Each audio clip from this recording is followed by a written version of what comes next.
Hello. Oh, that's better. It's working now.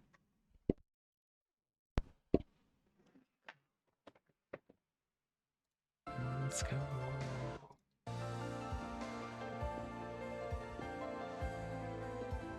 Mike, please.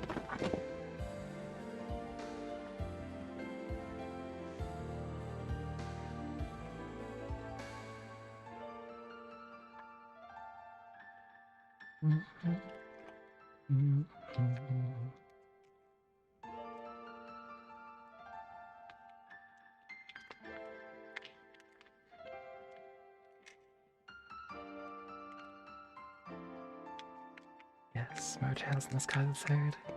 Let's go.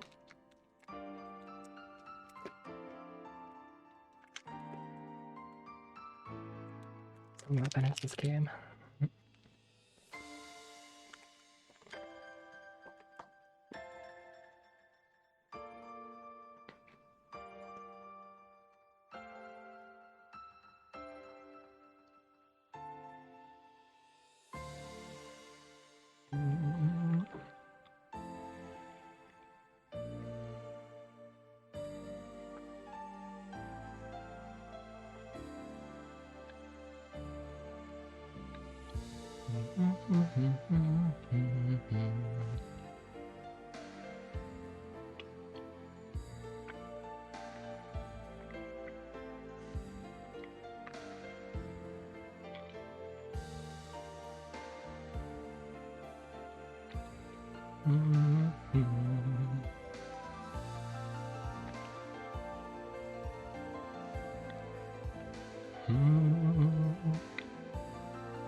It's not, let's turn my controller.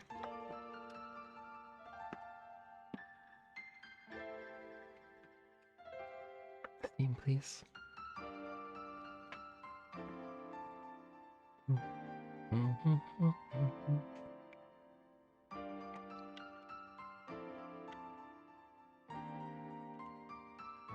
It does this often. I gotta restart it.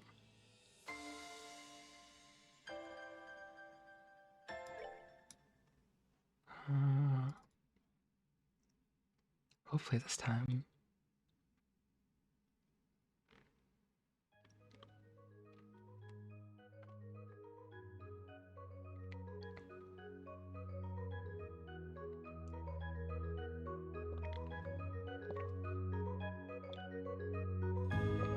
Revisitation with logic spawn a great evil. Yeah. I crawl through the fields, run through the hills, spread dust to the skies above.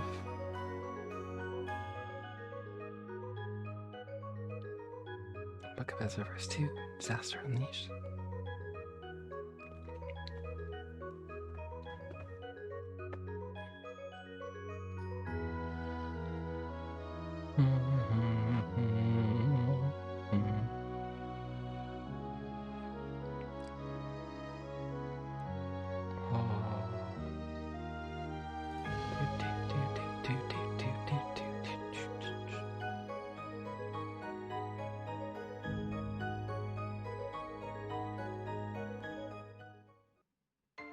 Oh, that loading screen with a spell just spinning.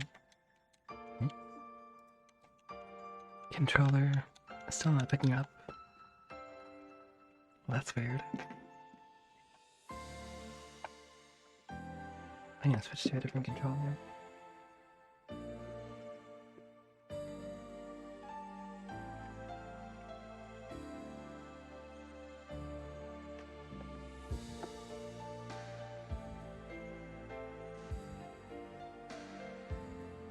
It just doesn't like this fun, I guess. Mean game.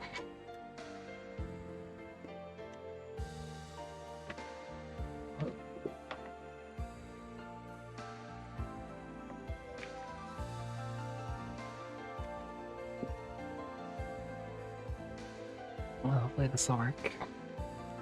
Having issues with this controller the other day. But we'll see. And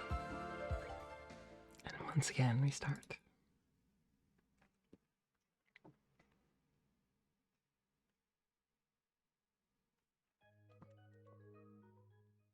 That's a good sign. Yeah.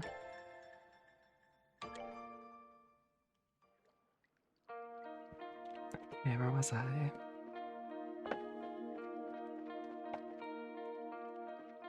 I actually don't remember where am I. I think I was doing Star Doors, maybe.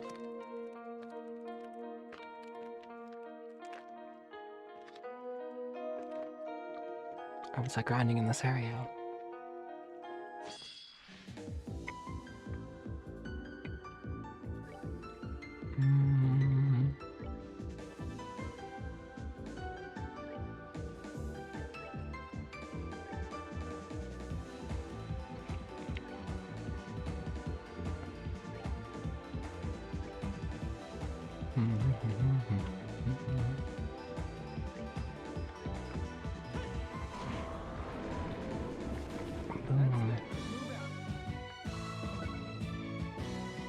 It's a lot of water septic. Nice.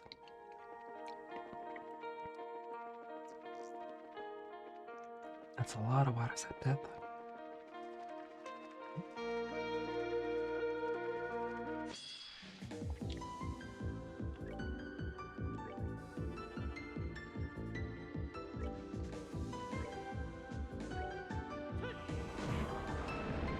Easy.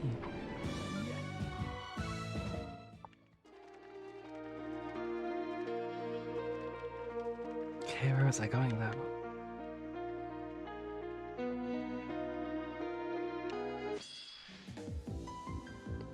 Is that a shining palm? It is. How to kill it? Oh wait.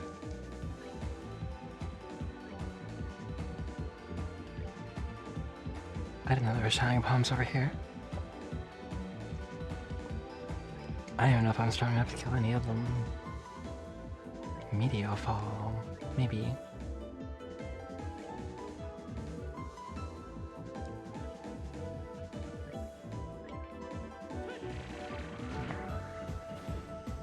I don't think it hit the shining palm.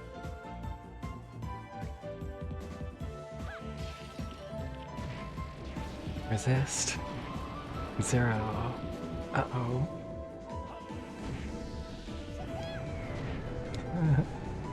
How do I kill a shining palm? Ow. A lot of damage.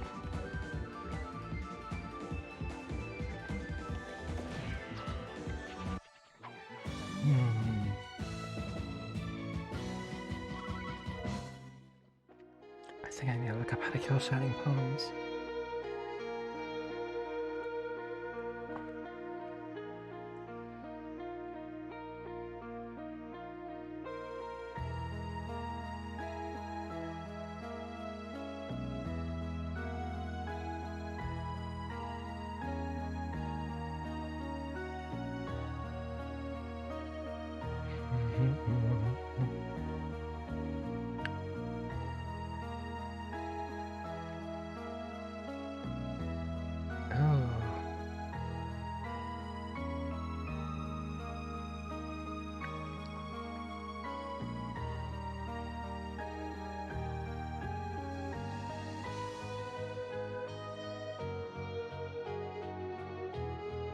Always has craft.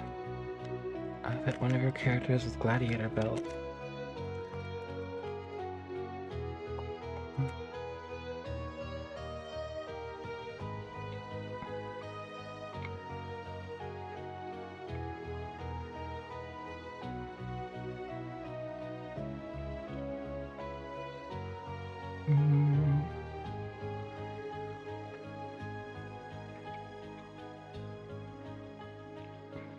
Yeah. Always ask crap should do it.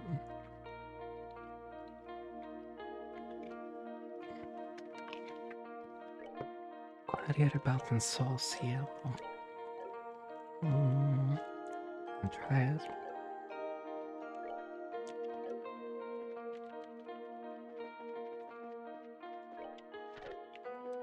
How do I add the menu? Oh, there.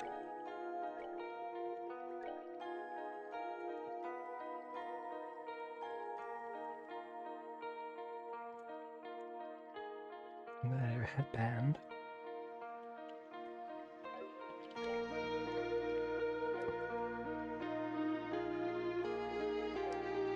What S-Craft does Chloe have right now?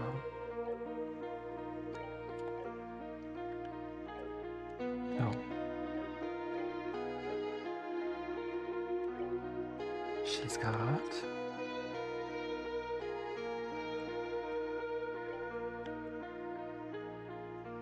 Oh, Sanctus Nova. That's probably what they're talking about. Okay, cool.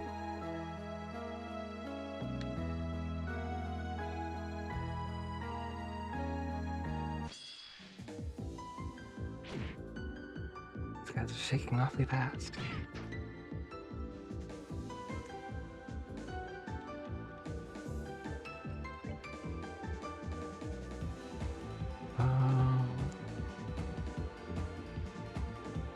Let's go, Shadow Scream.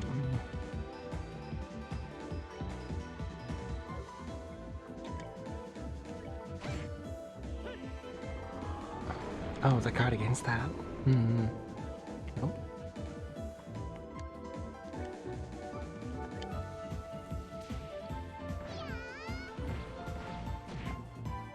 Wow, Ren.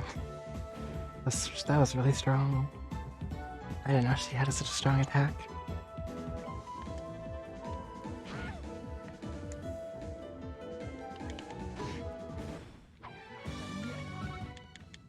Okay. That was surprising.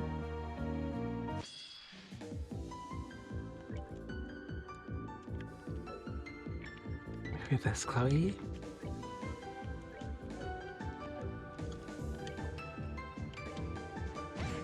Chloe's out of EP.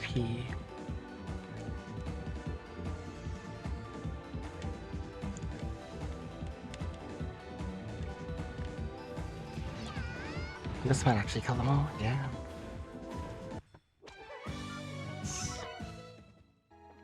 Still a ton of water septith here.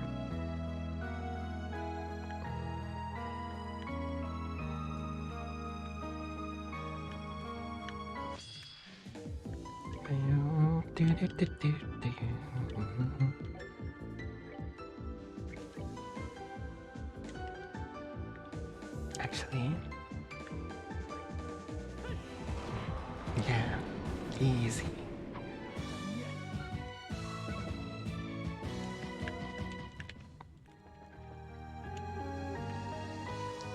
Really, sure what you expect from me behind the box. Nice.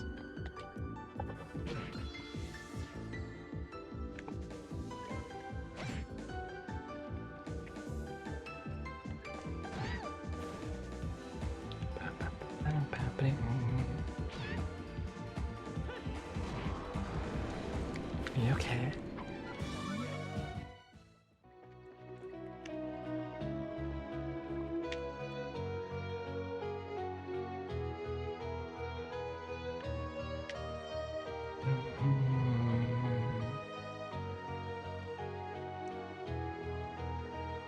I don't really know where I'm going here. Probably north.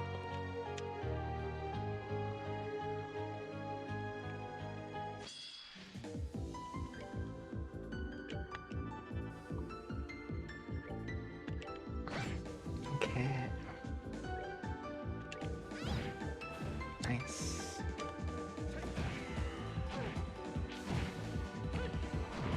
Chloe's almost got her, S-Craft.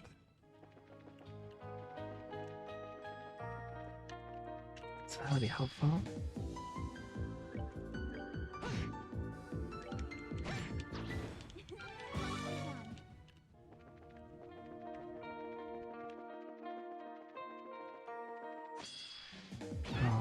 Ouch. That's a cool move. Alright, Death Screen.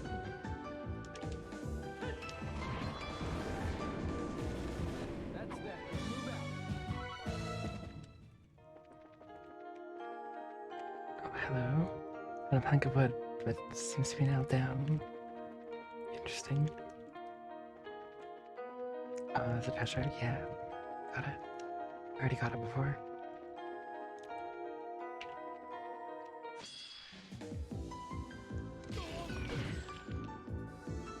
These rats attack. It's hilarious.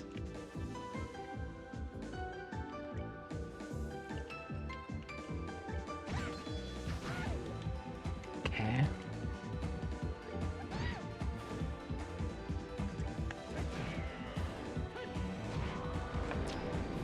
Nice.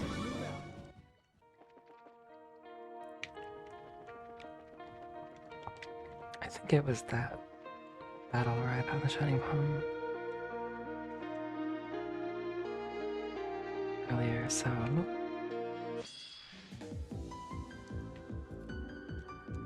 let's just keep farming this one until I come back.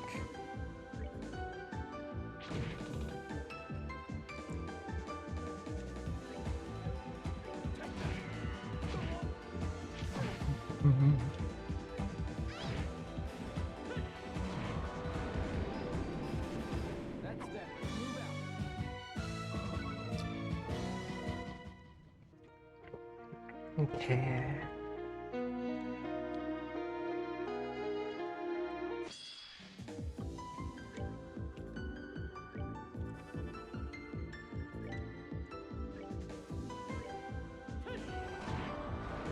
Cool, cool.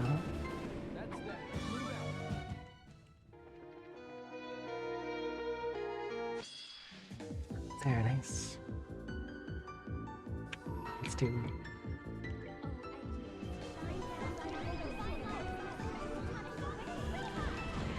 Nice.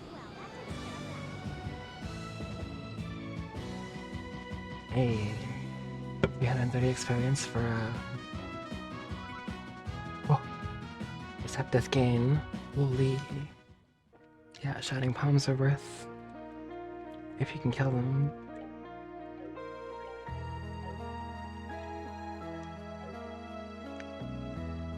I wonder why specifically Chloe's craft destroys.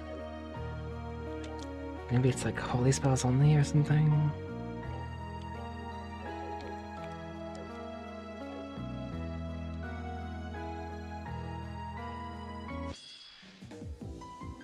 Oh boy.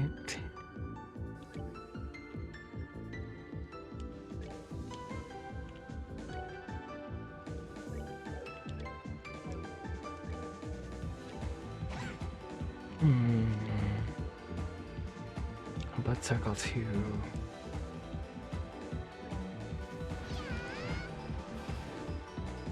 It didn't hurt the Shining Palm.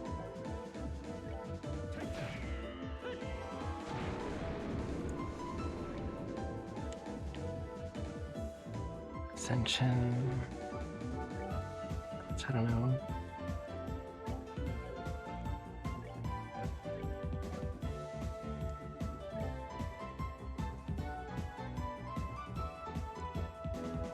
Could use Zerum Powder. Get back 100 CP. Or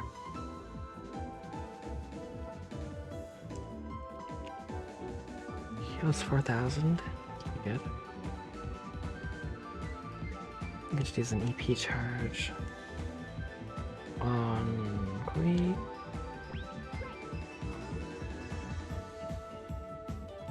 Nice. I ran. Okay.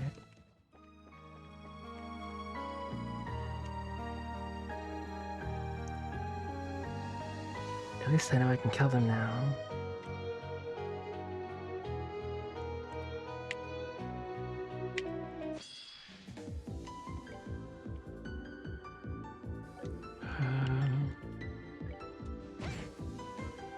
Nice.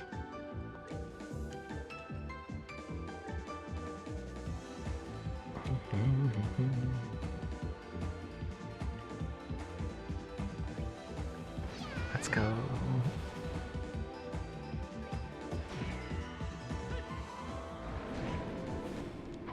4,200. Wow.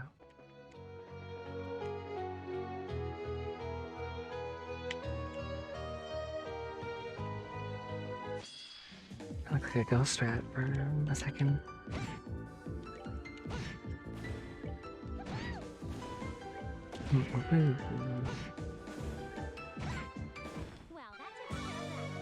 Okay. What's the difference in like levels right now? 129, 131, 125, 113. Olivia needs some levels. Olivert.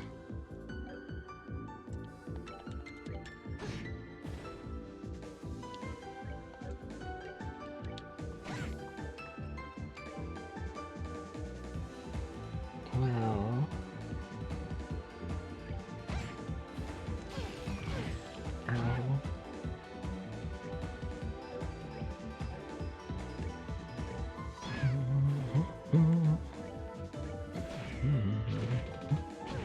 Actually, he's doing pretty good damage. Surprisingly.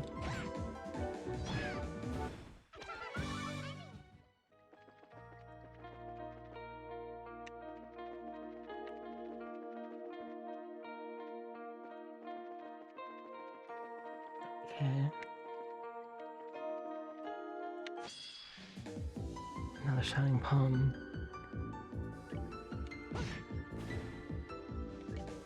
Chloe's still 20 CP away. 34.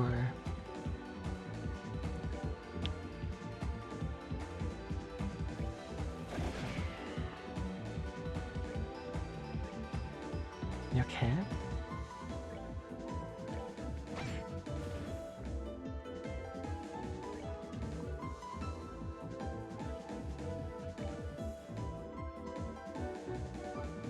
Yeah, hey Chloe.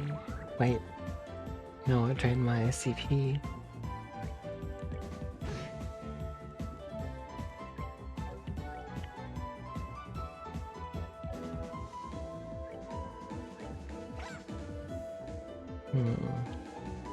That's not good.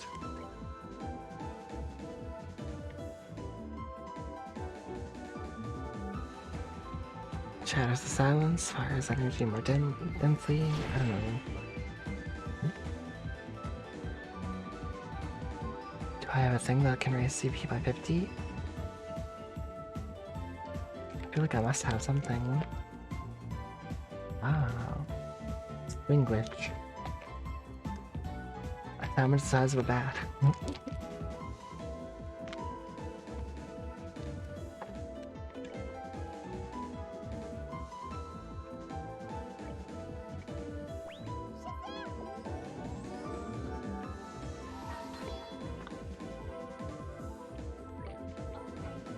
I need to learn how to make those sandwiches. And then make them a lot.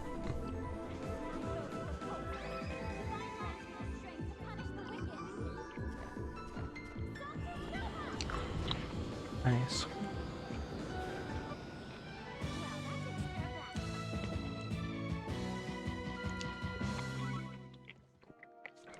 It's giving me so much Septith. That's really good. But how do I make the how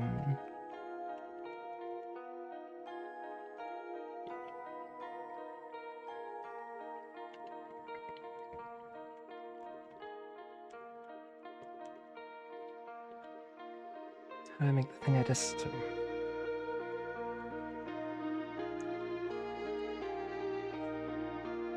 ate?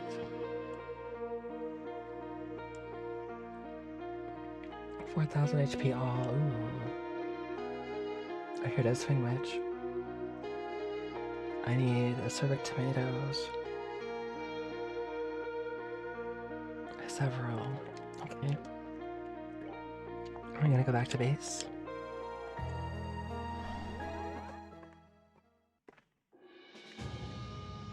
I'm gonna go talk to my ingredients tree. Hopefully I can.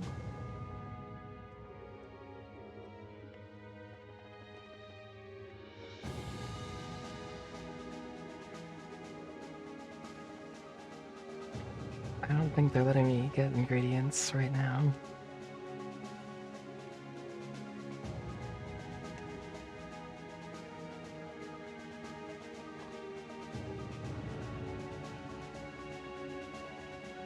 Then what do I do?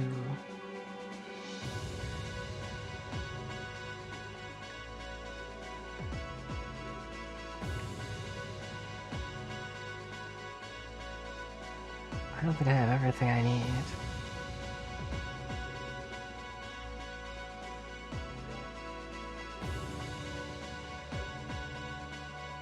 And this book's here. Oh, wait. Ah, I can. What did I... A Starbucks tomato? And buy like 10 of these. I have enough.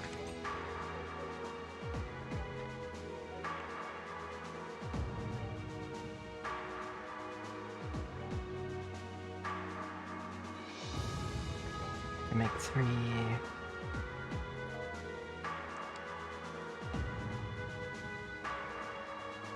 Milk flour, kibbled salt, fresh herb, black pepper.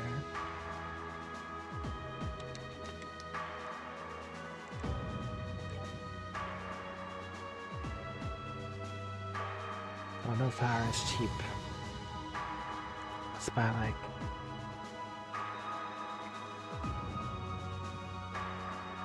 $40 of those. Melt flour, black pepper. Can buy like 40 of those too.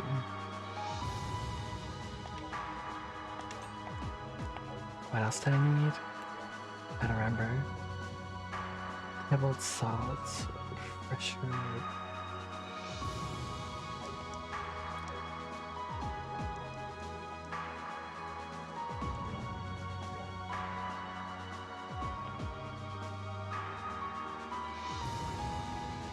Kibbled salt, that's cheap. Like 50. And fresh herb. Kinda expensive, but oh well.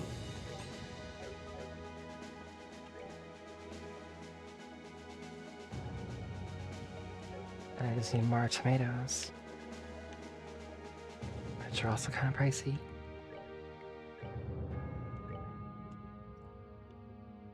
No, let's buy like 10. Okay. Buying another 10.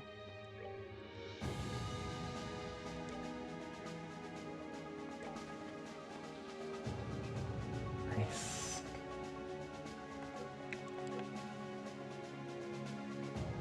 I need to find a place that, or a monster that drops acerbic tomato. So that'd be handy. Anyway, let's see what I can buy. The Quartz Emporium.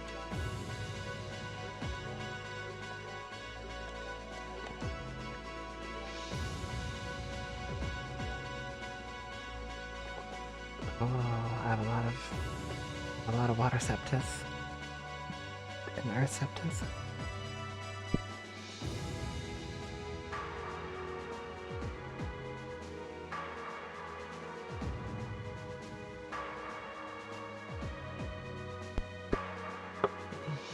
I could actually like sell off like 600 of these and maybe 800 of these.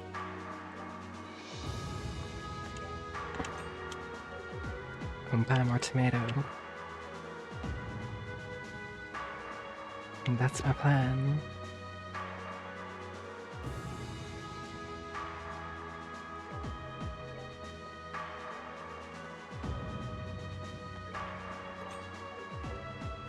And then make 4 more sandwiches. Or 3.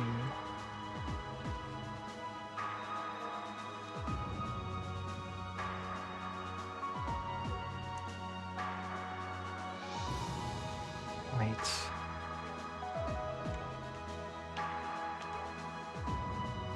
Okay.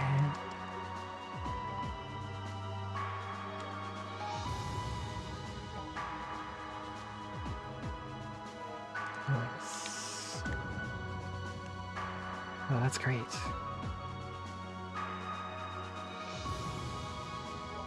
And I just gotta go back to where I was before. Was that the 7th plane? I don't remember. Where was I?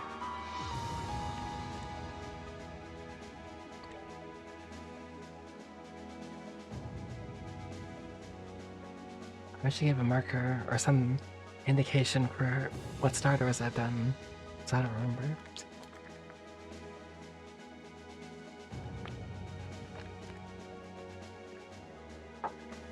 Actually, I might say on my Bracer notebook.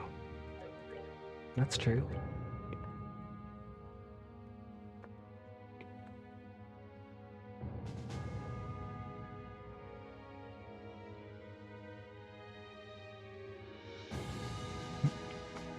Hermetics must be eliminated. Almost at 1,000 battles.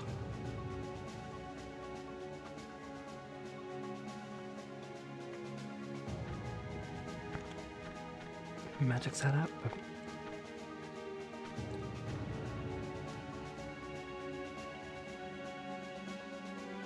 Oh.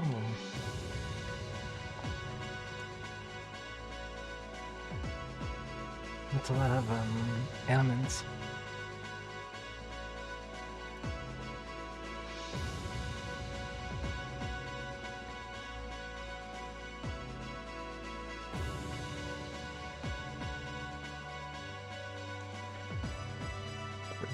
Cars and speed, 30 grams. Okay, cube functions.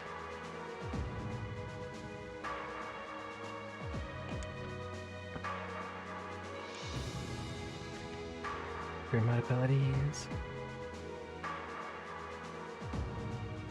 Supportive effects of my chosen reserve member. Oh.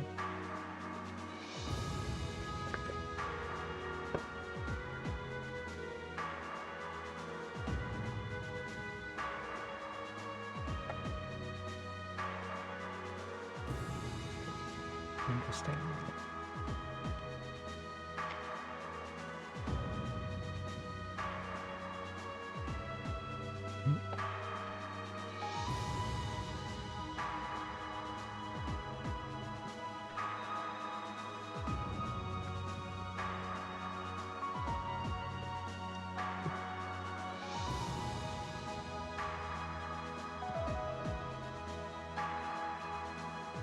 Okay. I know what I was looking for in there. Oh. I was seeing if it would say, let's start us up down.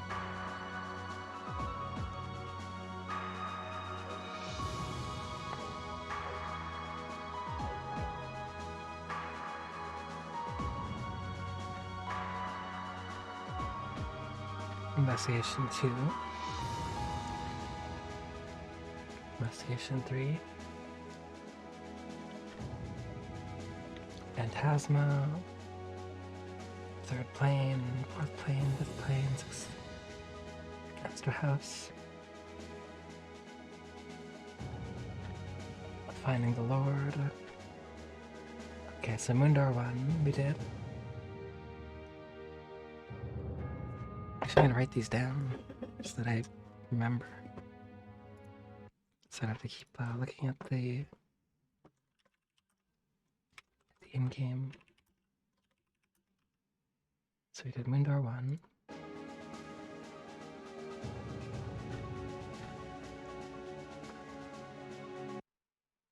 We did Moondor 1 to 3.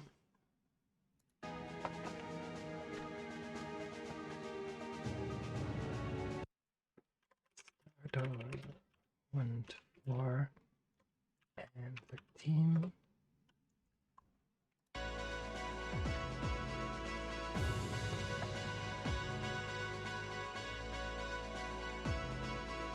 Sendor 1. Sendor 3 has a weird mark on it.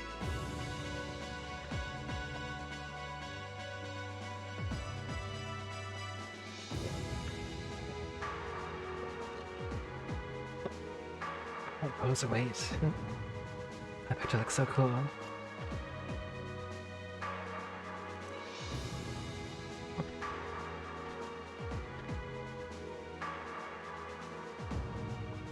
Girl who loves to fish. Oh.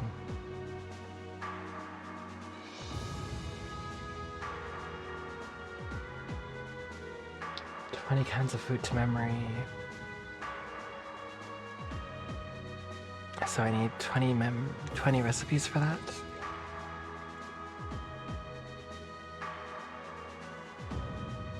I have 9.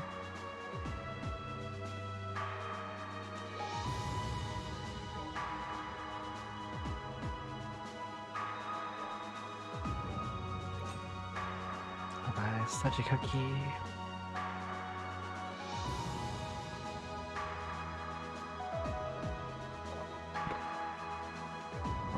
I'll buy a kind of ripe fish, sure.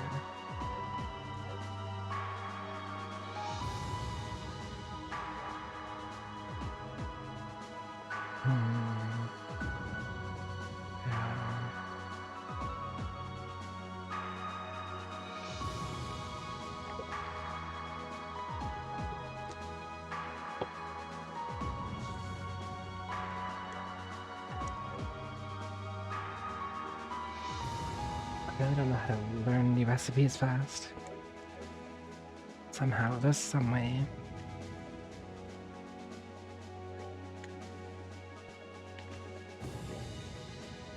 Let's go to Moondor War.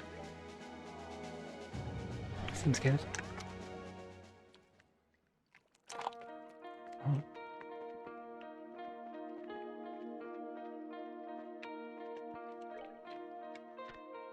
This is the area I was in. Nice.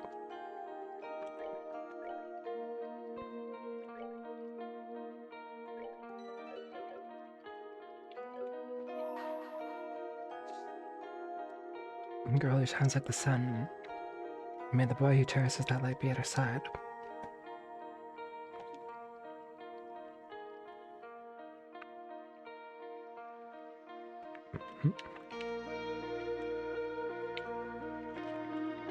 That must be Estelle and Joshua.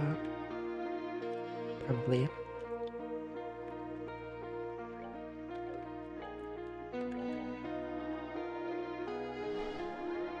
So I'll go get back and get them.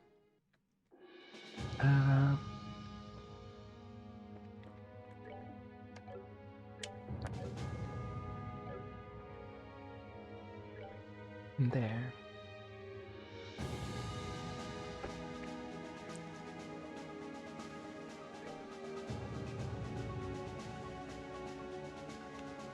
Estelle. Okay.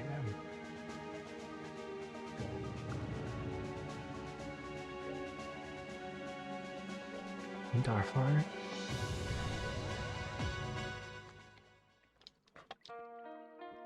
I miss the old song in that place.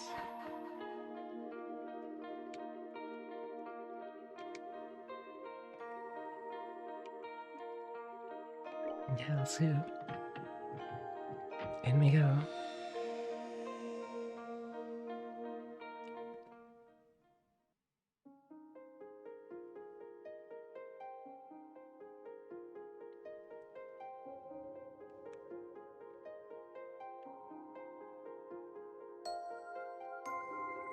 I forgot to do a memory fragment and my blessing. Sweet. We're doing it.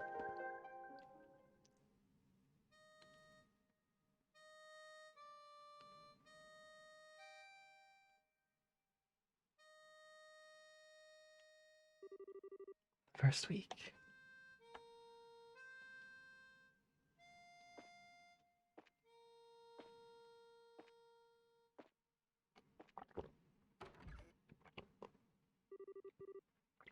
Well, hello there.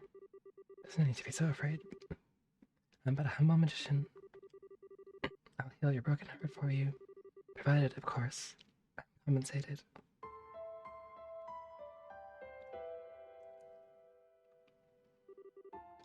God.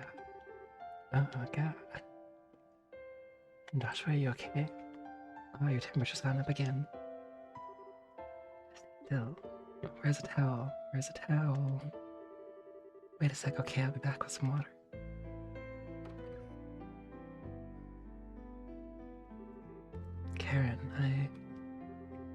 I'm...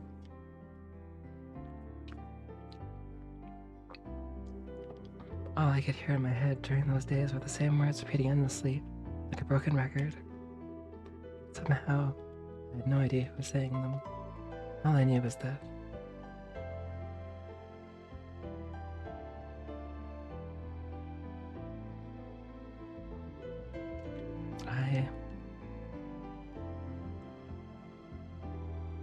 Huh?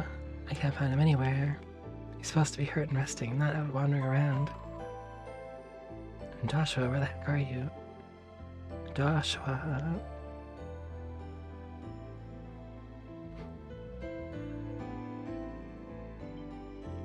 Oh, there you are. What are you doing out here? You gotta start taking it easy. Why? I'm fine. Are you sure? Is your fever gone? It was just a temporary one as a result of my injuries. My temperature went back down this morning. I'm fine now. Really? Ooh, yeah, that's good. You were moaning over and over in your sleep. I was worried about you. Did I say anything? Forget I asked.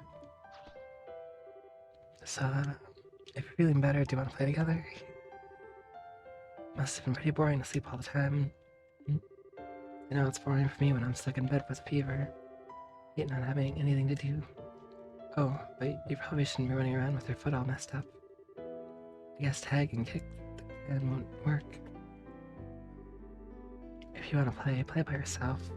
Just stay away from me. It's probably gonna get dangerous here soon. It is? I'm grateful to you for taking care of me. Pass it on to Cassius Bright too. No gloomy faces allowed. When you're feeling down, the best thing to do is to do something you enjoy. That'll pick you right up. Wait here, okay? Bringing you stuff you'll really like, pinky swear.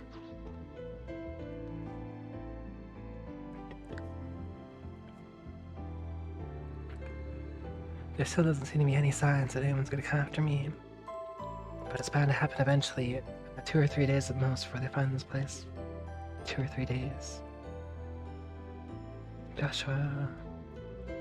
Here you go, a present for me. So cheer up, okay? Estelle proudly presented Joshua with a couple of roly-polies. What's she doing? Aren't they cute?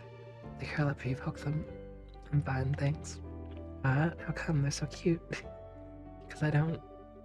Also, stop coming over here, stay away from me. So you want another kind of bug, eh? That was what I was trying to say.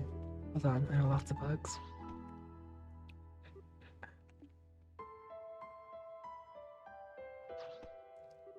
How about this? It's a dragonfly. I don't want one of those either. But how about this? You gotta like these. Behold, Malgan Monitor Lizard. What? One tough cookie. Look, this isn't about what I like. I don't want any kind of bug or lizard or anything you have to offer me. Arg. This one's my favorite too. What's wrong with you? What's wrong with you? Feeling more and more like there's something I'm missing here. Sit down for a minute, Joshua. I got a serious question to ask. I'm already sitting. What kind of bugs do you like? Big ones? Pretty ones? With lots of legs? Ones with long feelers? Ones with shells, wings, webbed feet? I don't want any bugs at all. What? I'm gonna have to pull out all the stops. I need something so surprising will change your mind. Don't move a muscle. I'll find something I will.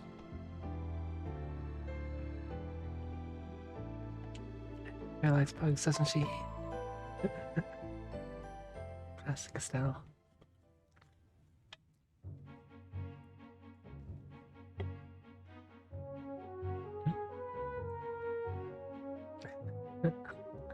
Oh, you ran away. You got a funny face too. No, the Catelyn's getting me down. Not with how sad Joshua looks right now. How much pain. Move around or do anything fun either. Which means I gotta find him the ultimate bug to cheer him up. Oh, it's back. You get back here.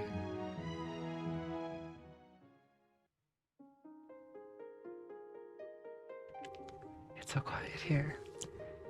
Even after all I've been through, this is the first time I've been in a situation like this. Joshua... Got the ultimate bug. Yeah. Look at this one's face. How many times I have to tell you I don't want any bugs before it gets through? Are you even listening? So, hereby name this the human moth. The pattern on its wings look like a human face. Weird. Heck. I didn't surprise you. Except it didn't. I knew my efforts would pay off big time, bug time. Next time I'm gonna bring back something even more awesome. Me. She's so obnoxious.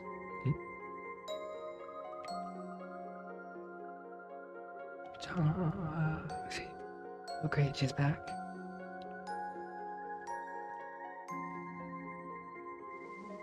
Joshua.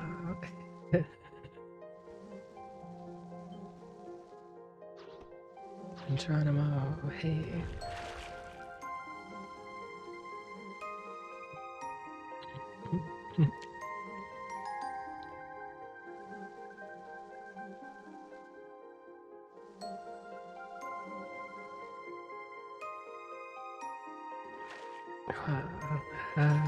Go.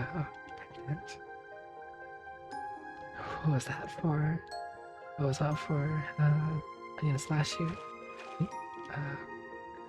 The water feels so nice. Oh, I know, I wanna go fishing. Playing in the water's fun, but real fishing's even more fun. Catch today's lunch. Come on, Joshua, we're getting out. You'll catch a cold if you stay in those wet clothes too long.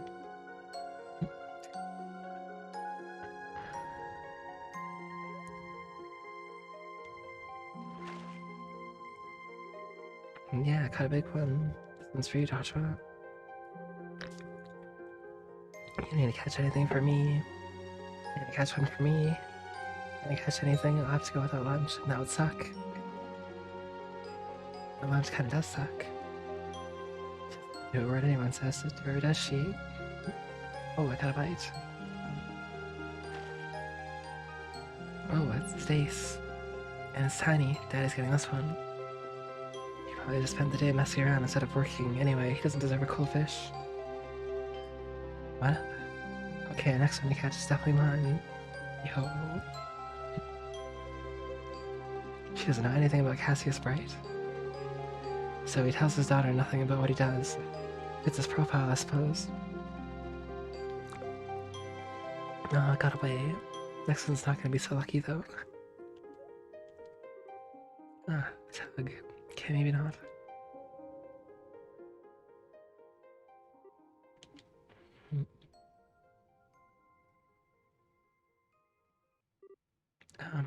Hmm? No, it's nothing.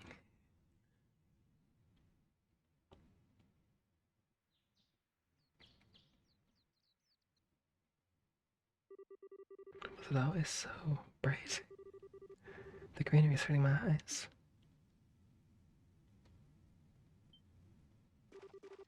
Gotcha, this one's gonna be huge.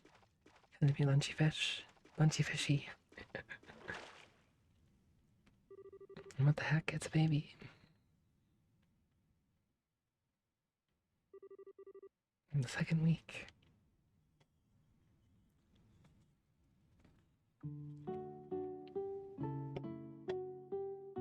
Do you think she's okay? She didn't come over to the shop yesterday either. I still think you're worried about nothing. Estelle's okay. She always does whatever she wants. When she wants. But she used to come over and play every day. Every day.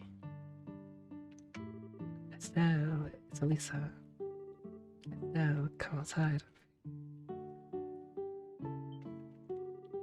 You don't think she's been abducted, do you? I think she got attacked by monsters in the woods and ended up experiencing a slow, drawn-out death. More than that. And that sounds like the way she'd go. So gross. That's what she gets for going into the woods all the time to play. Oh no, no. Poor Estelle. You do know I'm joking, right? Come on out, Estelle. Melissa's gonna cry if you don't. If you're looking for Estelle, she's out at the moment.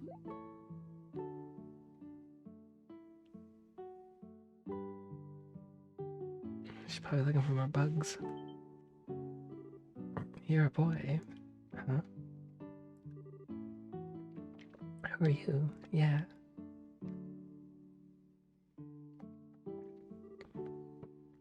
Joshua, I got something amazing.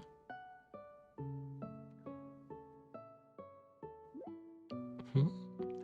Huh? What are you doing here? Estelle, where have you been all this time? I was so worried about you. Who's this boy anyway? Someone you know? We've been trying to talk to him for ages now, but he won't tell us anything. Keeps telling us everything we ask is none of our business. Estelle, are these your friends? Yeah, they are. It seems they're not lying about that part then. They don't seem to have undergone any kind of training either. The guard is virtually non-existent. Figure so at time they found me, but it doesn't look like these two have anything to do with them.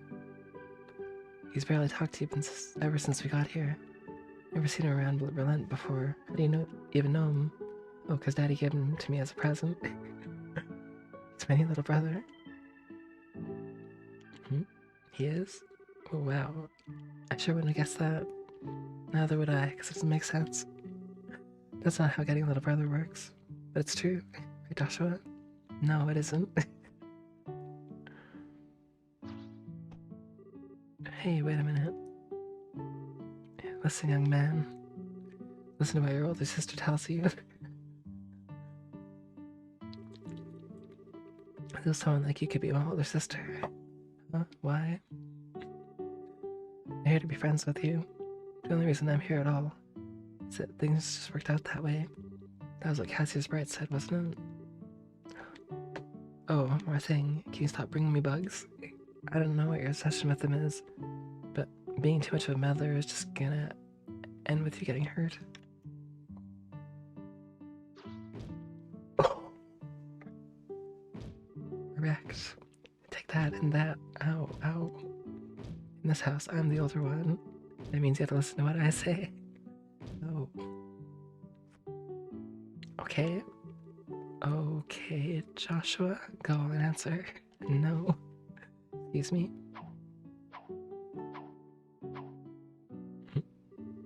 Well, those two sure get along. Well, so it seems. You two can shut up anytime. Got you.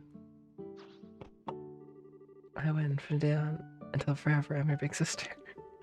No backsies allowed.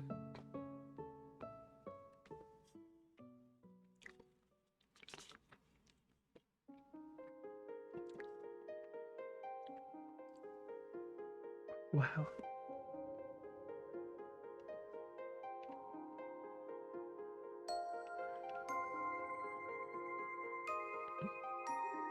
I swear, why does she do this every single night? I wish she'd mind her own business.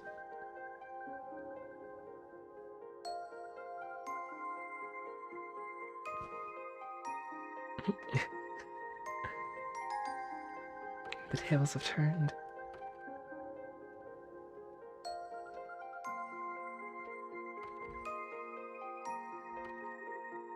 Joshua.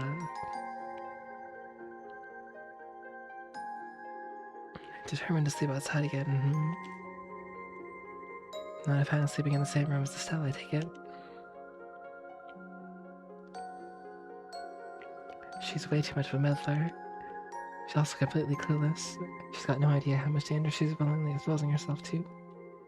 Why don't you tell her, Cassius Bright? She has a right to know. Why do you stand by and say nothing? The room next to Estelle's has been used as a storage room for a while now, but could still be converted into a bedroom if need be. Might actually be perfect for you. Haven't been in there in a while. I think there might even already be a bed in there. Fine as I am, I don't need a room. I'll give you that Estelle loves to poke her nose in anything and everything that catches her interest. I can see how, from her perspective, that makes her look like a simple-minded, clueless child. But that's where you're mistaken. It's not her who's clueless, it's you. Estelle knows exactly what she wants out of life, and what she has to do to get it. Those things are part of what makes her who she is. Though, I can't deny that I was hoping to raise her to be a little more of a, well, ordinary girl than she's grown up to be. Still, compare that to you, Joshua. You don't have a clue what you want anymore. You don't know what you should be doing. Which of you is really in the right here? Just so we're clear, whatever you decide to do, I have no intention of indulging you. I'm not going to tell you to leave, but I'm not going to tell you to stay either. What you want to do, where you want to go, who you want to become. Those are all things for you to decide and you alone. No one can make the decision for you. And no one knows what kind of decision you'll make, only you. Just what do I want?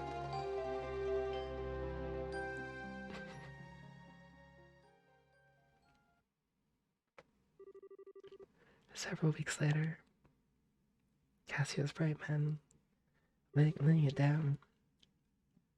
Several peaceful weeks passed. Joshua's injuries continued to heal. It wasn't long before he was able to walk again with ease. Estelle was jumping for joy at this fact, using it as an excuse to drag him out to play with her at every possible opportunity. For him, however, it meant more than deciding what game to play next. It decided what course of action he has to take. Time for him to make his choice was drawing near.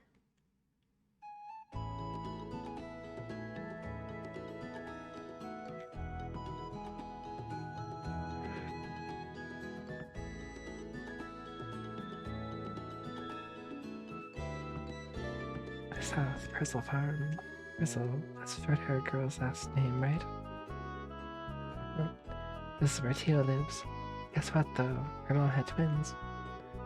As if I needed to guess anything, you wouldn't shut up about it when you first heard the news. You've also been to see them over and over as it is. Are they still excited enough to want to keep visiting? Oh, we're not here to visit them today. We're here to help with the farm. Right now it's harvesting time, but Miss Hannah's kind of stuck with the babies, so they need some help. When Alyssa told me about it, I wanted that help to be me. It was nice of you to offer, but I have to come too. Because I said so, no complaining. Let's go. This is part of your hillbilly job. I told you it's rehabilitation.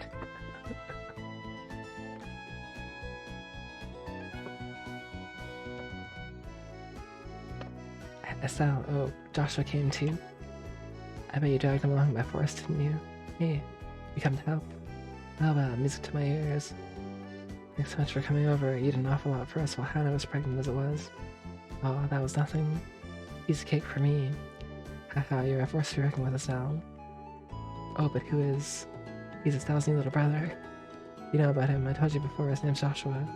Oh, that does ring a bell. The one who had a big fight with her at some point.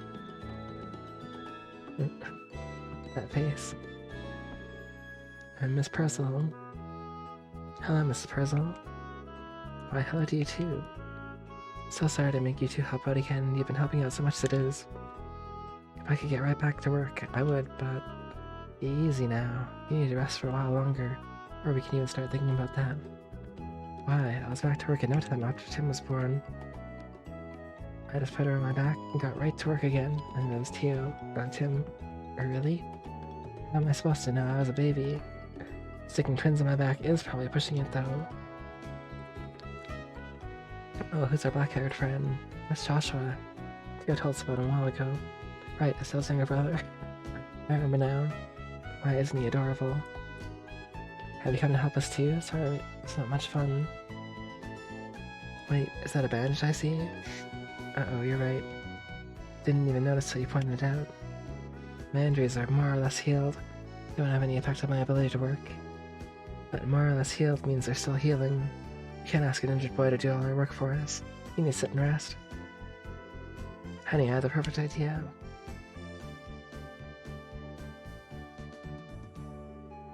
Okay, let me explain the harvesting process. Estelle, at least Tio, you can handle the fields in this area here. I'm gonna start with the fields on the north side. It'll probably be more efficient to split up too.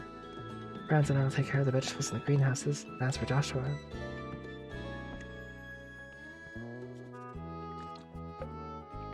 You're taking care of the babies too. The boy as well, the girl is share. Understood. Well, let's get to work. If you run into any problems or something you don't understand, don't be afraid to ask. Okay.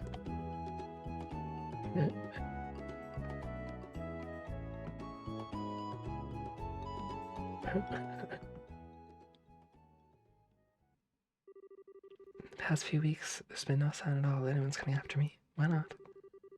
They must have worked out where I am by now. So am I supposed to take this to mean that they're not interested in me anymore? They just stole my memories and cast me aside? But still, I feel like I lost something really important to me. What is it? Just what have I? What have I? Joshua? What? Are you listening, Joshua? Estelle? Check this out. Estelle held a large carrot. Isn't it cool? I harvested this myself. There's eggplant too. Look, it's so shiny. What? Sigh. You do know you scraped your knee, right? One day you'll learn to think before you leap. Or at least learn to take care of yourself after. Come on, let me take a look at it. Okay. Joshua took out some disinfectant. Ow, that stings. Just endure it. It'll be over soon. I swear she attracts, catches, and scrapes like a magnet. I wonder she hasn't caught tetanus or something. Joshua, you really do love causing people trouble. I never asked you to do anything for me. That just makes you cause people even more trouble. You don't do anything about your injuries or even notice them. It just makes more work for others. You're a danger to yourself no matter how you look at it. Anyway, Joshua, why do you... Oh, she's cut at the back of her hand, too. Eek. Tell me where you're gonna put that stuff before doing it. Joshua finished treating Estelle's wounds. There, I'm done. Try to take it a bit more care in the future. You want a lot more of that stuff being up. Oh no. What can we do? You don't need to do anything. Looking after them is my job. You go back to your own work.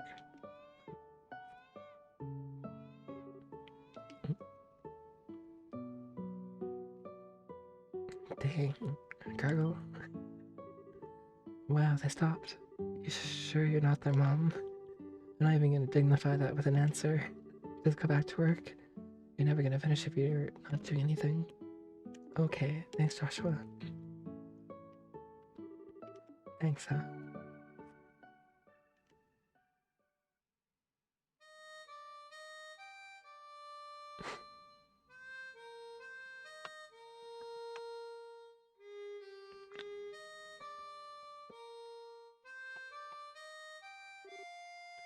Whoa. Didn't know he could do that. Handsome boy playing the harmonica. Beautifully with the setting set in the background. There's a picture of Aristotle. Do you know he could play Estelle? He's supposed to be my brother, and he never told me at all. He's gonna get a huge lecture later. Oh, Estelle. What are you getting so mad for?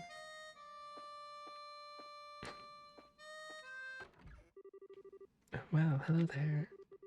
Doesn't need to be so afraid. I'm but a humble magician. I will heal your broken heart for you. Provided, of course, I am compensated. I finally understood. I finally know what I lost. Everything that was important to me, my happy memories, all that made me myself. That was the compensation I gave. All that remains now is a doll, a twisted, broken fragment of who I was. Someone who exists only to destroy what others love. I need to leave. If I stay any longer, I'll end up destroying the happiness of everyone around me. I need to keep the things that I care about as far away from me as possible, not close by. I need them to be far, far out of my reach. I need to do it now, before the darkness within me contaminates this place forever. I need to leave, for my very existence causes her irreplaceable harm, irreparable harm.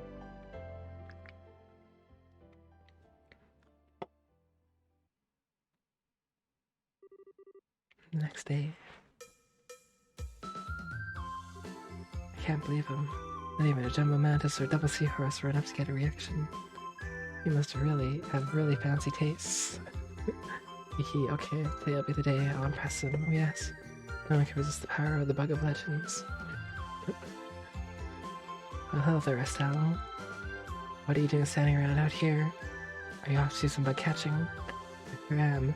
Today's not gonna be just any bug catching day. Oh, do tell. Today I'm gonna make a special syrup that attracts bugs. With it, I'll be able to catch a super amazing one. Really? That's interesting. But seriously, sweetie, you're 11 now and a girl. I think you should be starting to dress a bit more like one at your age. But these are comfier and way easier to move around in.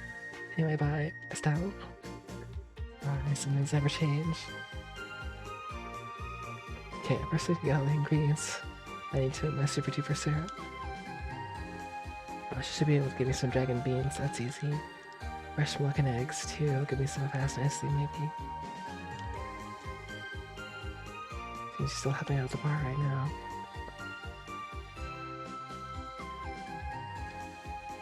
Alyssa.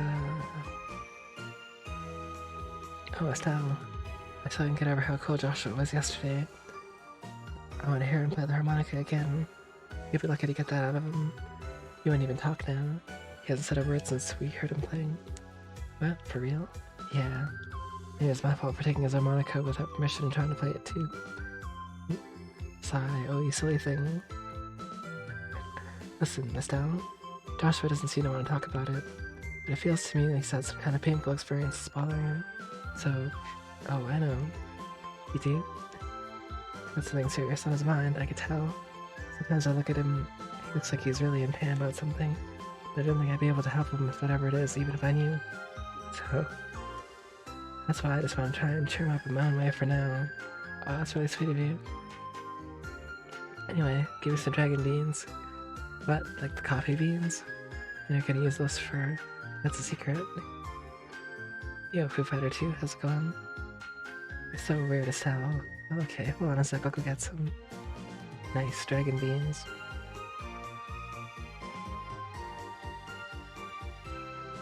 Here you go. Alyssa handed herself some dragon beans. I gotta go to Chio's house. I need to get some fresh milk and eggs from her. What the heck are you planning, Estelle? Hehe, I'll show you later. Do you want to pass out from surprise though? You know what? I think I'm okay with not knowing. Anyway, see you later. Have you been to Foo Fighter 2?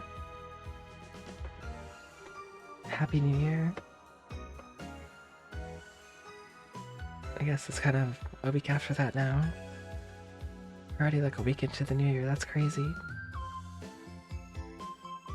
I wish she told me.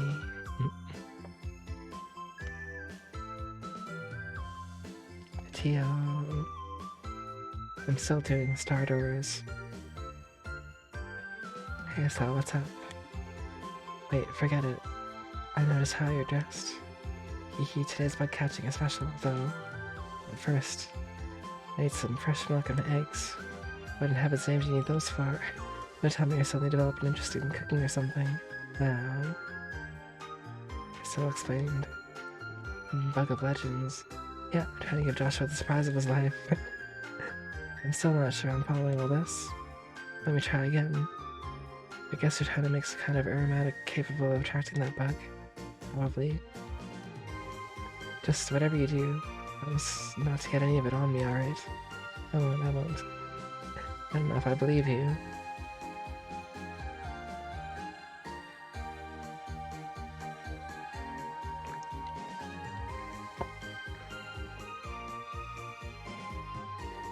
Well, here's what you wanted. Nice. One more thing before you go, Estelle. If you really see him as your little brother, you start gradually opening up to him about the past. Try getting him to do the same thing with you, too. Maybe try talking to him about your mom. Yeah, I can do that. Doesn't feel like the kind of thing you need to sit and have a big, serious discussion about, though.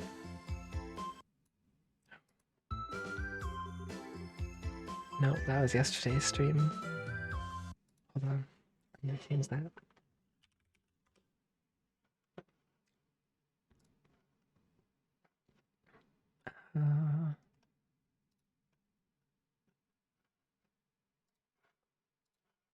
I always forget to stop that. Just ignore that Nightbot message. We're always gonna be together, so I think we'll get it eventually. It's our family now. Well, I tried. It's a very you way to look at it, but I mean that in a good way. Hehe. Thanks to you. Yeah, I got everything I need now. All I need to do is head to Mistwald, catch me the Bug of Legends. You just wait, Joshua, I'm gonna blow your socks off. Isn't the Mistwald, like, dangerous? Oh, wait a second. She's not gonna go there all by herself, is she? Just what is this Bug of Legends thing anyway? course she is.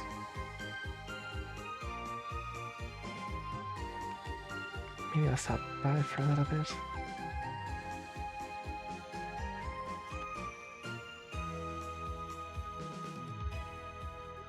Oh, if it's young Estelle, what are you doing here? Oh, hi, Mr. Mayor. Were you thinking of playing in the clock tower? The repairs will never finally finish this month. Next month. Yeah, I know. The artisans of the town all put their hearts together to try and make it as close to the original as possible. Tried to use as many of the original materials as they could, too. What do you think? It's almost exactly like it did. Looks almost exactly like it did, doesn't it? I guess. I don't really remember it that well, though. You know, looking at this clock tower feels like the magic energy. I just feel like everyone I've ever met, like everyone I've ever met is supporting this town and wishing it well. It does? That's why this spot is really important to me. Oh, gotcha. You just wait, Joshua. You gonna go catch me in the Bug of Legends? Pardon? Stella? Full speed ahead. Whatever was that about? Yeah, the Bug of Legends. Go.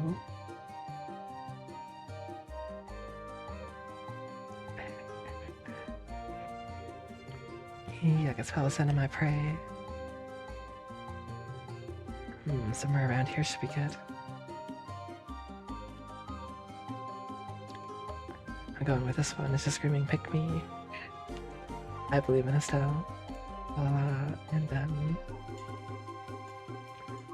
it's just like catching Pokemon in Gen 4. Slathering honey on trees. Today's the day Joshua loves bugs. I mean, this bug is legendary. And for the shock of his life.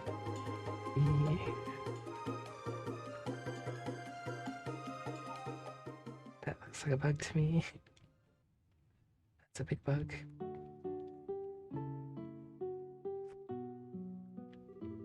Thank you for everything.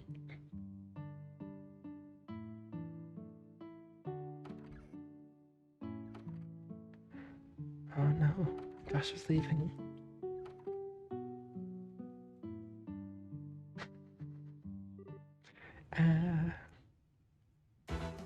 It sounded like Estelle. Something happened to her. No, it might not have. No, she's probably just tripped. Whatever may have happened to her, nothing to do with me anymore. It had nothing to do with me anymore. Damn it.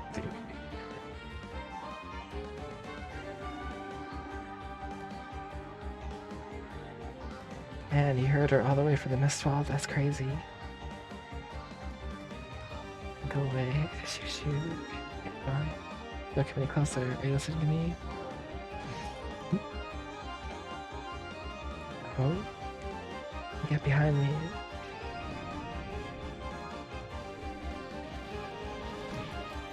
Oh, the eye.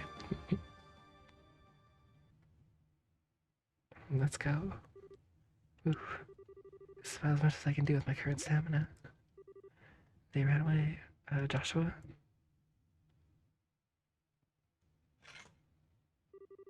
What is wrong with you? Huh? What are you even doing this far in a place this dangerous? To even stop to think what might happen? Child, don't put yourself in unnecessary danger. Why do you never stop to think before diving headfirst in anything? For once in your life, try and look before you leap. Otherwise, Joshua, he came at just the right time. That's not funny. Then, look at this. Look, I finally caught one. This is it. Bug of Legends. What? It's huge. Isn't it cool? Joshua? Something bad happened to you in the past. If you don't want to talk about it, I'm not gonna force you to. I'll just wait until you feel ready to talk about it with me. So then I'll be right by your side, baby. The other thing I'll do is give you this bug. So cheer up, okay?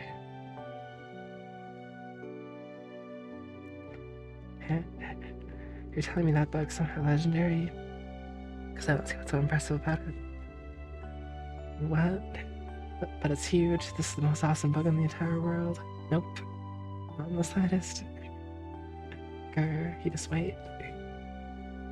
Find a bug that'll amaze you. You know how to search forever and ever. You just wait right here.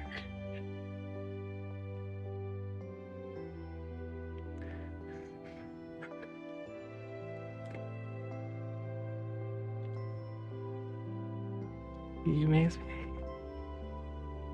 me. More than any bug ever will. But damn.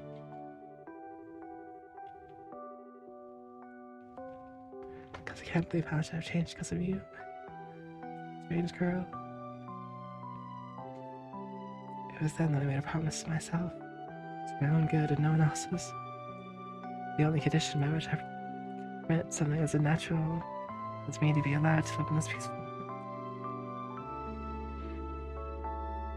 Doing so was the most cowardly thing I could possibly done. I hope you can forgive me. I was more concerned about that than continuing to deceive myself.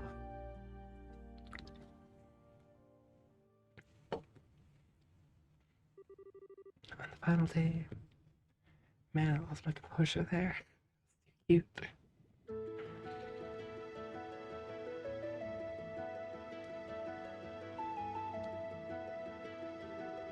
Wow, I can't believe how many people came to see us off. Thanks for coming. It means a lot that you came to be here with us. So, as I think you all know, Joshua and I are going to be away from Liverpool for a while. We're traveling around the continent doing our bracer work from various guilds in the countries we visit. We might be away for quite some time, too.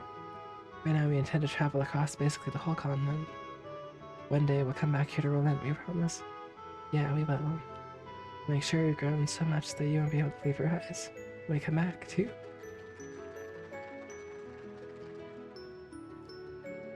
So I still can't believe you decided all this on your own without ever consulting your loving papa. I don't know. He told us we could do whatever we wanted. Oh, didn't they? They did not. That made taking time off to come see them off a real pain, let me tell you. Sorry about that, Dad. We realized we didn't give you much notice with this. It's something we discussed seriously, though. Hopefully you'll be able to believe what we're doing is for the best. As long as you've given serious thought to what you're doing, you have my support. Go out there, do what you want to. I'll always be right here waiting. Here, thanks, Dad. You're both veteran bracers at this point. Sure, you don't need much in the way of advice, instead I'll keep this simple. Now it'll be up to you to decide when you need to learn what you need to know. Focus on improving your powers of discernment, that's all I'll say. But be sure to take it to heart. Life as a bracer is very different in other countries compared to how it is here. As I'm sure you're about to find out. But the fundamentals are the same. Just do as we taught you here, I'm sure it'll be just fine. Thanks, I'm sure we were taught what we were all taught from Andy. If we ever find ourselves in a bind, I'm sure you'll be able to handle anything you find yourselves up against. We taught you ourselves after all. Follow your hearts with your heads held high is just fine. It means a lot to us. We can't thank you enough for all you've taught us over the years. It'll keep coming in handy in the future too. Hee, for real, we really owe you too. So you need to thank me. I'm just someone I always can as your big sister. Don't drink or eat anything that seems funny while you're away, Estelle. Make sure you brush your teeth before bed too, so you don't get so caught up in work. Get to shower. And, easy now, Stella. Not a child anymore, you know. She knows how to take care of herself. I hope she can. If you don't look after yourself, Estelle, I'll be showing up in your dreams.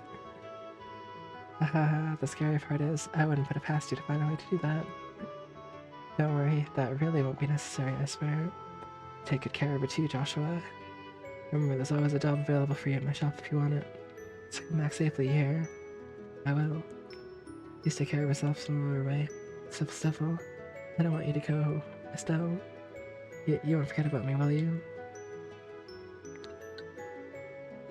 Come on now, stop crying. Of course I won't. When we settle in at wherever we end up next, we'll write to you right away, okay? Look after Alyssa while I'm away, okay, Teal? I will. You make sure not to let Joshua get away while you're out of the country, too. What? Duly noted. Duly noted. Do you really have to go? Joshua, Sniffle Snob. Oh, look at that. You got the twins crying buckets now, too. No surprise, this would be hard on them. You've been looking after them since they were babies. Of course they'll miss you. Haha, I got tons of great memories with them to keep me company while we're away, thankfully. It's probably going to be a while before we can see any of you again. We'll never leave our thoughts, promise. I'm gonna miss you, sniffle sniffle. The boastbound airliner will be departing shortly. All passengers, please board the airship at this time. Oh dear. Looks like we're out of time. Well then, take care of yourselves. We will. You too, sir. Joshua. Have you made up your mind then? I have. I want to be Joshua Bright after all. I know the name distinction might not be a big deal in the eyes of others, but it is for me. It's part of me taking the first and most difficult step in this journey. It's part of making choices only I can make for myself. By the time we come back home, I want to have the strength to proudly declare living the rest of my life alongside you, Estelle and everyone on relent. Even after taking the first difficult step, it's not like I can guarantee it'll get any easier. Maybe on some days. It'll be so hard that I'll want to give up. Right now, I'm more than happy to go out there and find my own path to walk. If I can do that, I can finally feel like I'm working towards becoming the person I want to be. Very well. That's the kind of positive attitude I wanted to see. It suits you. Yeah. Thanks. That's the best compliment you could possibly give me. I swear. What is it with the men in our family? Would it kill the two of you to talk so that the rest of us can understand what you're saying? But whatever. Come on, Joshua. Get on board. You're left behind. I'm coming.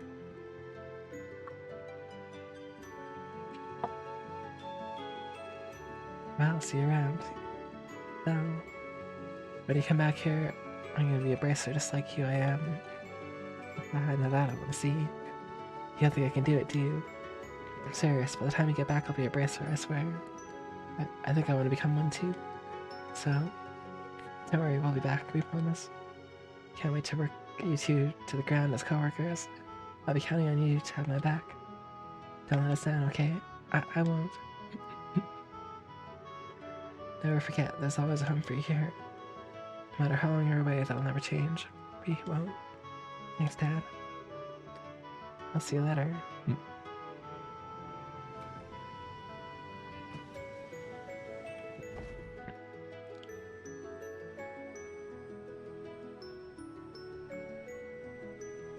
More airships.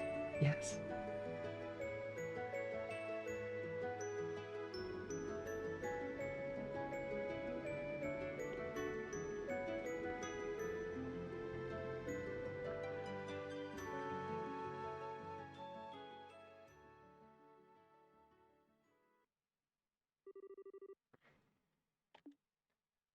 Story finished.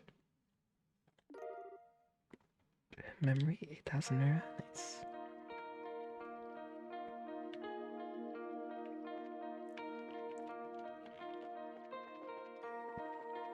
So,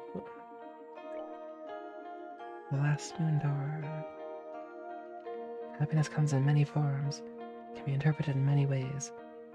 Present to me a form of happiness you obtained. Only then the door opened. Huh? A form of happiness you obtained.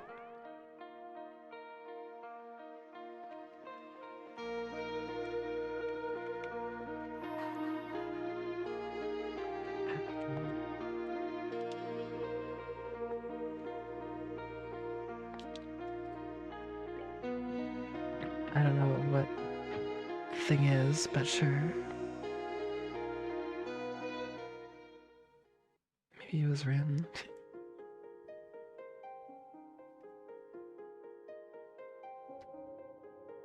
Mystery thing. I shall grant you a memory fragment. My blessing. Blessed.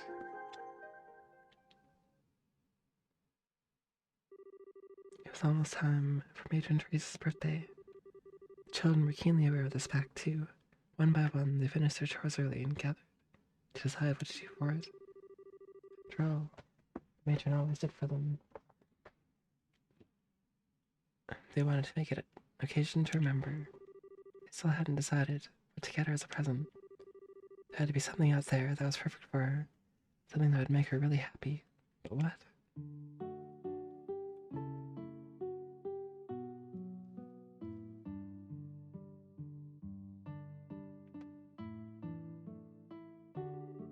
Can you finish watering the plants then, Daniel? You take care of the flower beds, Polly. As for me, I'll go help with the cooking. You're gonna decide on what to get the matron as a present? Yep. Up to it. Okay.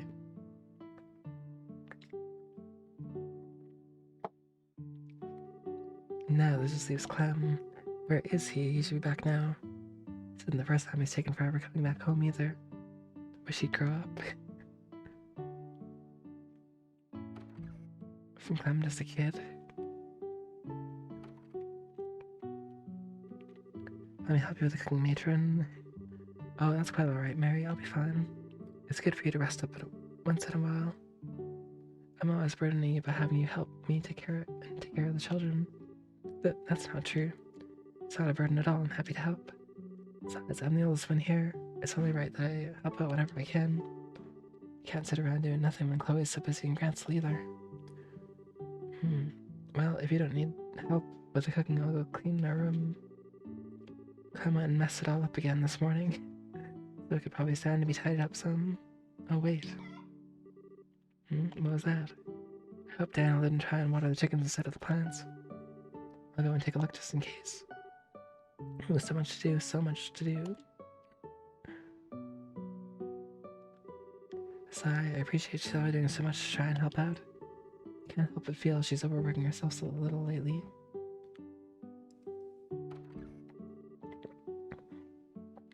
Oh, you're back, Clem. Well, did you manage to buy the decorations we need for Maiden's birthday? No, you didn't. Don't tell me you didn't buy anything. Well, I was gonna, but I ended up hearing this real interesting story instead. Several hours earlier.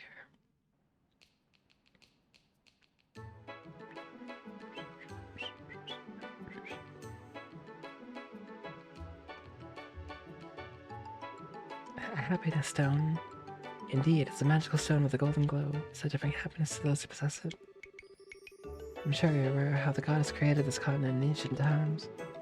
When that happened, her power showered down upon the land as an infinite number of particles, their light radiant and divine. Most of those lights were fleeting, but not all of them.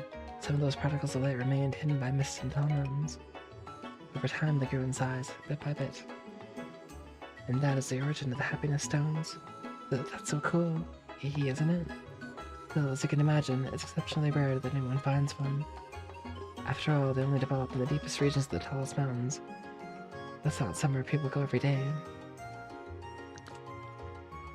But you say you did? When you went on an expedition to the far north, right? You got it. It was on the sacred mountain of Tegus, a perilous place full of snow and ice. Even the slightest loss of footing would have sent me cascading to the ravines below, and the never-ceasing blizzards assaulted me from morn to night. Before I knew it, even my food supply had run out, and I was left wandering that white desert alone, not knowing how much longer I had left. At times, I had to fend off the assaults of vicious monsters, while other times I found myself almost plunged upside down off sides. While the experience may have been enough to take out most ordinary men, it wasn't enough to take me down. I clung desperately to the razor-sharp ice walls, making my way gradually farther into the mountains, never once letting my resolve waver. Man, you're so cool. No matter what happens, don't give up. That's my policy. Should be yours too. Be like the mighty Captain O'Neill, invincible. Regardless, after overcoming countless trials and obstacles before me, I finally found that faintly glowing stone. My hands shook, but I reached out and picked it up. The second I did, the raging wind stopped, as if they had never been blowing at all. And the morning sun began to shine down through the clouds above. The light hit the stone, began to glow with a glistening radiant beauty. It's like something out of this world.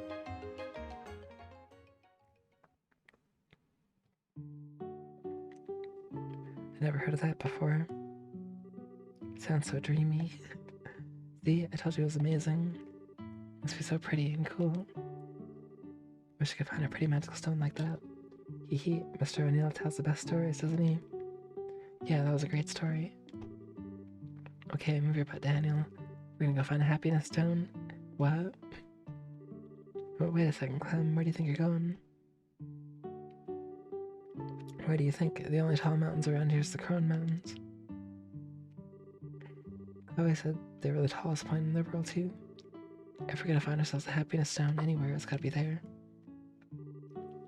And we're gonna find one, we are. You're gonna be an invincible guy, just like Mr. O'Neill was. Clem, I understand why you're so desperate to find one, really, I do. Mr. O'Neill's stories are, well... You just wait right there, Polly. Mary will be back before you know it. Get moving, Daniel. Wait, Clem, wait for me. I want to be an invincible guy, too. And just make sure the matron doesn't find out about what we're planning for her present, Mary. It's gotta be a surprise. I know that. Listen to me, Clem. Mr. O'Neill's stories are... Listen to me.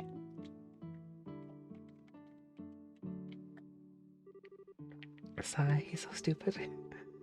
Both for not realizing Mr. O'Neill's stories are all made up, and for not listening to me trying to tell him. Working some of the testaments into one doesn't make the rest of what he's saying credible. Doesn't matter how long he spends trying to find a happiness stone, he's not going to. Still, I wish they really did exist. That sounds so lovely.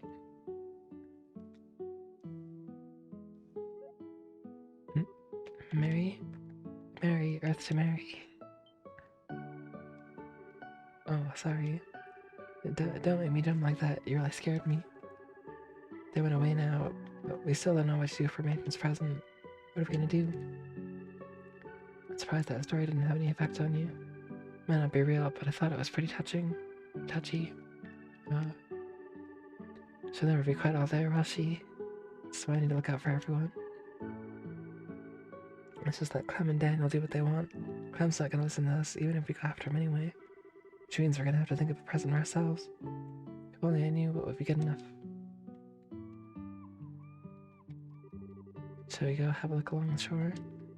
Might be some pretty shells there. If we collect enough of them, we may even be able to make a necklace for it. Sounds like it might make for a good present, right? Get going.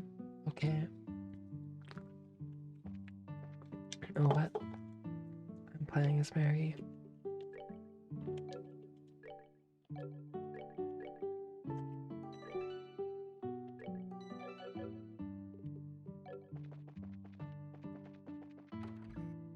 Whoosh. Nothing. Not at all. It doesn't look like a mess at all.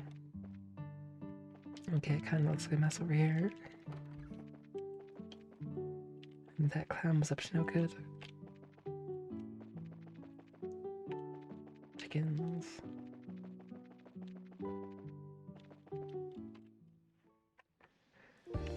Well, let's go find shells. I'm by the seashore.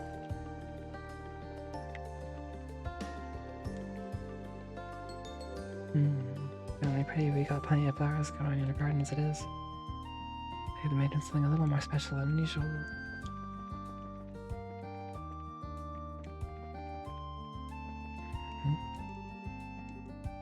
Silence is ruin. Present. What? Yeah, it's just thing giving a sign to the Matrix apprentice, are you? Now you're just being silly. Trying to choose a present seriously here. Not also kind of prank like Clem does.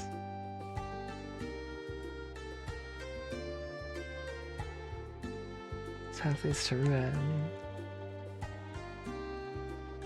Okay. All roads lead to ruin.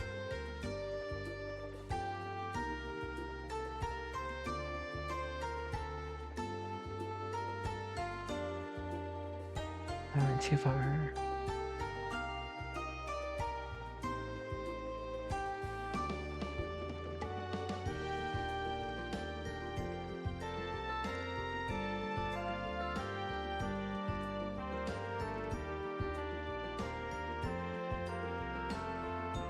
Should be somewhere here. Oh, I can't see pretty ones around here. Oh, a pretty pink one. It's cracked, what a shame. How nice to be to bump into a happiness stone. It feels kind of nice in the hand. I'm not very fond of the color. And a little lighter.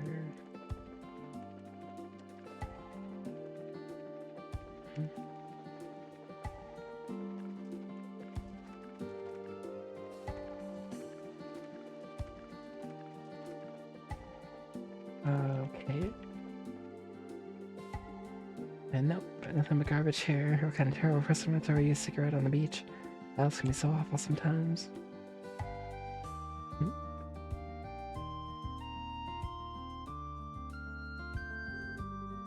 Seemed like a good idea on paper. Can't do much with it without any nice shells to use. Wish those happiness stones actually did exist. And those would be a perfect present for the matron. What you thinking about, Mary? That stone? Oh, yeah. Polly, do you think it'd be possible that happy stones might be real? Huh? You want one so you can be happy? Well, that wasn't really what I meant. Just, don't you think it'd be romantic if something like that really existed? Happiness is all around us. What's that? What? I don't know. It's really shiny though. Mary picked up a gold chain. Oh, so that's what it was. Oh, it certainly counts as romantic. I'm sure a chain alone is going to make up to a present. We know a little more than that. You can have it if you want. You're the one who found it. Well, it'd be a fitting for a present, but it's still pretty.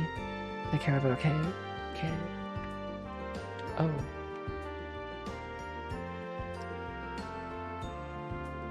It's Lucia. Oh, Polly, Mary. Hey kids, having fun playing on the beach? Yes, that's right. We're trying to find some nice shells, actually. Shells, huh? Well, take care, alright? I'm not gonna tell you not to play here, but you just keep your eyes peeled for monsters. We will. Fortunately, there doesn't seem to be any here today. You going somewhere, Lucia? Well, I was. You know about the bazaar starting today in Maria, right? We went to put up some posters for it in Iran. You just reminded me of it, in fact. I wanna go. You should totally go then. It'd be really fun, trust me. Okay, let's kind of move on.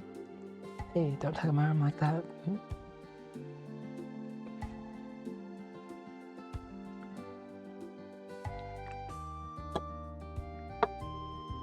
Wasn't he one of those bracers who helped us before?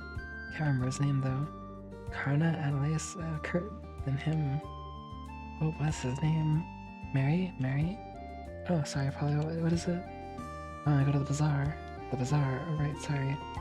Oh, I meant find something that works as a present there if we do. Let's see if we find something, yeah. Wait a second. I don't remember his name either. I was safe to go running off on your own, Polly. Let's go together, okay? Okay.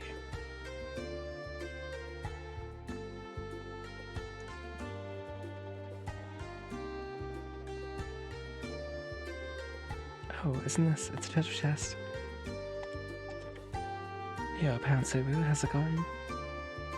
Much to Mary's Polly's dismay, the chest is empty. No.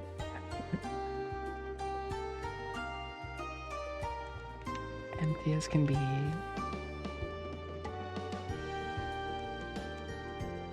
Oh yes, Pizza Cat.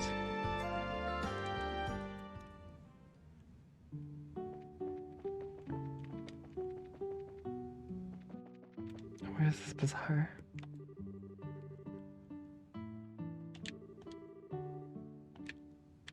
A few potted plants. This is sort of bizarre. Donate something to sell there, I don't know what. Leftovers from the shop. Maybe. Oh, you can after all. Sounds like fun. Oh, it is. You'll have loads of fun, I guarantee it. Where in town is it being held? It's in the cabin attached to the windmill. Go and buy tons of stuff, okay? Can I help you? Oh, I remember your name now. It's Black. It's Grant. Do me a favor and try remembering it next time.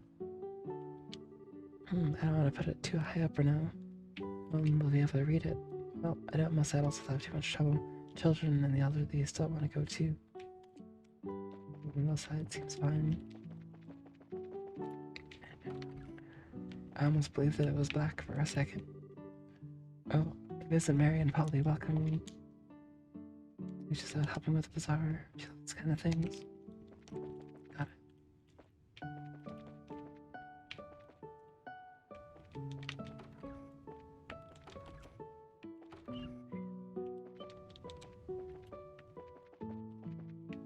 Yeah, nothing here. Oh. Hello, you two. Hello, sir. It's not you're always playing with Alicia. You're welcome. Oh, it was nice to see such cherry bases around here.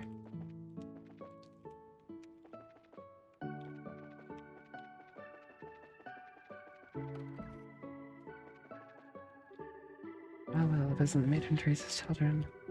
Oh, surprised how lively it is in town. There's a bazaar being held in the windmill today. If you're interested, I suggest you run around and see what an offer. Yeah. Got it, windmill. Windmill is over here. In the attached cabin. That's quite the bazaar. Oh, this is so cool. Yeah, there's so much available here. What is anything that would make for a good present for the matron? It has to be with all that's here.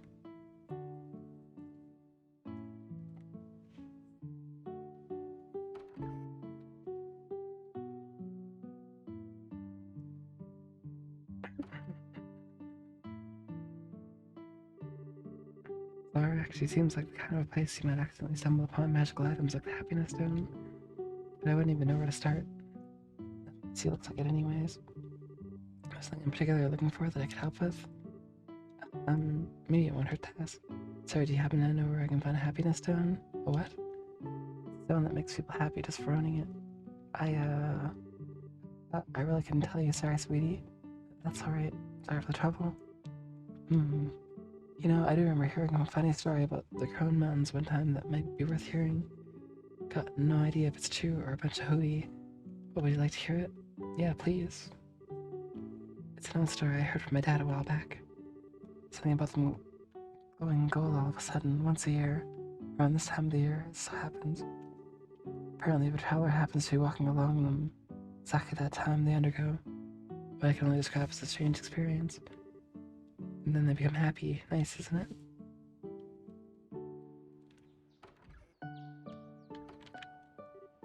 Ooh. What should we do, Polly? That actually sounds like it might be true after all. Maybe there really is something up in the mountains. Mary? The golden glow, tall mountains, it all fits. Maybe there really is a happiness stone to be found there. She's not listening.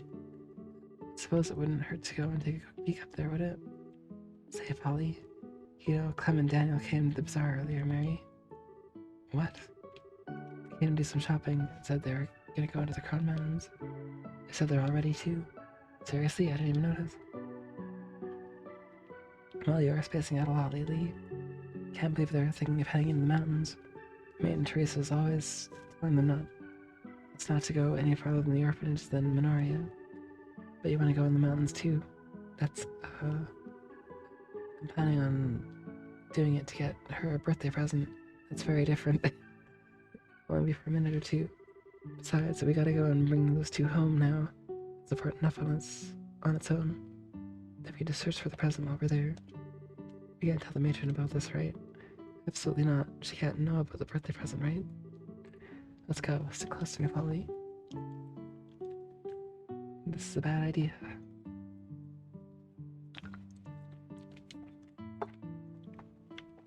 To the mountains.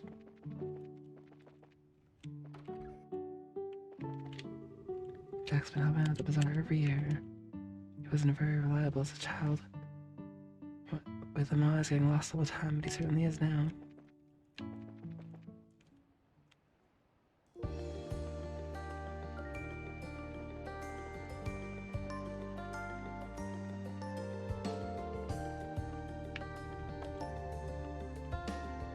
Always.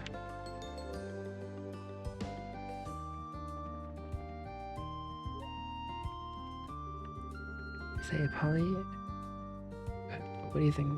Miss Stone, do you think Miss Stone is right? That'd be so wonderful. Huh?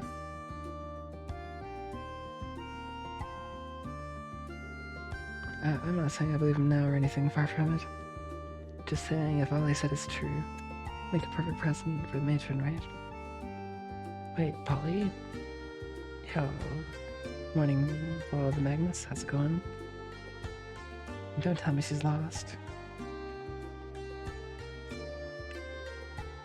Polly, where are you?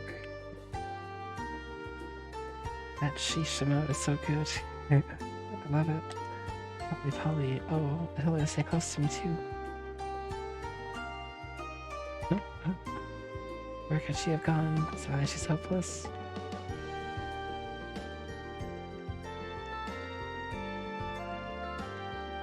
Actually, where did she go?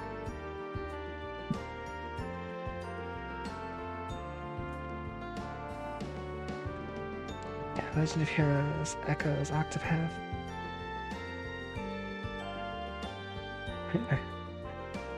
Well,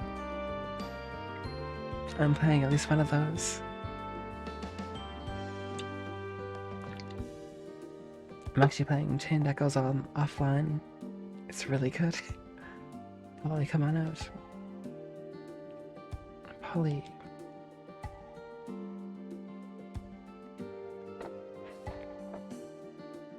I figured Chain of Echoes is something I've got to experience for myself before I can stream it. Can't find her anywhere. It's all my fault for being so careless. Should have taken my eyes off her. Never do this either, so why'd I do it this time? Wait a second.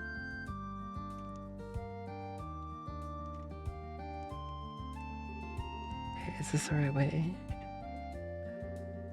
Which way did I come from again? She's so lost.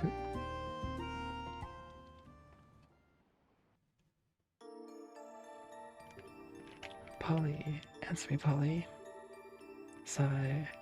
Where have you gone? Huh? Where am I? I've never been this far from the orphanage before.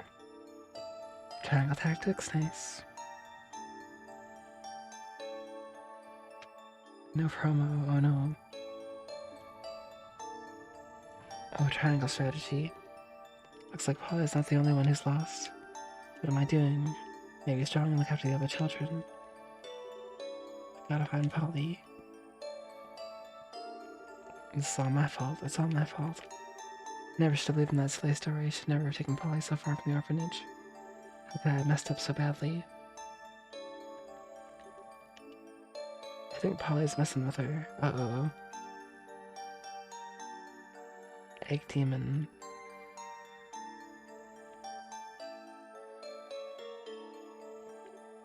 Oof. I gotta find Polly. I must like that finds her before I do. I didn't want to think about it. Please be safe, Polly.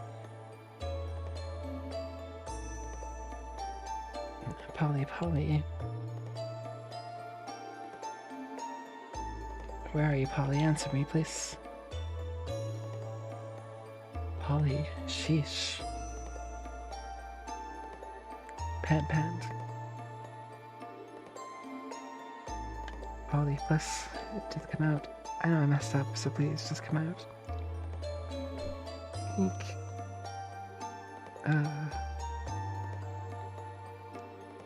I mustn't cry. Sniffle a sob.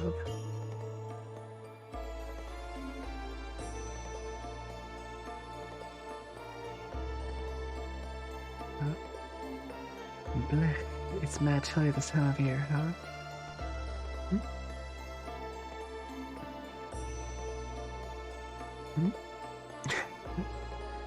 Yawn. Maybe I should go catch some more Z's.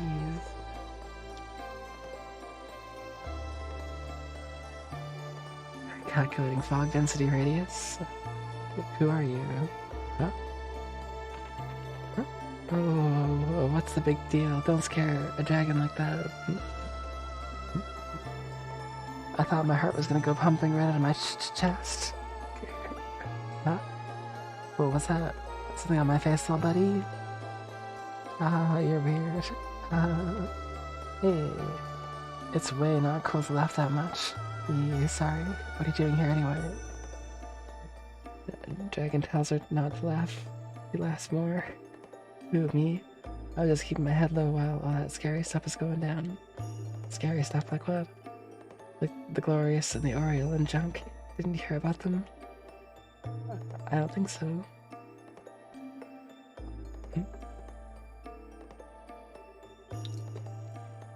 Huh? Okay, are you a baby dragon? Yuppers, I'm only 320 years old. 320 years young. What, really? Why are you so surprised? That's totally normal. It is? I'm not so sure about that. Anyway, I'm bored. I want some grub. Do you know if there are any dandelions that bloom around here? Is that what you eat? Sunflowers are yummy-licious too.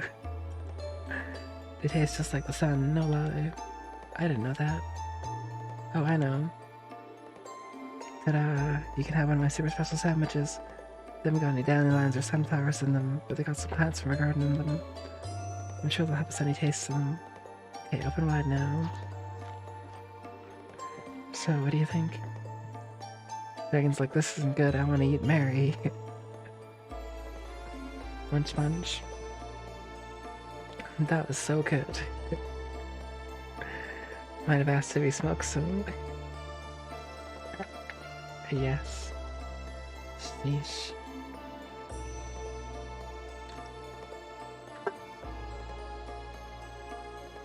That was so good. I made it all myself too. Hee, aren't I amazing? Wow, you're crazy amazing. Can I have another one? Another one, but I've only got one left, and this one's supposed to be mine. Give me half then. You please? Well, I suppose I could. Okay, you win. Dandelions, that's a nice way to call it.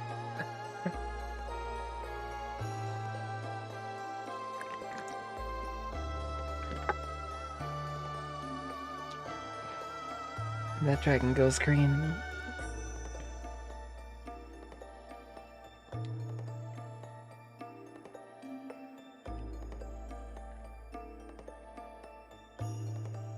"320-year-old dragon ripping the paddle spades in the mountains. With those dandelions. Brr, it's sure getting chilly now. You think? You have trouble dealing with the cold?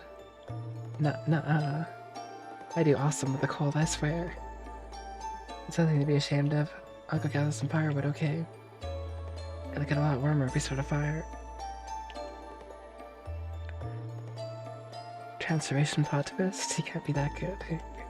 Just wait here, okay. Can you be fast though, please?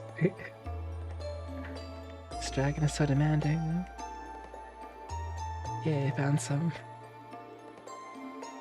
Easy. Bye, dragon. I'm out of here.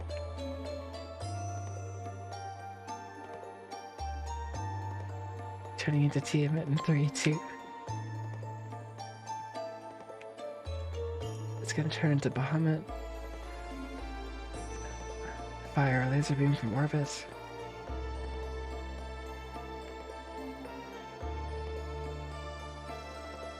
There's gotta be more firewood around here somewhere. Huh? I thought you were gonna wait for me. But it's getting dark now. Being out in the dark alone is kinda scary. Hug. There, feel any better now? Hee, stop that, you're tickling me. The soft, you smell so nice. That smells nice. I can't remember. The smell is just somehow familiar. I'll help you look for firewood too. That way we'll both be warmer. That sounds great. What's the dragon got equipped? What's the stats?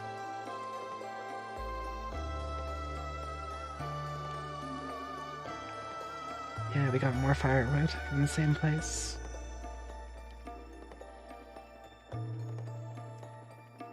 How much firewood do we need? Already picked up like 3 bundles.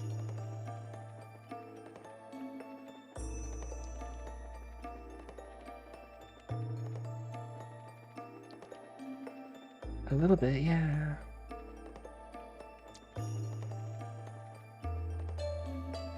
After 320 years, you start accumulating a lot of makeup.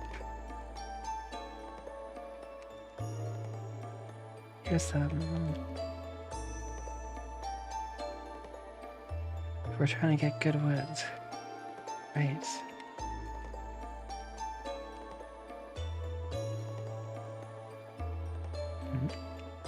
How do I get down there?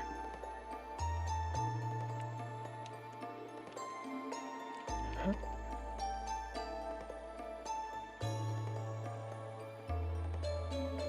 Also, how did getting a birthday present for the matron turn into this? Finding wood quest.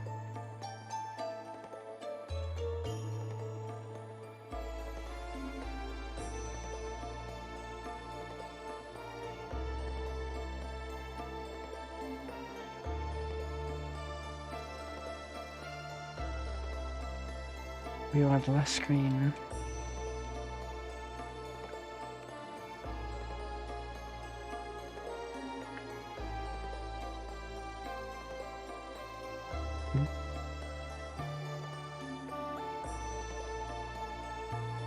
We'll go find us the lush green trees from BC,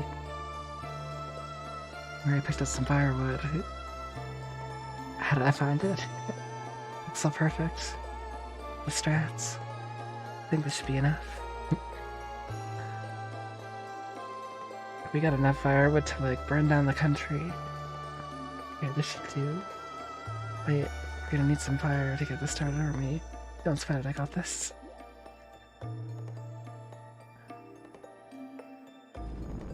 Damn. A fire for 10 years. 3 sticks. Oh wow, you can really breathe fire. It's like 3.3 years per stick. Anyone can do it if they practice enough. No, they can't. They can. I learned how to do it recently too. Oh, really? I wonder if I'd be able to do it if I practiced enough. Maybe you could have practiced for 320 years like me. I'm not gonna even live that long. What is happening?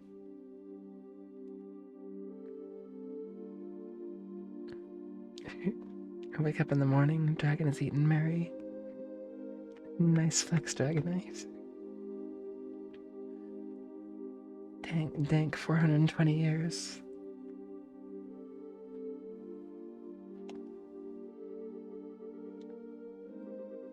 Dragon must have smoked a lot of trees to be able to breathe fire after 320 years.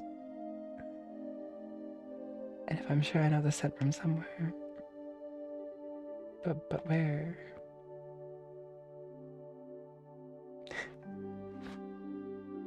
This is so warm.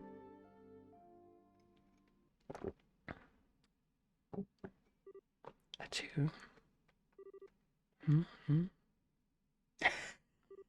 Was she hallucinating?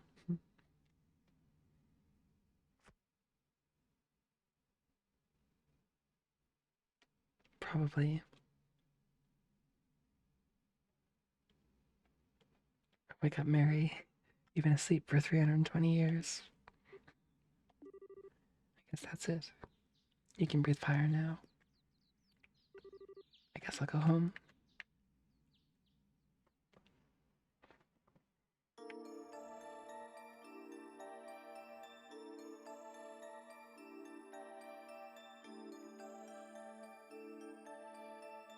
How does she even know where home is?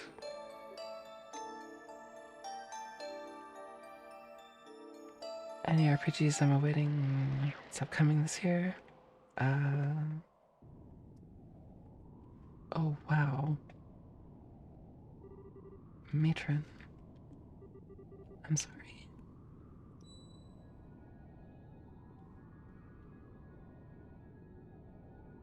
What is going on? I'm looking forward to Sea of Stars, because I've heard really good things.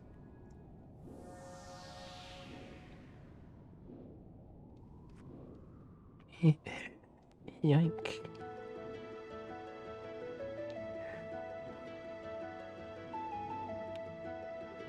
You saved me. You can fly. I'm still a kid, so yep. You only fly for little? Well, no, grown-ups can too. It just causes, problems. That's not much of an answer. Haha.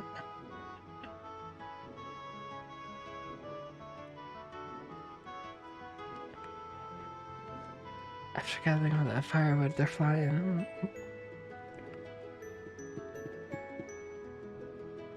They just hunt us,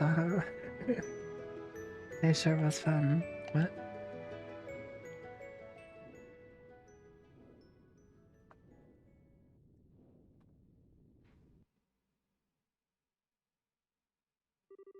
Hey, are you okay? Wake up. Oh good, she woke up. You okay, Mary?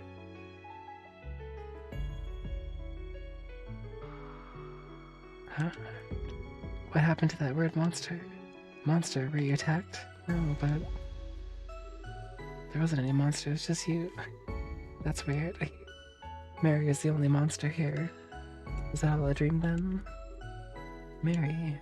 Mary.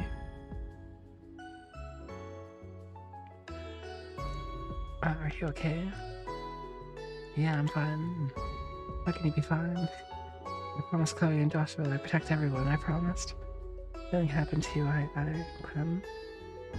But why do you always gotta try and do crazy things alone anyway? We were all gonna look for Machen's birthday present together. Don't go off and start doing dangerous stuff all by yourself. He's right, Mary. We were real worried about you. We're all looking for you together. Because you went and disappeared on us. I'm sorry. Thanks. Huh? But what are you thanking us for? I wasn't worried or nothing, I just figured we could look for you while we're looking for a present. You remember how Clem forgot to buy those decorations when he was in Mr. Neal's shop? Right? That was why I went over to the bazaar to do a bunch of shopping there, so we could get what we needed for Matron's birthday. He said we had to do it because it'd be a big pain in the butt for you. Shh, don't tell her everything. Anyway, when we headed over to the Crone Trail and... Ow, you're hurting me, Clem. I feel so happy for some reason. I feel like I just had a dream. Really nice dream. Mary? Are you okay? Are you feeling sick or something, are you? Are you alright? Feeling dizzy or nauseous?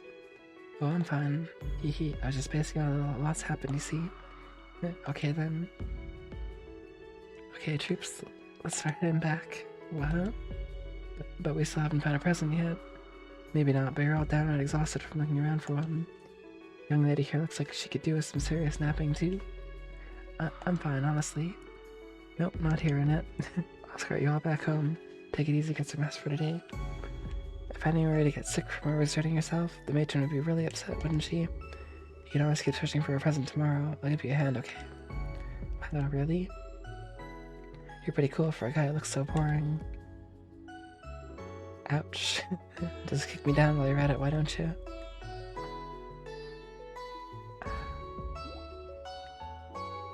Huh? What's this? Oh, wow, that looks... You don't think that could be... Whoa. It's a happiness stone. Yeah, must be. Clem suddenly chimed that he had an idea as he took an old pen out of his pocket. He grumbled that it was only something he stumbled upon at the bazaar. With everyone's encouragement, I decided to try setting the happiness stone in the center. Hopes it would fit. Fit perfectly, too. It was as if they were always meant to be together. Paula's golden chain turned out to be the perfect length as well. Finally, we placed it in the small box that Daniel had kept it with him. Wrapped it in paper wrapping paper and the perfect necklace was born.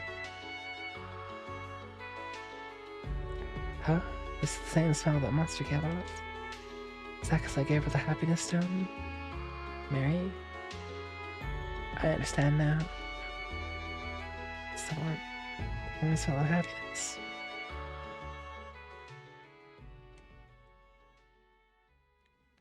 That's what it was. Side story over. The happiness stone. It exists.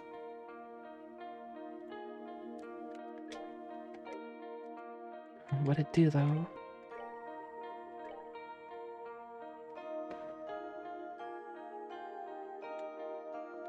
Speed minus 20. Stone that makes attack enemies drop set just sometimes.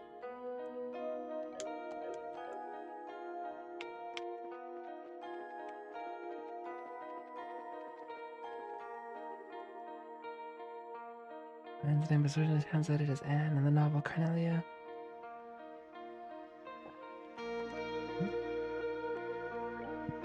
Okay, so I'm done all of the moon doors.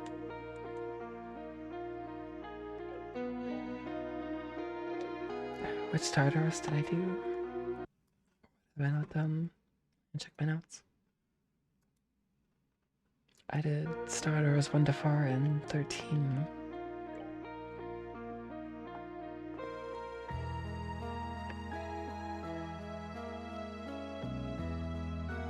Only when you have released all the other doors will this one open.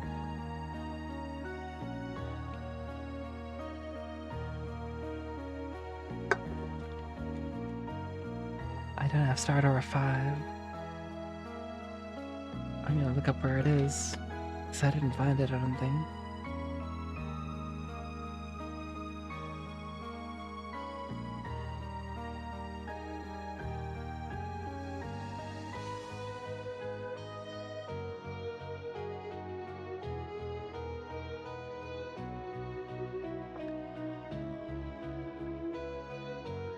Ballstar Channel map 4.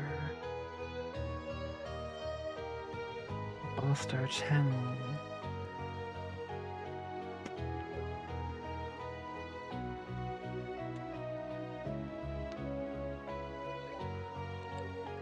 The Abyss.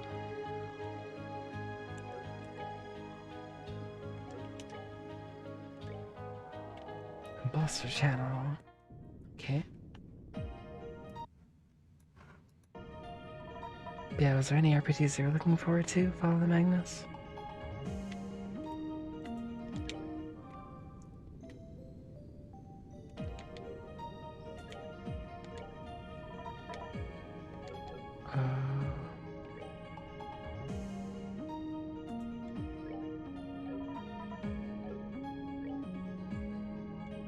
Or any games? I don't really know what else is coming out for RPGs.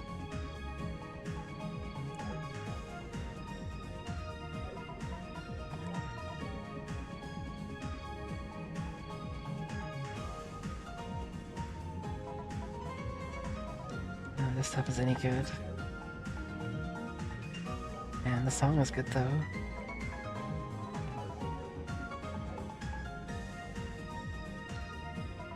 That dragon was so crazy.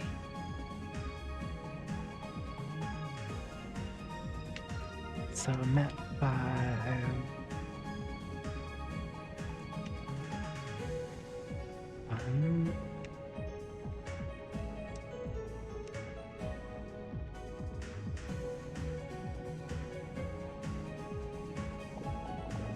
Maybe not there. Oh. Is that it? I don't know. I'm dying.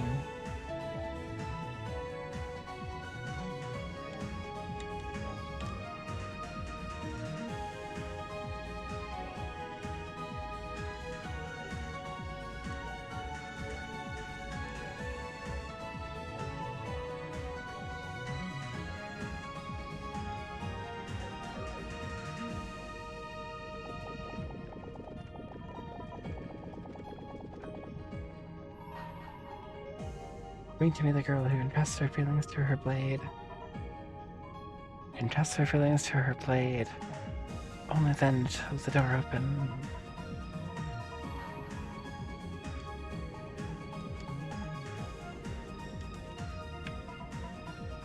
Okay.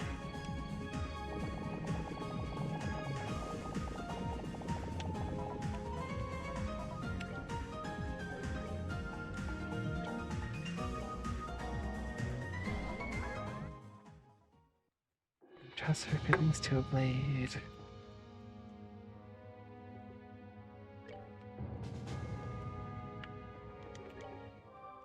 I should heal because I just walked on lava a bunch.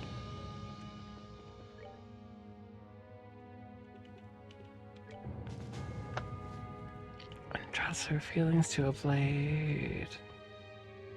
Annalise? It's either Annalise or it's Julia or Shara. One of these three. I'll try Julia first.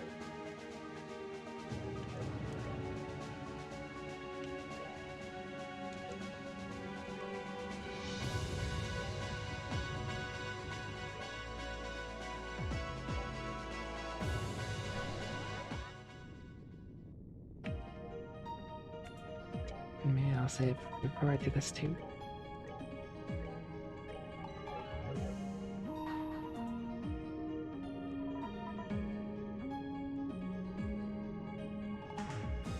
Nope, wasn't Julia.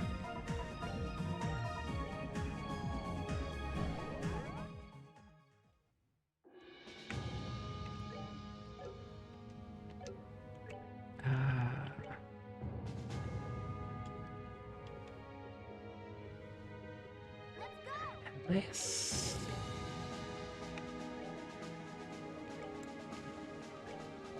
Alright, let's try it. Just keep coming back with everyone.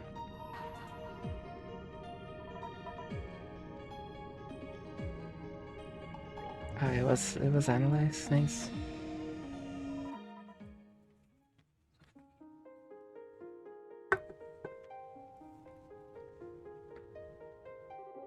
I shall grant you a memory fragment of my blessing. Cool.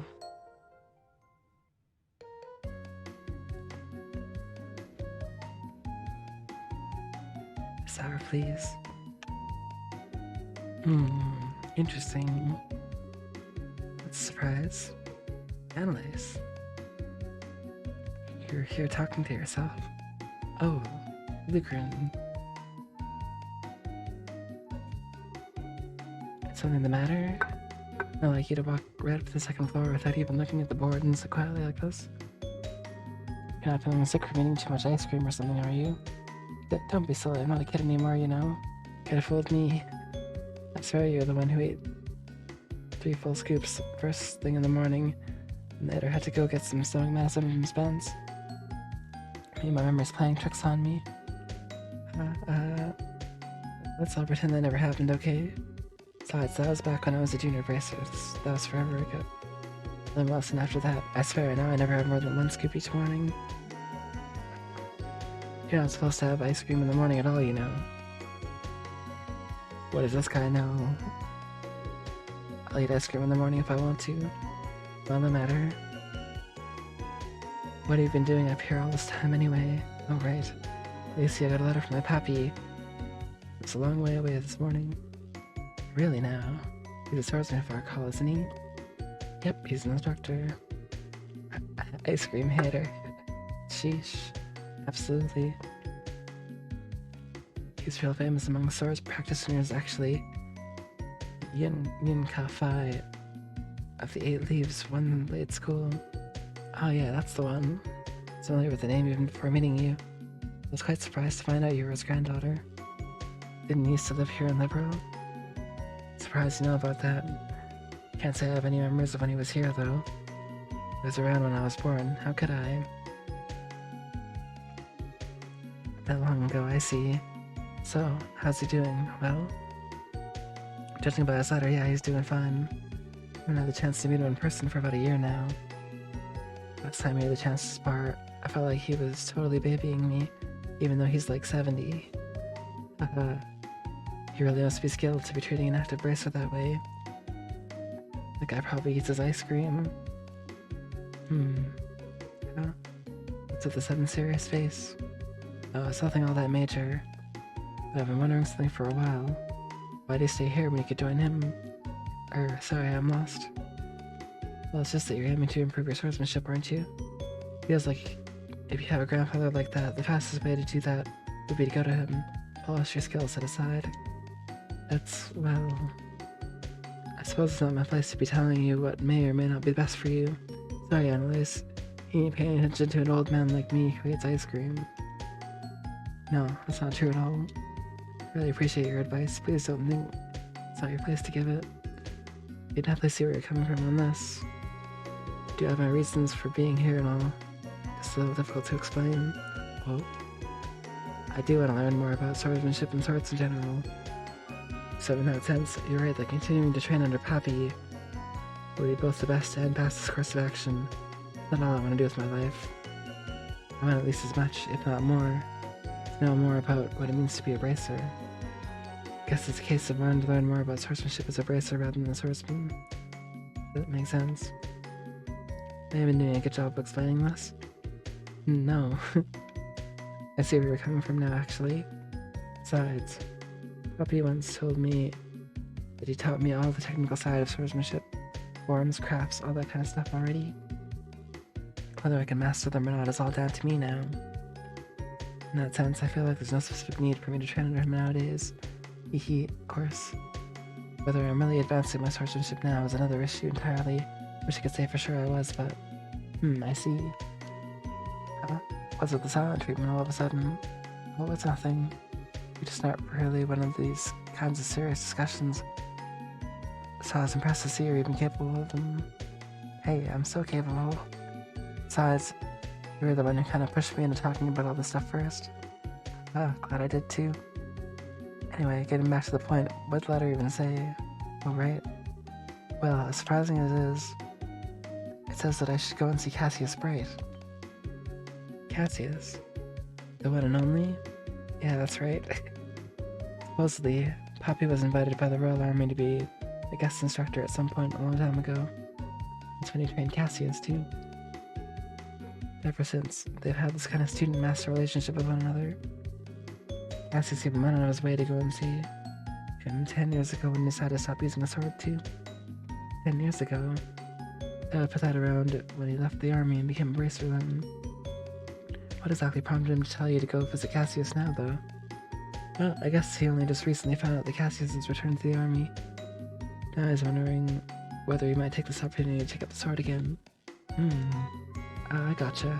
He wants to go and ask for him. And then if nobody says, yeah, I see. People really do end up connected in the strangest places in the funniest ways. Tell me about it.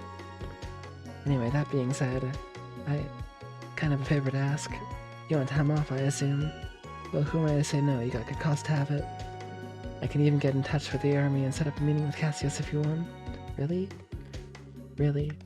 Go along and get that truth your grandfather wants from him. But in return, why don't you take care of every single one of the monster extermination requests on the board first? Every single one? Aren't there like 5 of them right now? Sure, but the monsters in this area will be no trouble at all for you as you are now. You'd be less of a problem if Grant were here around. But I had to lend him to the guild over in Rouen. He's still not back. You're gonna have to pick up the slack here in his place, especially if you want time off. Okay.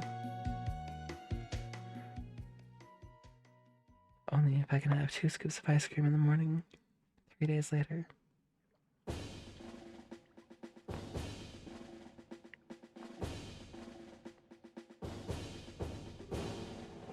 Ooh, I'm finally here. Right on time, too. Okay, let's go bug Cassius.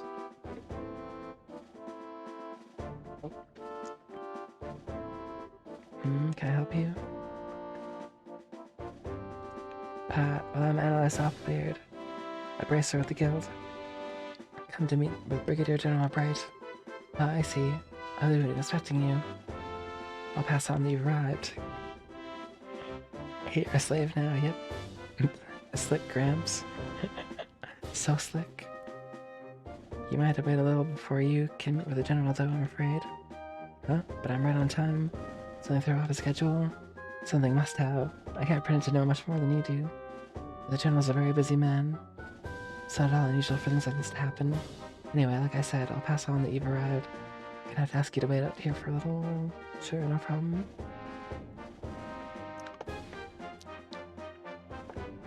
This is taking ages. Hope the meeting is gonna end up getting cancelled or something. Sorry, I really don't want to have to come all this way for nothing. I suppose if I can't meet with Cassius, I could at least go shopping in Grancel. Should probably be getting the new line of stuffed toys around now. I wonder which one I should get. Maybe the bear or a crocodile once in a while would be nice. Excuse me, young lady. General can meet with you now. Really? No, we're just kidding. Go home, lady. And good day, sir. Thank you. And you must be Annalise, I assume. Yes, I am. Welcome to Lyston Fortress. The general's waiting. Please follow me. Oh, thank goodness. So I thought I was gonna have to go home without getting to see him. I'll be sorry for the wait. No, please follow me. You got it, sir. And this is a trap.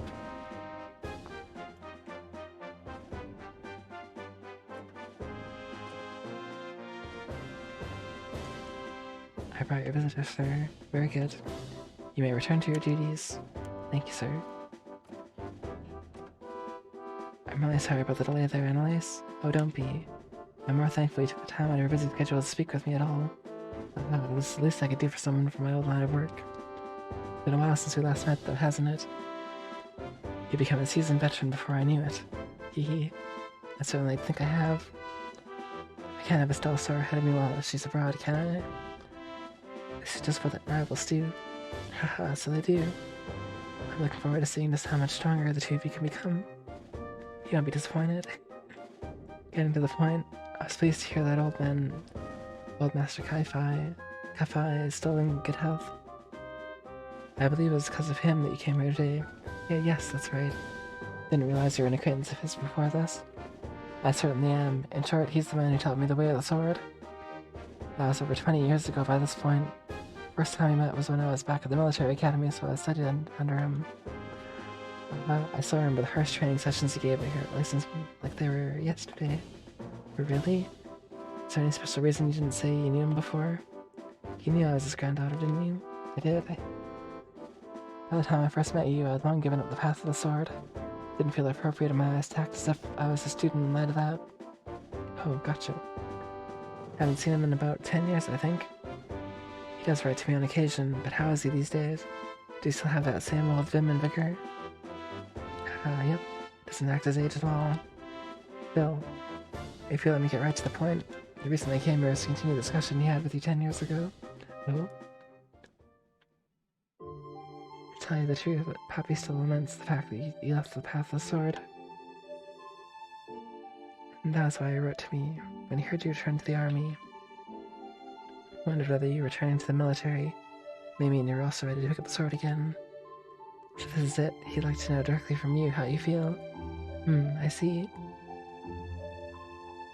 Nope. Well, it's a great honor that after so many years, you still care so much. And yet, I'm afraid my answer is that I still have no intention of taking up the blade again. Can I ask you why? You certainly can, but I'm not sure how to put my answer. This has always been on my mind, too. I've always wondered what would prompt someone so skilled with a sword to even gain the title of Divine Blade, to leave it all behind. I don't mean to make light of your skill with your staff, or say it's inferior, nothing like that. It's just hard to wrap my head around why you did what you did. And there's a little part of me that can't accept it either. Especially now that you've returned to the army. Why can't you return to being a swordsman? Unless you believe that the staff is stronger than the sword after all. Then no, not at all. I believe the staff to be a more fitting weapon for me as I am now. Staves are a symbol of protection. Should used more for keeping enemies at bay than cleaving through them. You say that there's a lost swords to go look for as cutting and killing. That's not true.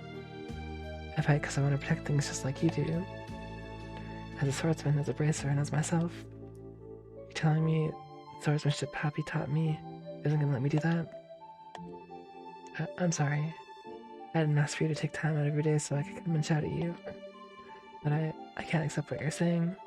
Up until all of what happened here in Liverall, never felt any doubts that swordsmanship was the right path for me. In the end, all of what happened just served to remind me of how powerless I really am. And now I feel like no matter how hard I try, I'll always be a rookie. I'll never be strong enough to do what I want to do. Now I see. Perhaps this is fate. I see Master Kafai hasn't changed one bit. He's the same firecracker he always was. What do you mean? I'm afraid as I am now, I'm not able to answer the questions you're asking me. But I know someone else who can.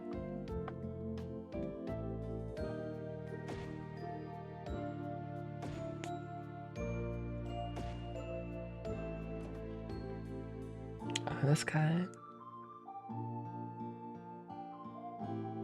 What's he planning to do out here?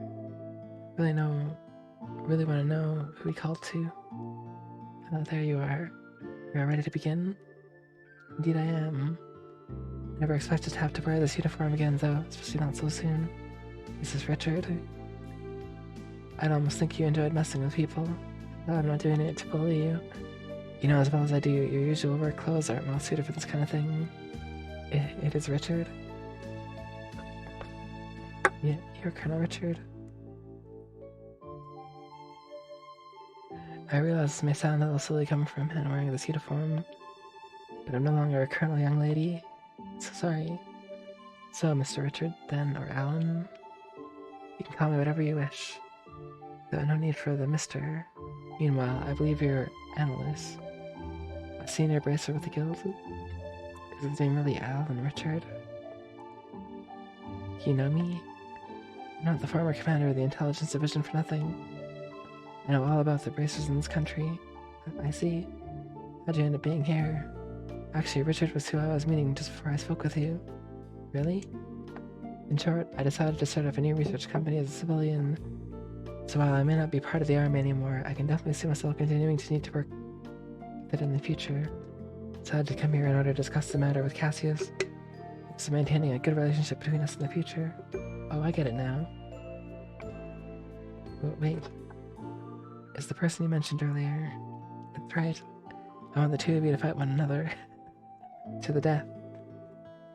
Wait a second, this is all a bit sudden, isn't it? So you're gonna be fighting the famous Colonel Richard? Is that so? You don't want to know the answer to the questions you asked me earlier then? I believe any doubts you have towards swordsmanship can only be dispelled through using it. Focus not on whether you win or lose, but on pouring all you have into the battle. You should find the answers you seek. Alright then. I'm not sure I'll make much of an opponent, but I'll see what I can do. It's not every day one has a chance to test their skills against a relative of the school's founder. Eager to see what you can do. Begin. Right. Jam.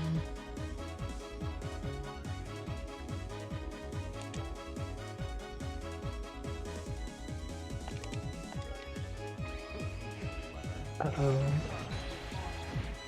Oh. Ow.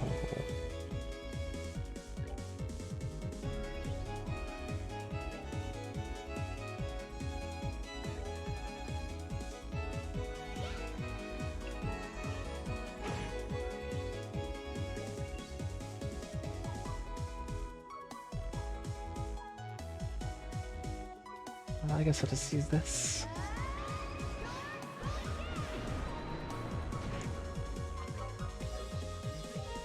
I heard happens if I lose this. Precious supposed to paste. I like that idea.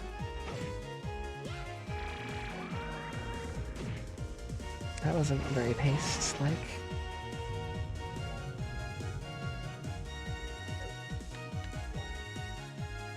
Ultimate ice cream.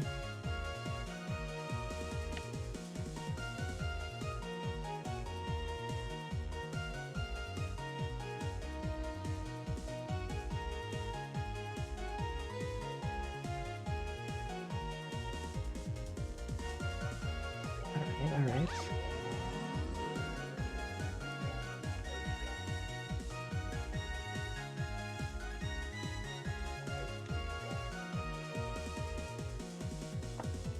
Sacrifice defense for offense. Strength plus 50. It's minus 30.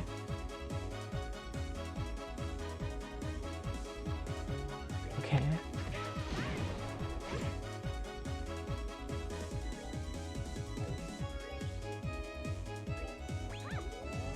The ice cream.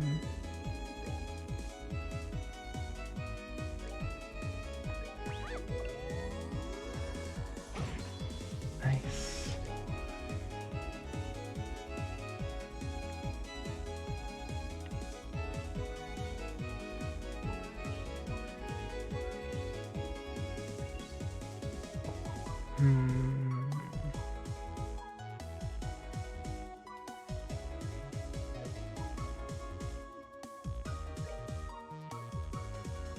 Open guard, I don't know. Maybe I'll do this. And then I'll seal a turn. Dang. I'm gonna die. Yep. Oof. Oh, I should have known I'd stand no chance. I'm amazed at just how well you did fight them. Alright, the victor is decided. Sheath your blades. So, Annalise, how does swordsmanship occur to you? Oh well, he fights using the 8 Leaves School's 5th form, Morning Moon. He's made a few changes to the standard form, but it's largely a style based around sword drawing techniques. Well, okay, I noticed a bit more than just technical details like that. What do you notice? One thing I realized while fighting him, Richard swings his sword as if perfectly synchronized to my breathing. The second I go to the offensive, he reacts without fail. In that sense, it feels like his swordsmanship is much more defensive than offensive, I suppose. That defensive stance matches perfectly with the form he uses in combat. The result is very natural, very powerful swordsmanship. Oh. What I can't work out is why you're so focused on fighting defensively to begin with. I mean, I assume it's because you want to protect something, but what? Annalise. Yeah. I will the sword for about one single reason. The reason is to protect this country. Oh. Nice Miyamoto Musashi inside.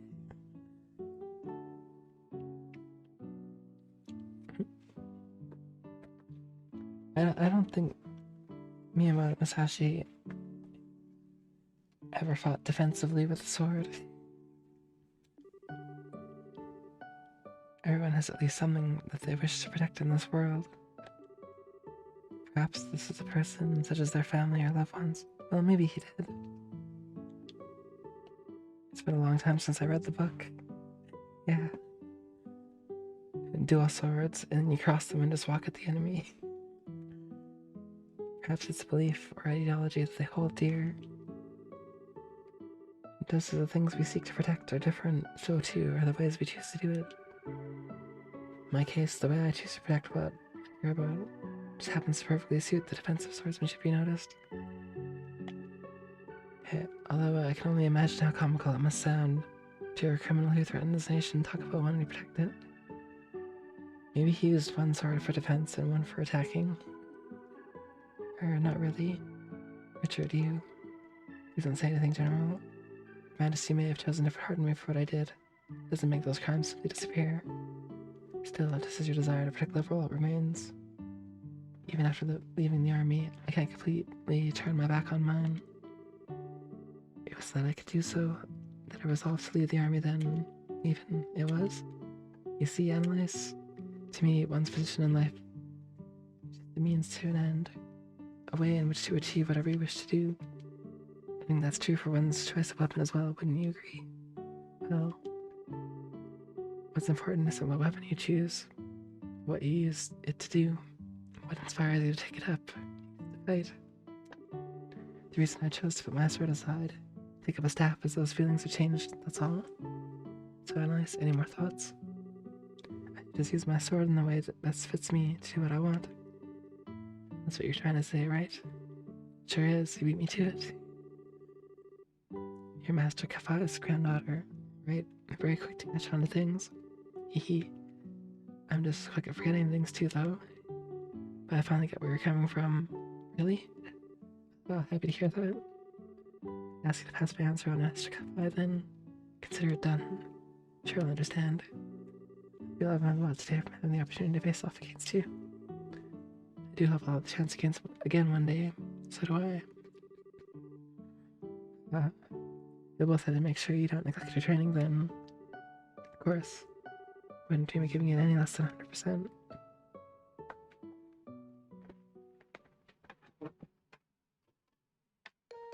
"100% ice cream training." Really? It sounds like that was quite the fruitful experience. It sure was. I'm guessing this was Poppy's plan all along. He knew exactly what would happen if I went to Cassius what I did. That's why I asked. I must have sounded a little unsure of myself in the last letter I wrote him. See, like master-like people. Incidentally, while I hate to spring this on you, before you even had a chance to settle back in, a lot of work built up while you were away. There's even a request from the mayor, too. I really need to get right on it all. If anything, you should be grateful. All this work will give you a chance to refine your skills with the new mindset of yours, won't it? That's one way of looking at it for sure. So, Poppy, well, I bet you knew all along it looks like Cassius had no intention of taking up the way of the sword ever again. Thanks to seeing him, and now getting given a chance to re-examine my own swordsmanship. Up until now, I thought it was all about getting stronger or faster, things like that. But I finally realized that it was far more important than either of those things. That's why you took up your sword in the first place, your feelings. I feel like now I finally understand why I was never able to defeat you, no matter how many times we fought. I might not be the best student in the world, be giving my training all I got. But anyways.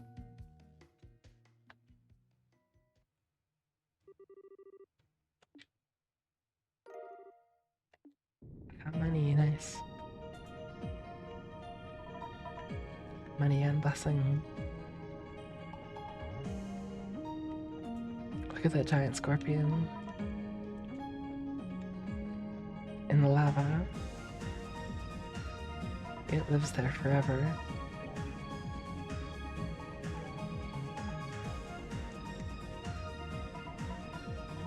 So now, so door 6. Food is the basis of all. Man can only tread the right path with food in the stomach. And we've committed 20 kinds of food to memory, so the store open.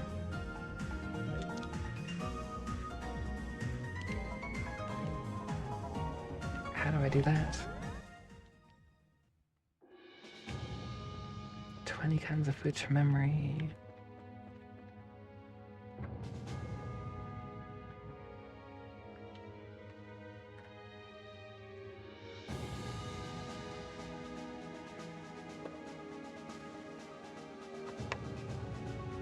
That's gonna be tricky.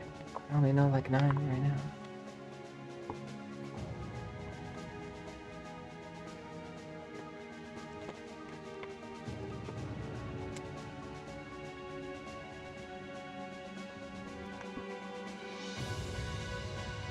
Yo, Zachary, how's it going? You messed up and drank an energy drink at the gym, now you can't sleep.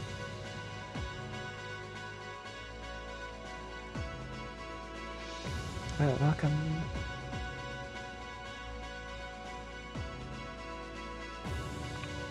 I'm doing all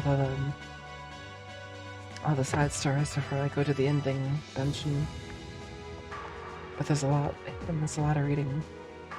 They're still really interesting and really cool, so that's where I'm at right now. What kind of energy drink did you have?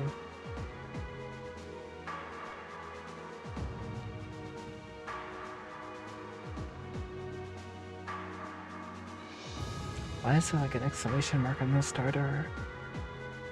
The one that I just did. C4 Skittle Sniper? Oh, cool. I don't think I've ever tried that. It sounds pretty good.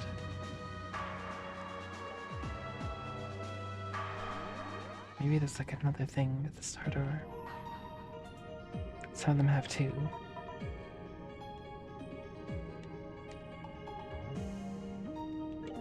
No.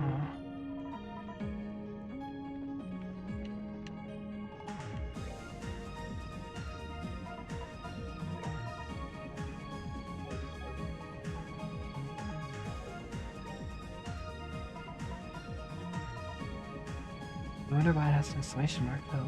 Oh, that's question.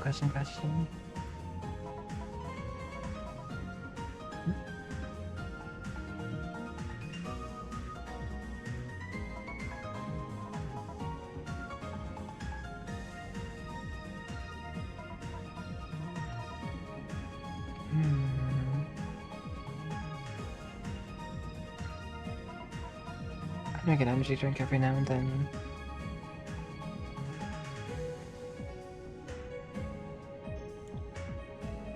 But not more than like one in a day.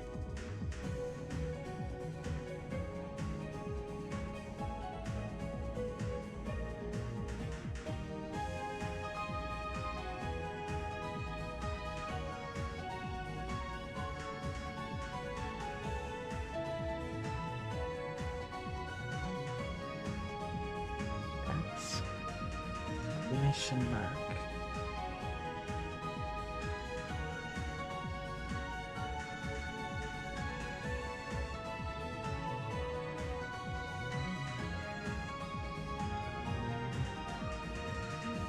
I'm trying to figure out why the starter has an exclamation point.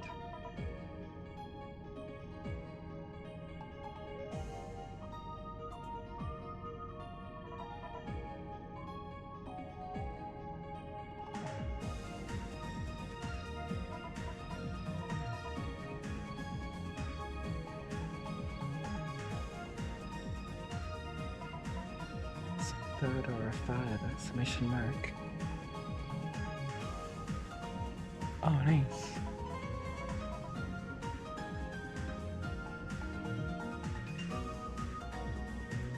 Oh, here we go.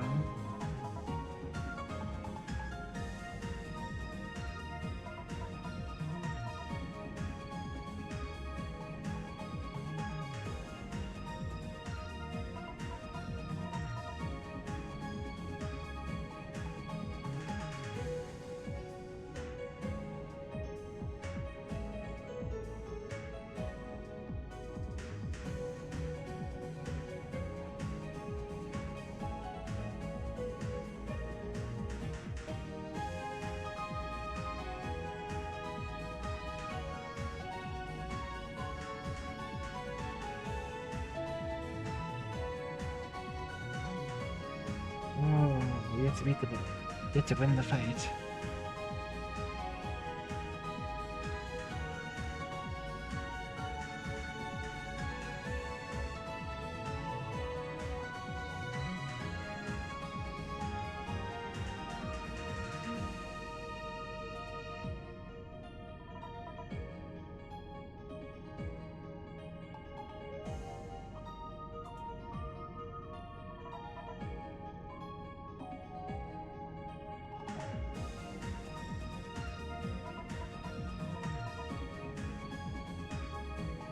Okay. I get it now. That's why it's an exclamation point.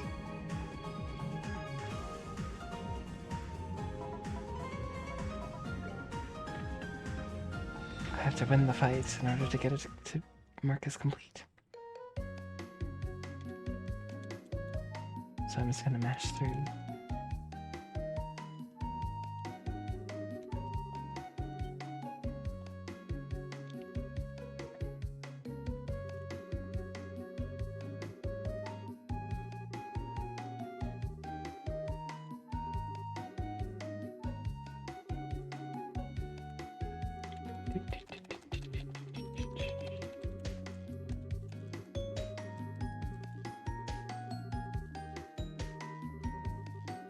Can't just like try to play it again.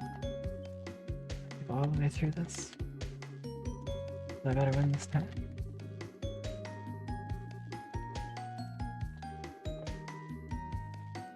Trying by the vitamin shop? Oh. Wonder what has returned.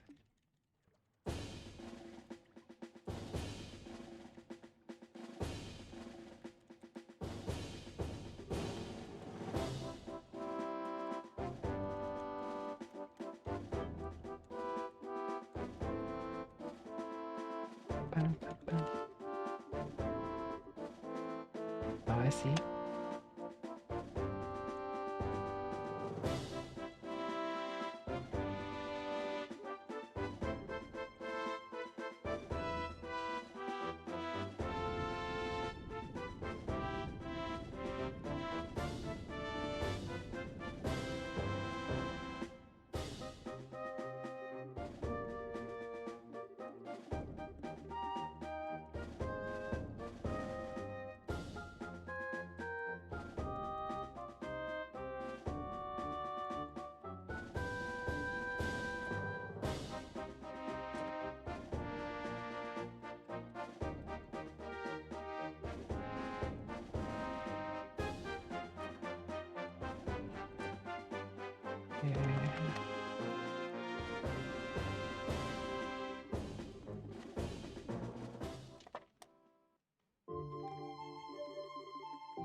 And this is yelling. Boop, boop, boop, boop, boop, boop, boop, boop.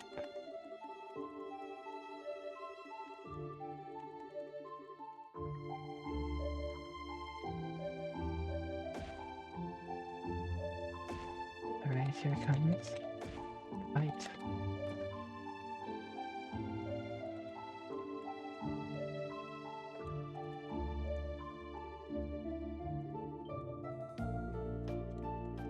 It's a... Yeah. All three of them are very text heavy, but they're all very good and very interesting.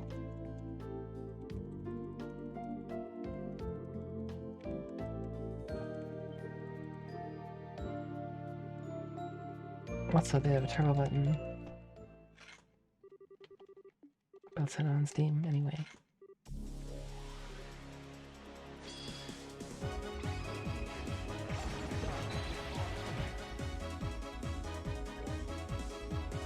Okay, so I need to heal.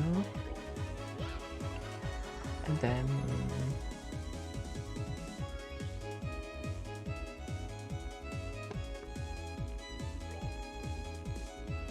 I'll clock up EX. Ow. Oh.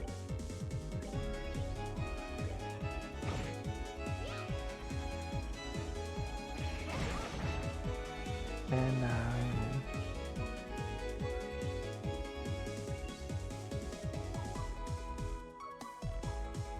maybe I'll heal again.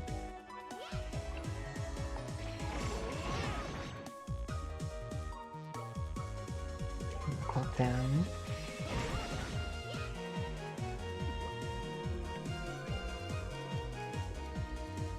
I'll heal again. And then,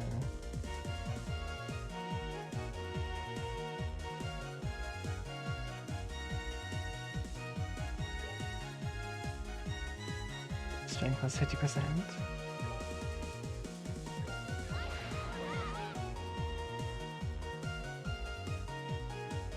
And then normal attack. Normal attack.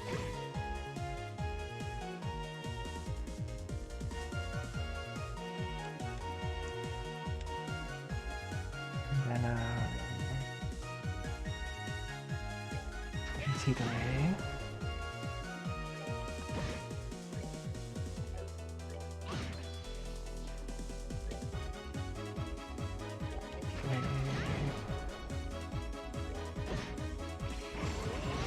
Oof.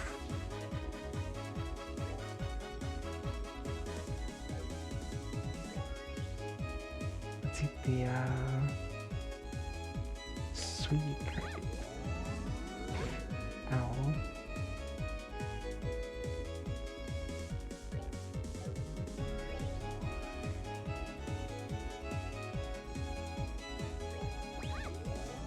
Ice cream. Oof.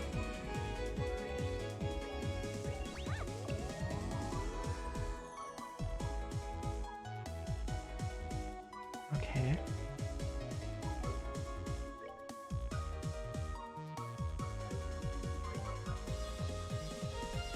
That's 6,800 HP.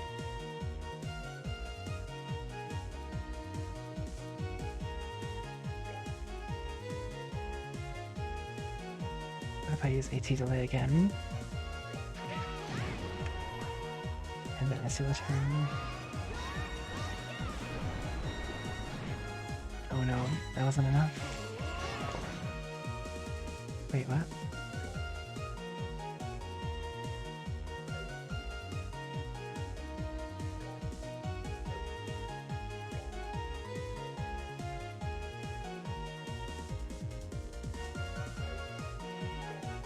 How much damage do I need to do? 4,000?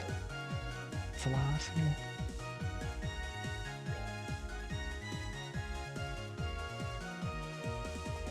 I can't chain.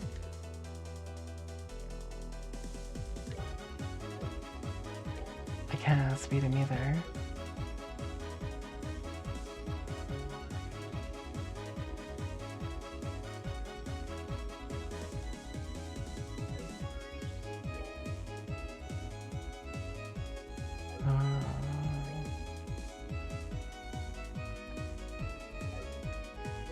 Should have used agility plus 50 before.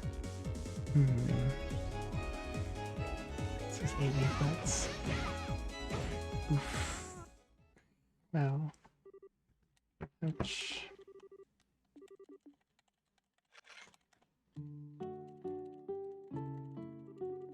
Ah, dang.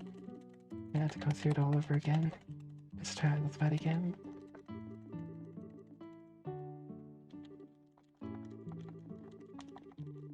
Boop, boop, boop, boop, boop, boop, boop.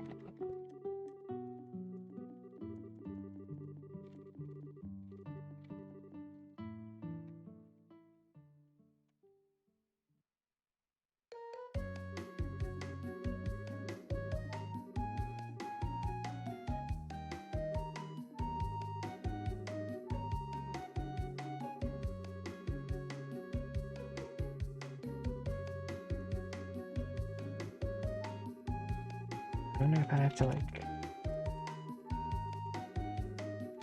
change my ordnance and stuff. I wonder if that affects the fight.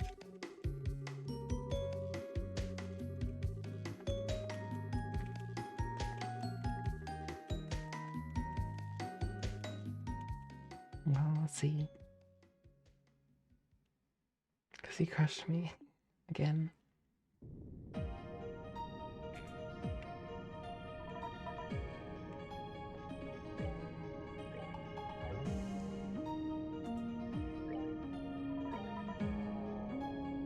The one trail is going to max.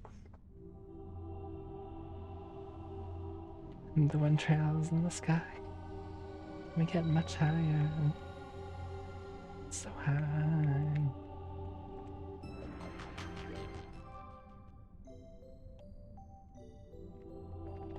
Howdy. We're doing well. The one trail is real. Yo, Casto. Thank you for your 59 months.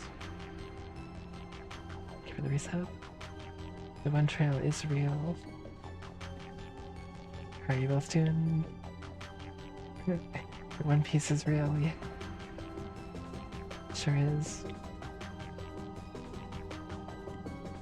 Cosmic gear. Seems good.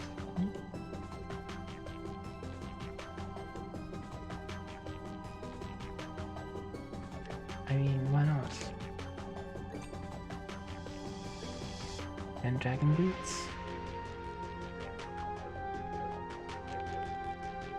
It's going well, sort of. Except that I just like lost a fight that I have to watch a lot of story to get back to. However, I think the prize is worth.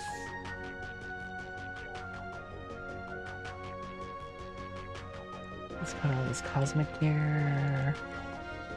These dragon boots.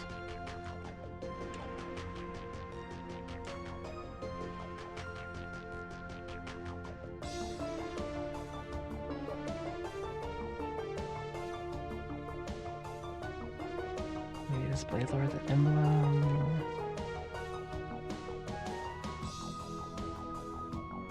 Prince moves his speed down. Prince ailments.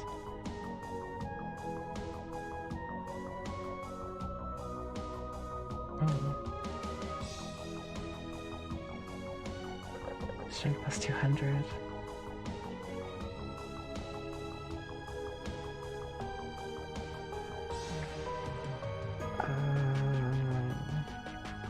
Man, the music here is awesome.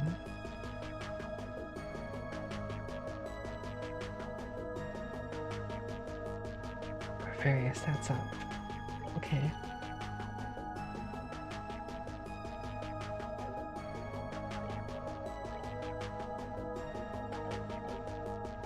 Actually, is there any sword I can buy for her?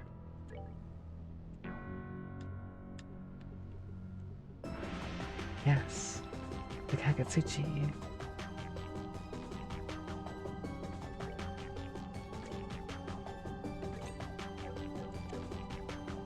Eight-hour video essay rants, right? There's actually a new show. The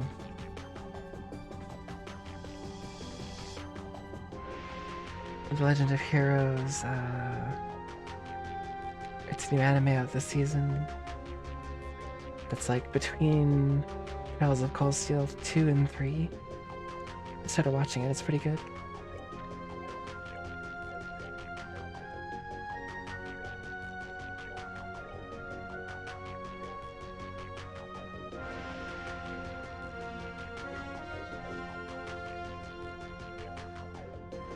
So I'm gonna save here. I'll go back and try that again.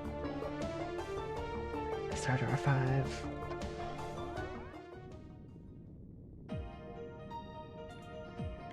Yep.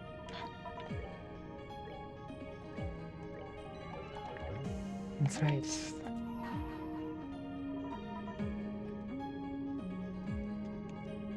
Bring me the girl. Open the star door. It's actually quite good. I enjoyed the first episode. I actually watched it right before I started this stream.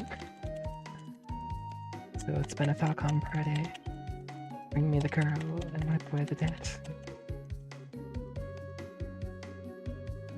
So I read this already before, and I'm just getting back to the fight that I'm supposed to win.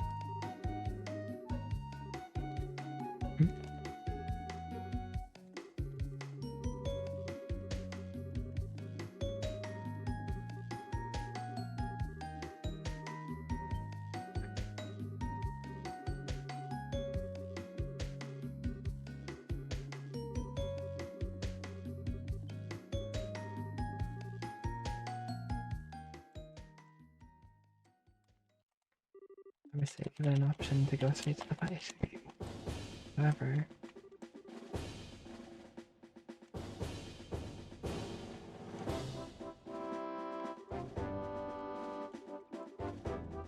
bloop, bloop, bloop, bloop.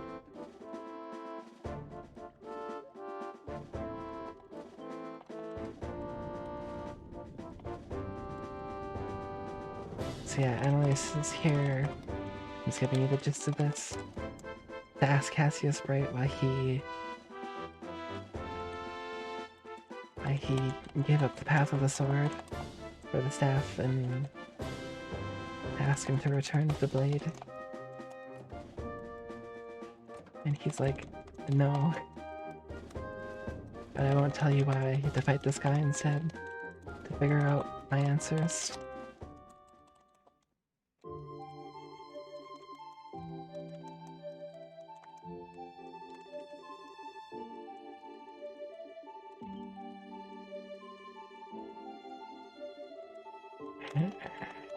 He really does. And he's really good at it.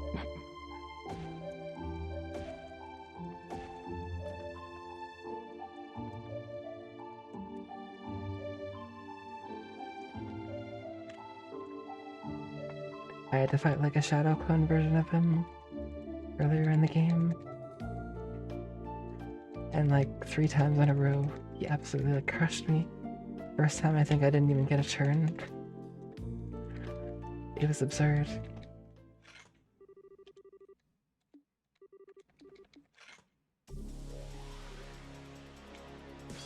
Ever whack somebody with a stick? Yeah, that's pretty much what he says. So, clock up EX.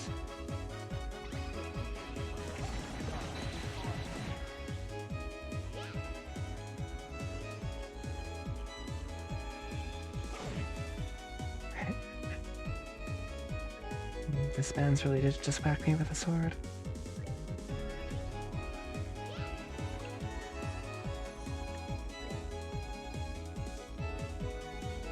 So clock down.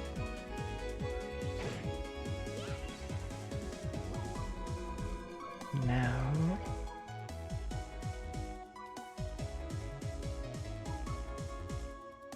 true pressing wave. When did I get that? Oh yeah.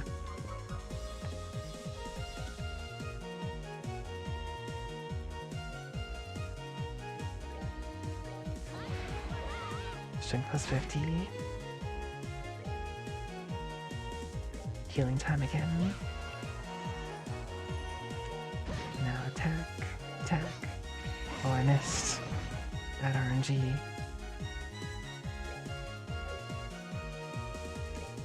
Got an AT delay him.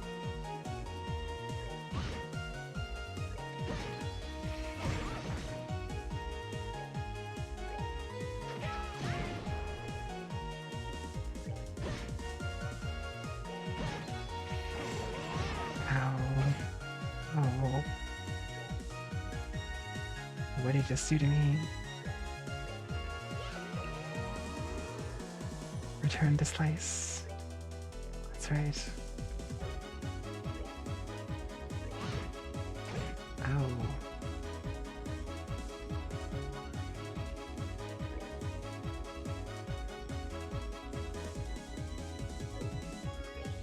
How much health he has left? 8,000.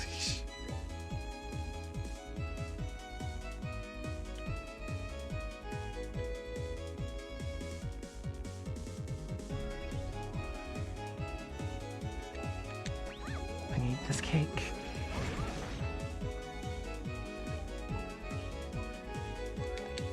And this cake.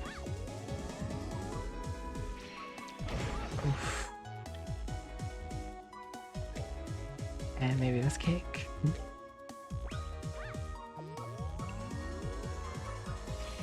How is he getting like faster? Not fair.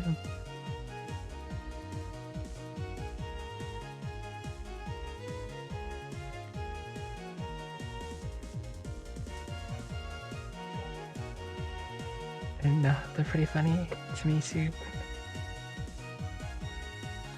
No worries, what even is brain?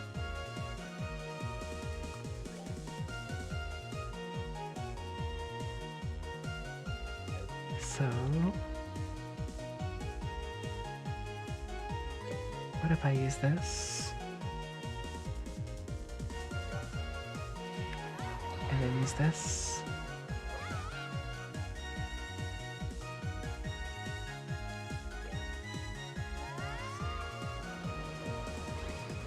Maybe this does 8,000, I hope.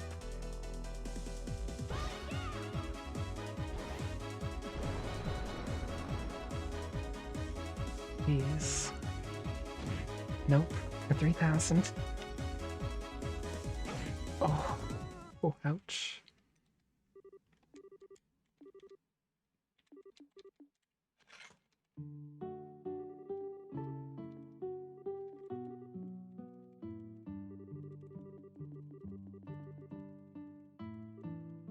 I gotta do it again. Great.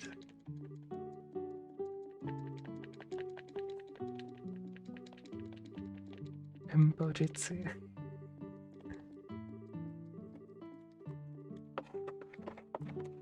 I mean, the boss half is good.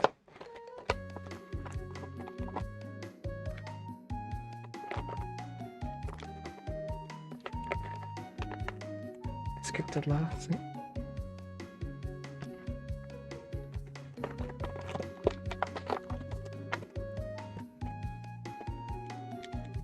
I think it's just a really hard fight. Especially because I'm on hard difficulty. That doesn't help. Makes things way, way, way, way harder.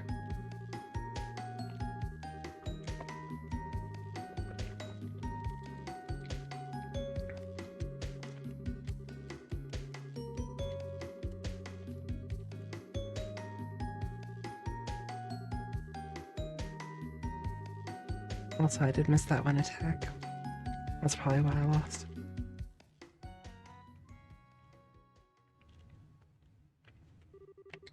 Well, you have to do it again.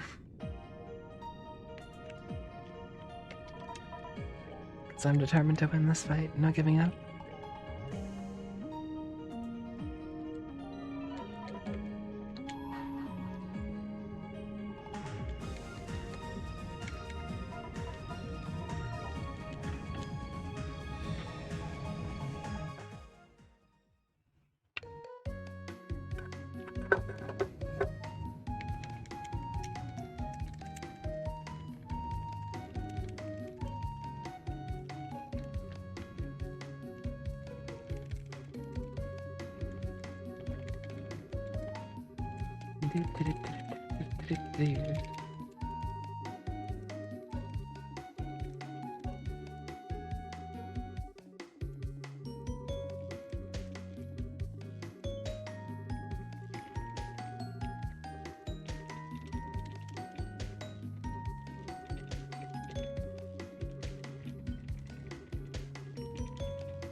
Speedrun it, yep. We speedrun now. Speedrun losing this fight.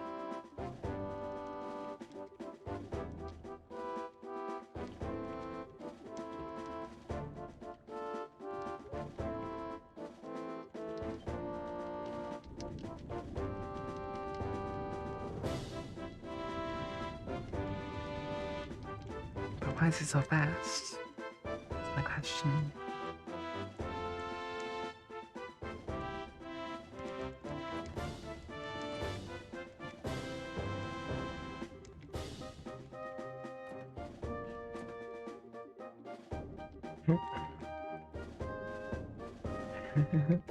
True.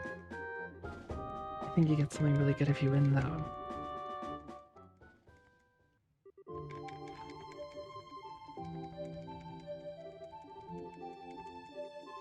Actually, I know you do, because I was looking at the reason why I have a question mark instead of a completed circle.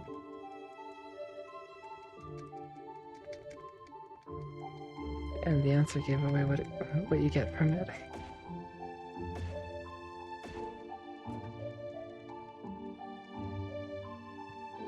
We all did that in countless games, we never learned it. True.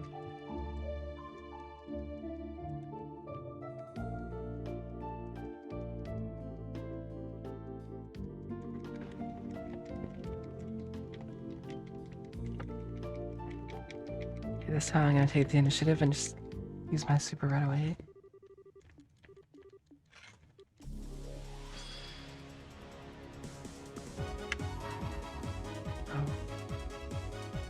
Attacked first. I'm so stupid.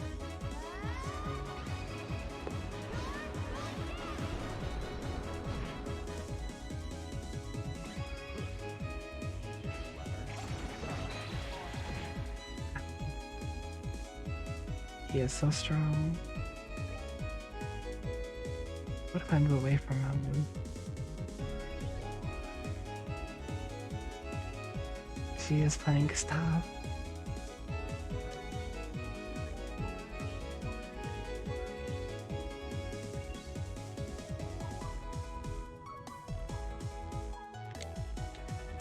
Oh, he's playing Gustav.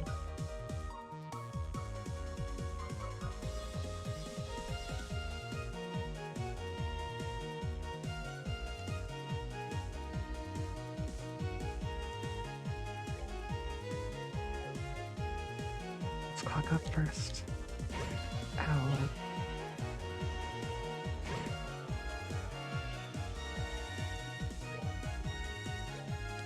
Lock down him.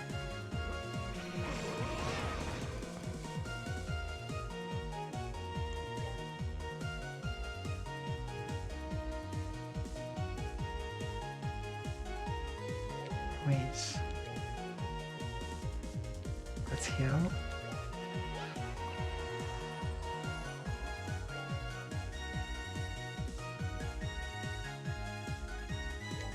AT delay.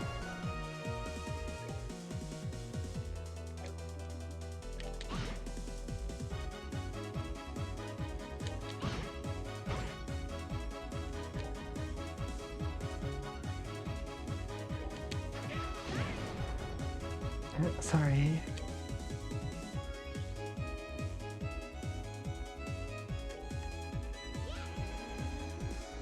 Ability plus 50.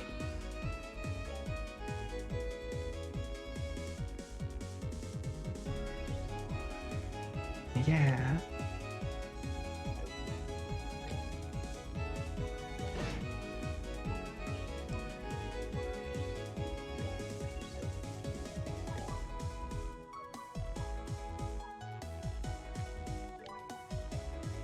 Today again.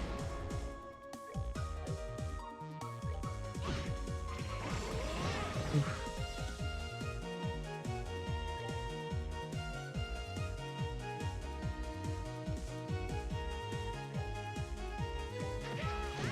AT delay. Oof.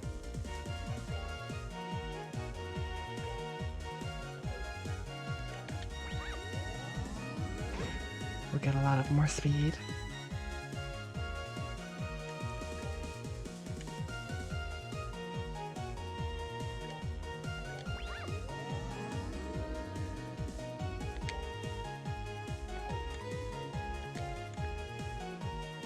AT delay. Ouch. Oh no. He's killing me.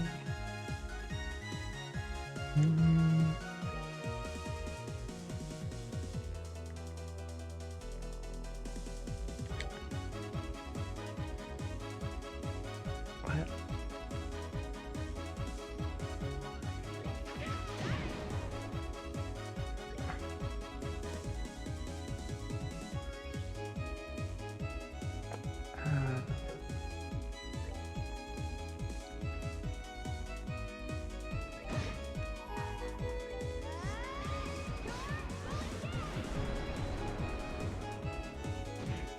Oh no, it's not enough. Gonna kill me. Yep. Ouch.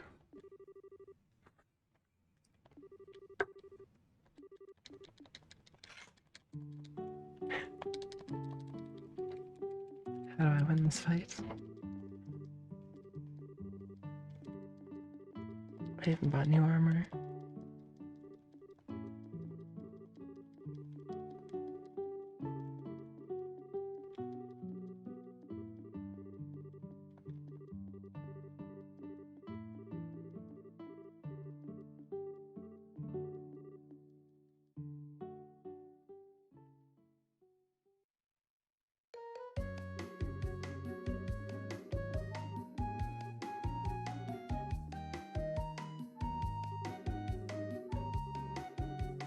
Maybe.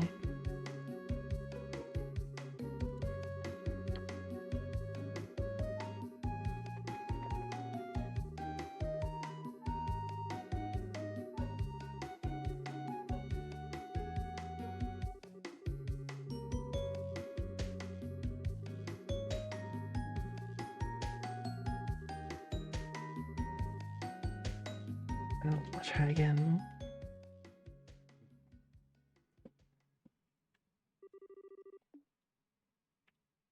It's not over yet.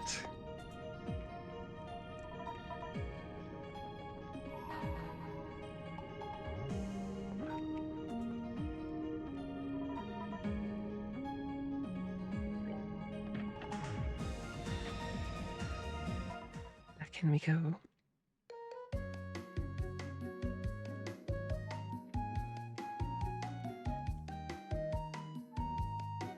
Here's a cool fight.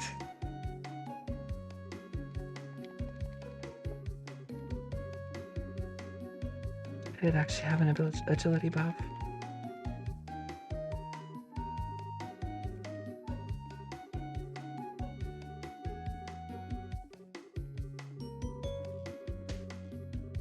I need to give myself the strength buff.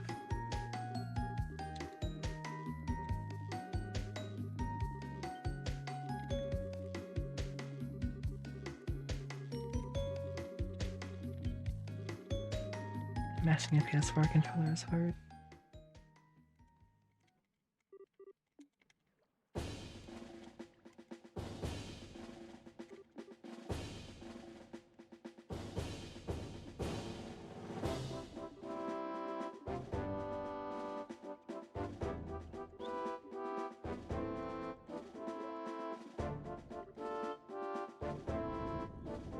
Okay.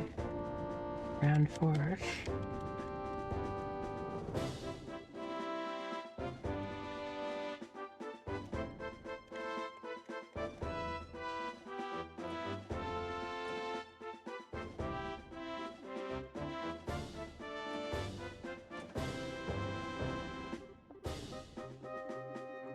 Yeah, this isn't even like half as tough as Gustav.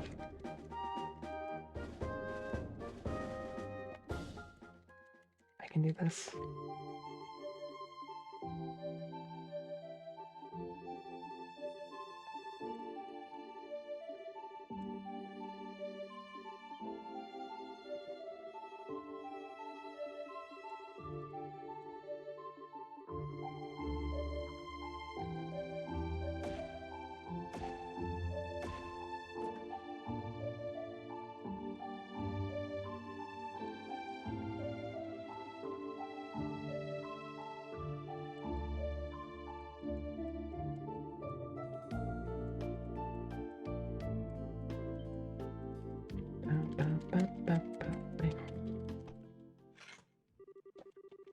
So what I'm gonna do first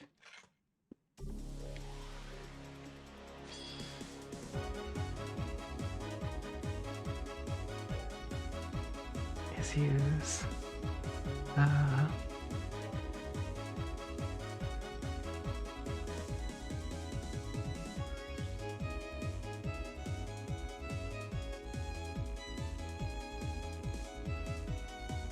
we use Kaka BX.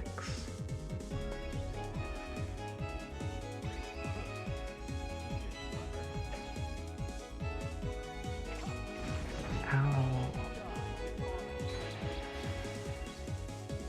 Dang.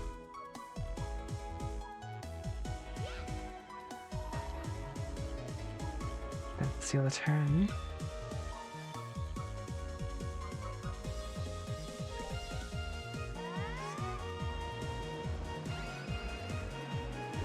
Do this.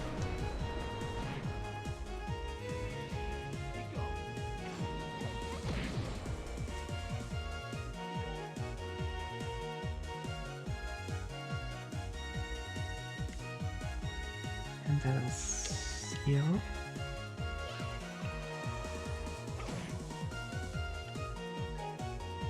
Clock down.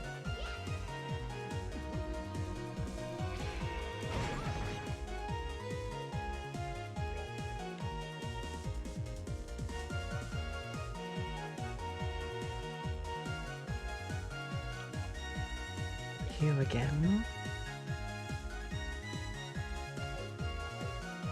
Or maybe I'll use like Pal Dance.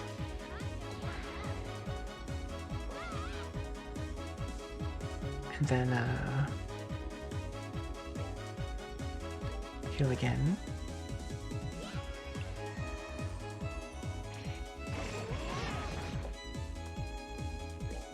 Attack. Attack again. Oh, ow. It really is. AT delay. Sorry. Attack. Attack again.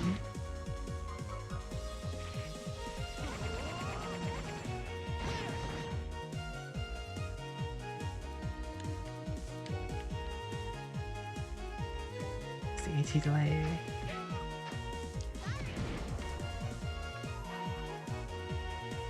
Let's see what turn.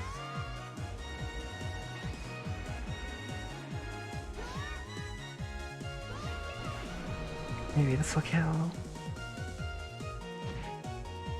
Huh? It didn't kill.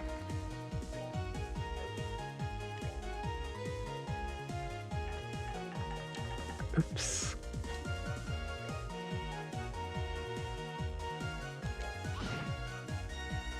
Oh no.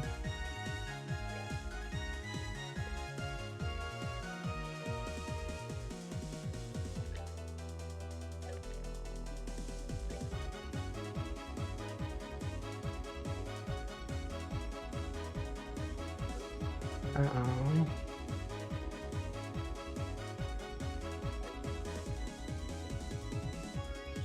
I don't know if we do.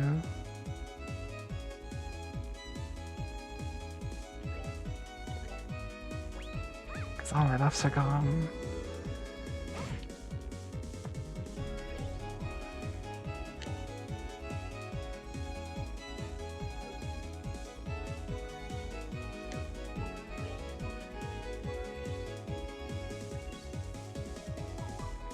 Delete this.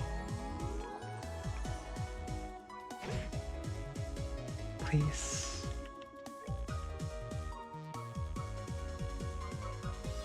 I'll give another one of those.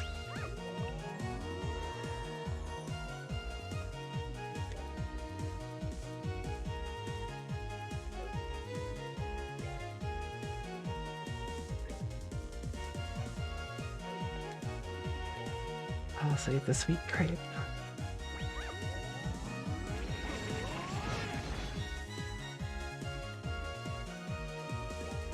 How much HP you have? Okay.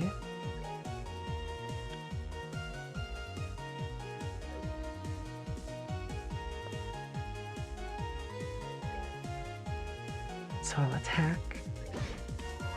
And then... Yes! Let's go! Nice. Alright. Oh, that was tough. Content.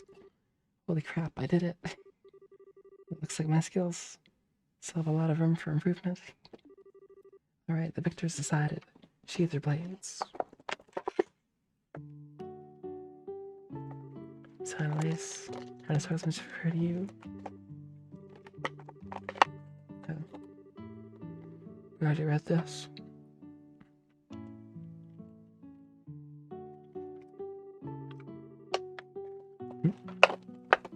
That's a bit more than just technical details. One thing I realized was he was a chump. No. Richard swings his sword as if perfectly synchronized to my breathing. Maybe I without fail.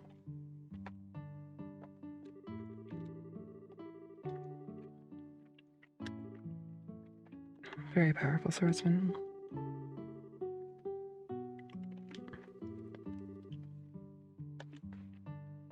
What does he want to protect? Annalise, yeah. I wield the sword to protect this country. Oh.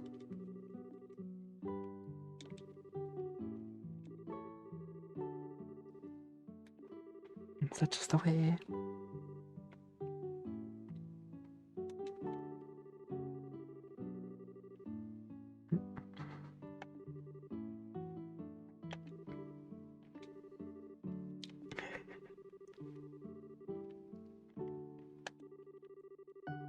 He's still a criminal.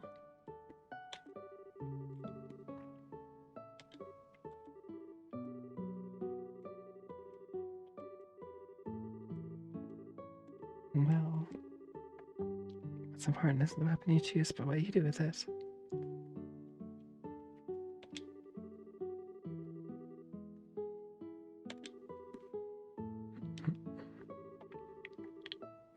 My sword in the way it best fits me.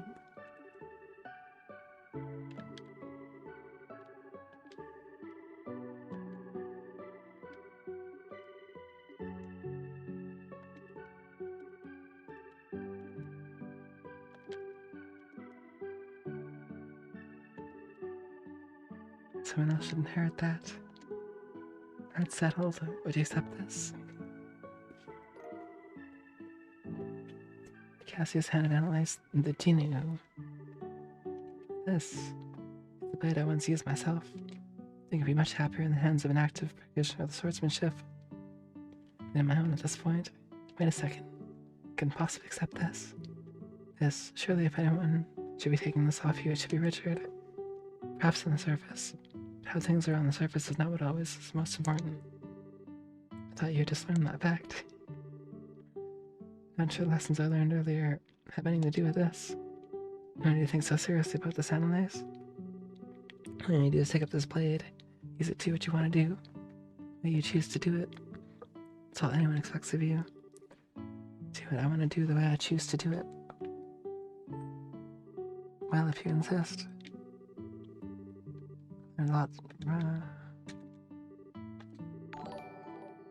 Rats are hurt. Whoa, thank you for the raid.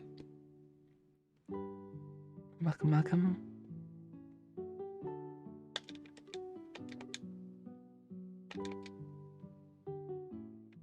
Yo, Trasher, how's it going? Reeps, welcome, welcome. And thank you for the raid too. Double raid, whoa.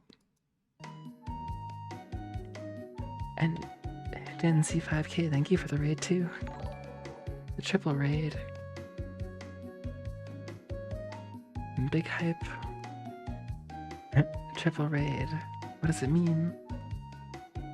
Oh baby, a triple.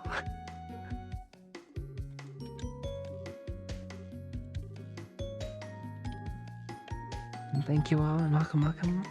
We all had fantastic streams today. In triplets.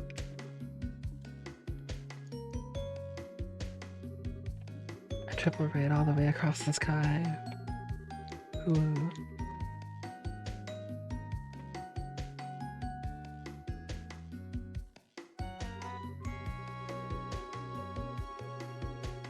That's fair.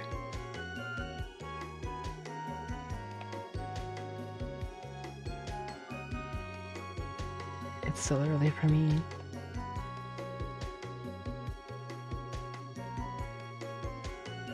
And granted, the JoJo HMD.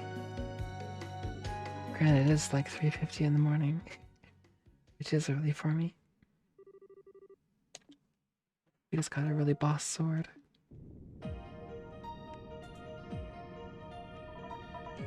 Morning, morning. Hope we're doing well.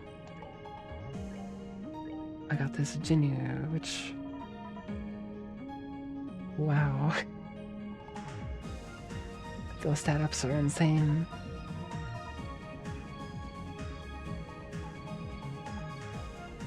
James Champlin wrestling stream.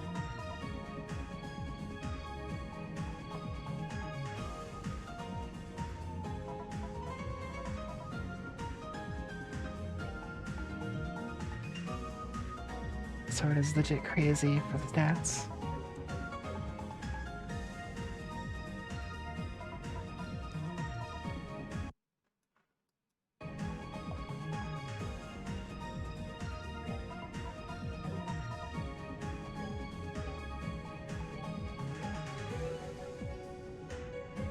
Okay.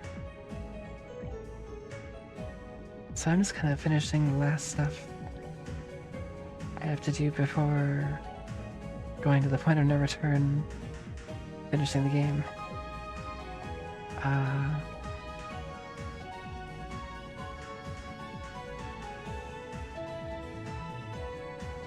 need to somehow commit 20 times of boot's memory.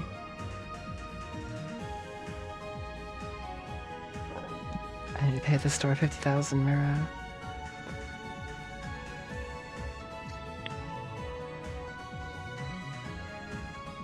All nice have foot in the store. The claim to its rewards, however, you must first overcome a trial. If this fails to deter you, open the door. I can do that one.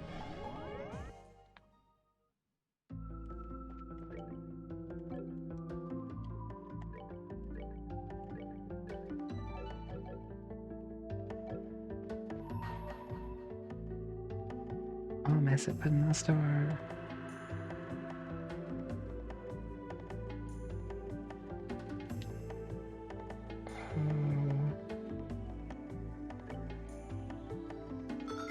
In this one in particular, yes.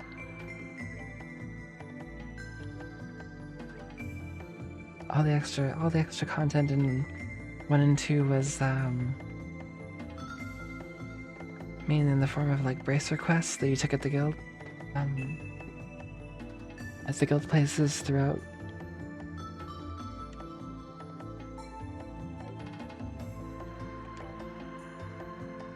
But this game is a lot different than the first 2 games.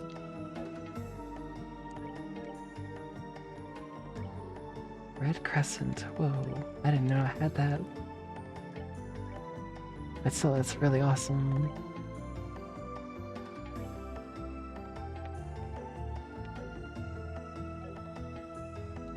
Actually, yeah, I'm gonna save and I'm gonna try that door.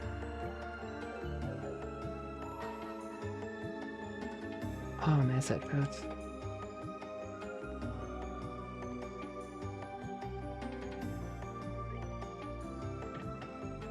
Let's go. I will take the trial.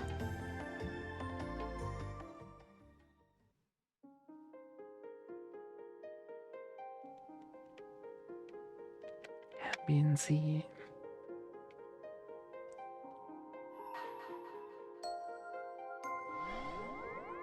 Ooh, what is this? Over from the child before you. She got you a memory fragment, my blessing. Okay.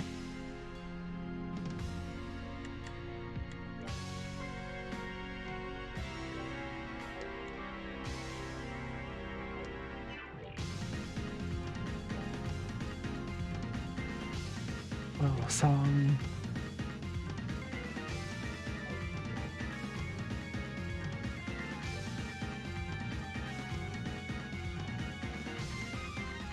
Right?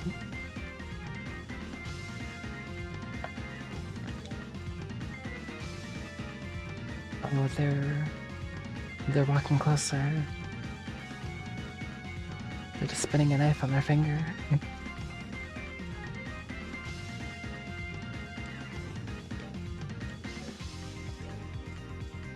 Yo, the song slaps.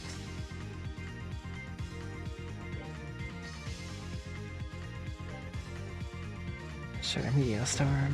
Ow.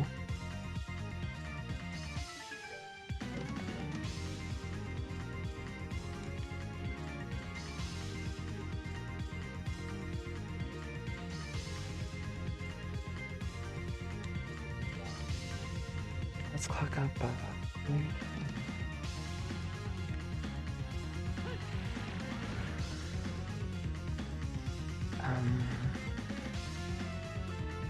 Did I not use that screen? Wait a minute.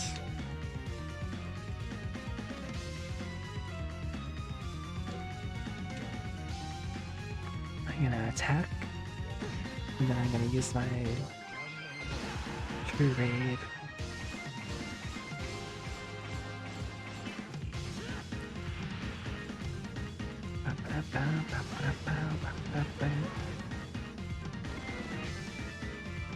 That's pretty good. Pretty good.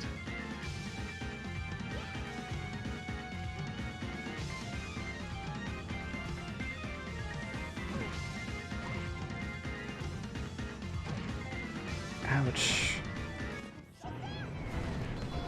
Meteor fall. Uh-oh.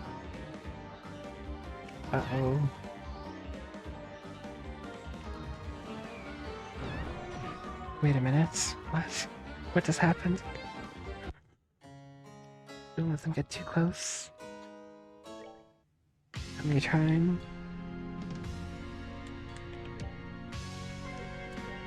Hard is really hard. It's true.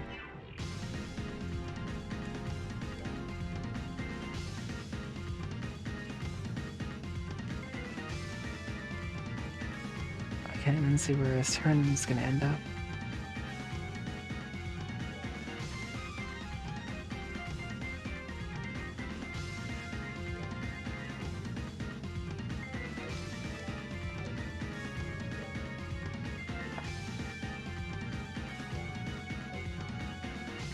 What do I do? I should probably like Earth Wall something.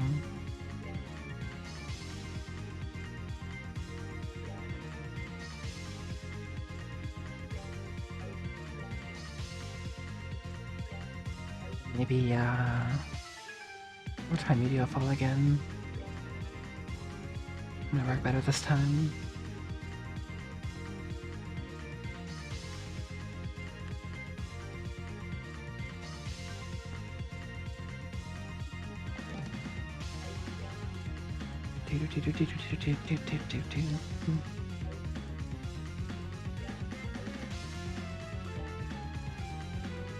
And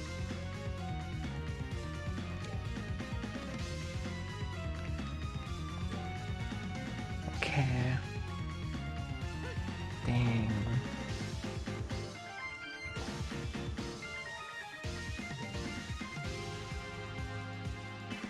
Oh. My controller's doing it again.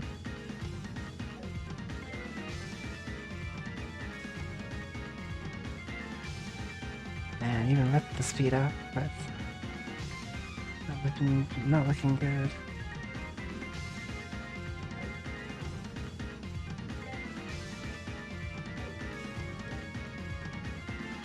What do I do? Gotta do something.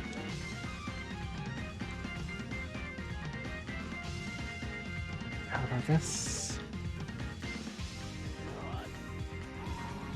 Let's see the turn.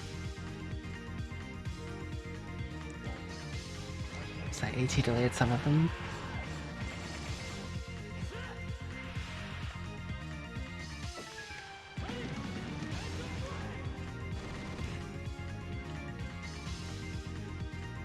Okay. And they're getting near.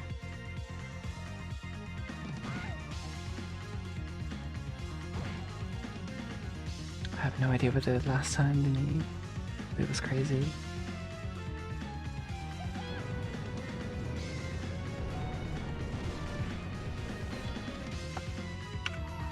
I'm just gonna use it right away.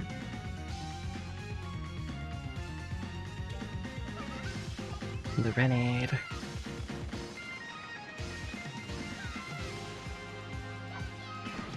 Gotcha.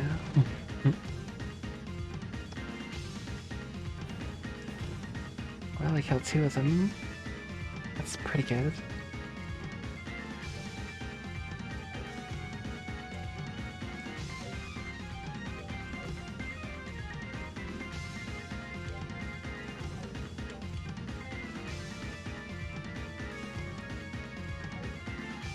I hit 1 from there.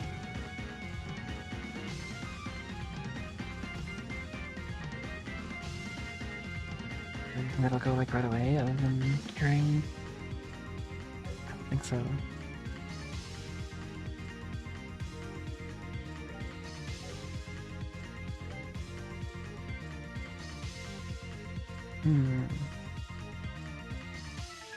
What if I use this?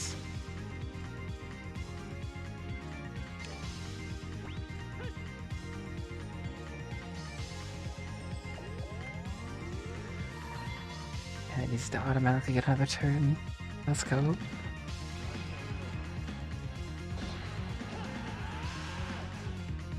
I feel like it's worth.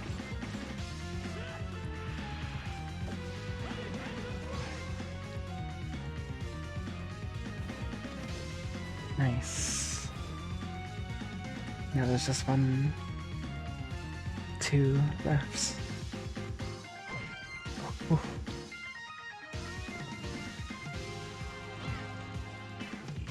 Why did it do 19,000 damage? That's absurd.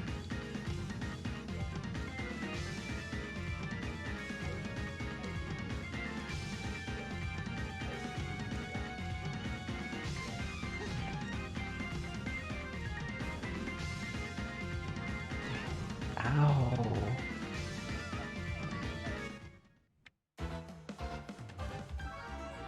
Like what? Why? Just kill it. I missed.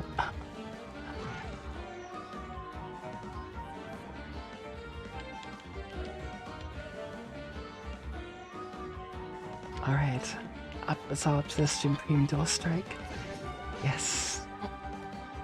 I almost lost that. absurd. It's a lot of sepsis, though. Overcome the trial.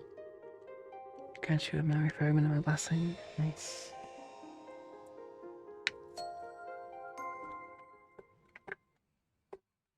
That was an abnormally tough fight.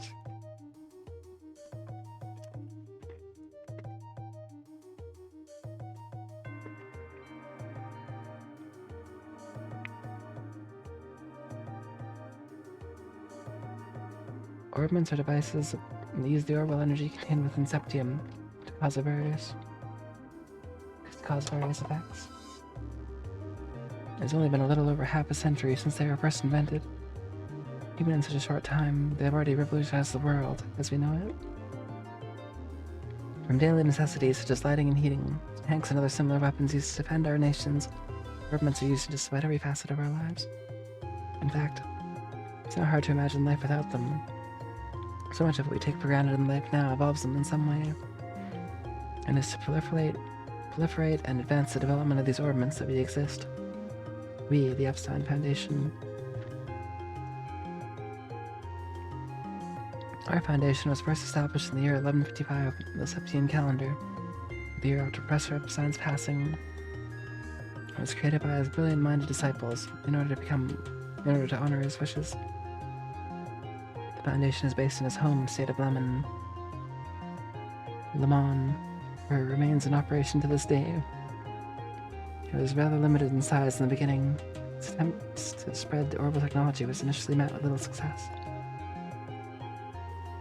Sensing that the professor's dream would never be realized at the rate they were going, 3 key researchers left Le Mans to try and spread the seeds of orbital technology across the continent themselves. The lemon seeds. One of these was Professor D. Schmidt, the professor who had gained a fine reputation of his own for his skill in the field of mechanical engineering. Went around and visited corporations in various nations to persuade them of the benefits of orbments. The second was Professor L. Hamilton. Mindful of the technological gap between regions, she long believed it was rural and remote areas that needed orbital technology more than any other. But she enlisted the help of the Bracer Guild, which already had a close relationship with the Foundation, formed a mission with the intent of promoting and spreading technology where applicable. The professor herself also toured the regions with the aim of spreading public awareness and laying foundations for others to build on in the future. The third was Professor A. Russell, now known far and wide as the father of the orbital revolution and for wrestling jimmies. Professor Russell returned to his home nation of Liberal and continued to work tirelessly to advance orbital technology there. Within a year of returning, he had set up the Zeiss Engineering Factory, now known as Zeiss Central Factory, and created the first orbment to be made outside Lemon State. 3 years later, the reigning king of Liberal, at the time Edgar III, visited the factory to inspect it, and he decided to donate a large amount of money to further its research. Nice guy. With His Majesty's endorsement, orbments began to spread like wildfire through the kingdom, bringing such prosperity to the people of other nations who were filled with envy. Up until then, most people didn't see orbments in a particularly positive light, but their success in Liberal changed those impressions virtually overnight. One nation after another began to reach out to our foundation. Their orbment technology, both our foundation's financial and social standing, became that much more secure. In the eyes of the world, the orbital revolution was a sudden, far-reaching transformation, but it was only because of years of reaching out to people in diligent, largely unnoticed research that it was able to happen at all.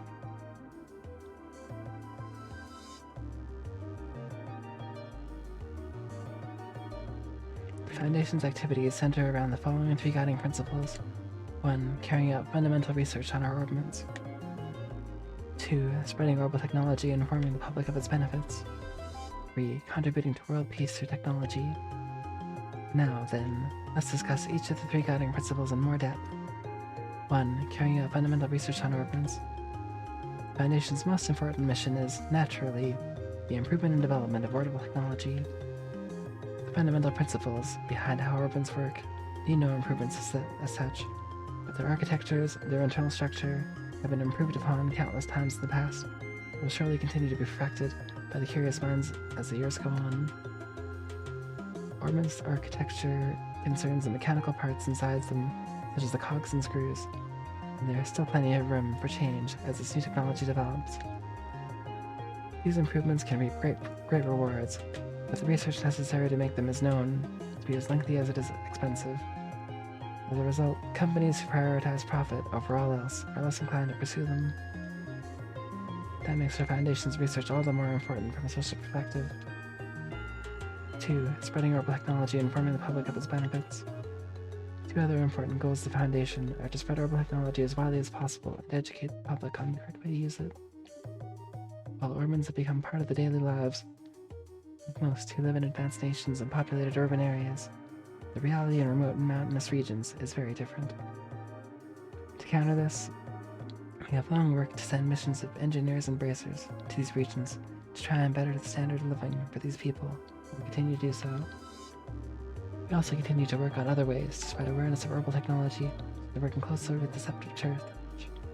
To have it added to the curriculum of Sunday school classes, Sporadic Erratic, thank you for the raid and welcome. Contributing to world peace through technology. It is to pursue this noble yet extremely difficult goal.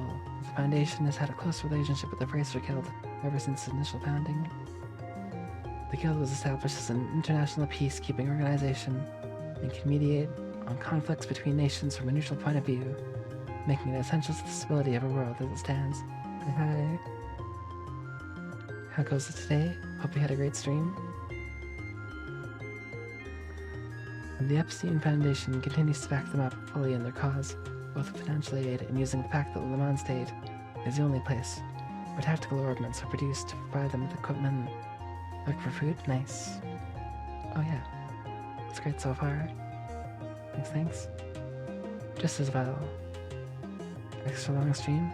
Both Splatfest and Overwatch. Whoa. Nice. Sounds double fun.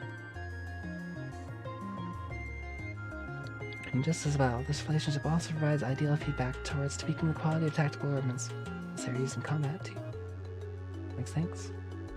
Every machine, every invention goes through a long, grueling process behind the scenes, eventually reaching its finished, refined form. Tactical ordnance are no exception. Then, in S1190, our Foundation unveiled the Orbital Network Project, which will be implemented in partnership with the ZCF. Said project aims to join all of Zemuria together with a single united communications network. Our hope is that it will do much more than that. Our hope is that it will help to realize a peaceful world to connect communication.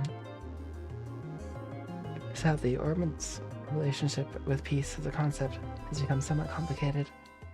Are they aiding in its realization, or are they doing the exact opposite? Professor Epstein expressed his hopes their ability to realize the limitless looping of energy would be able to bring lasting peace to the world. Instead, recent years have thoroughly betrayed those hopes, and the post-revolution world has been a chaotic one indeed. The conflict between Liberal and Erevonia, for one, made significant use of orbital weaponry, airships included. It seems beyond a doubt that orbital weaponry will continue to become more and more advanced, making war an even more tragic event than ever. In the face of all this, how should we go about trying to create a peaceful world?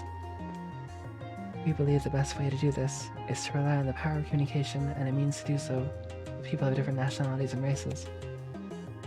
If these people can more easily interact and more easily deepen their understanding of one another, perhaps that will allow us to create the world we all so dearly desire. In the end, one thing is for certain, our challenges to try and realize Professor Epstein's ideals are only just beginning.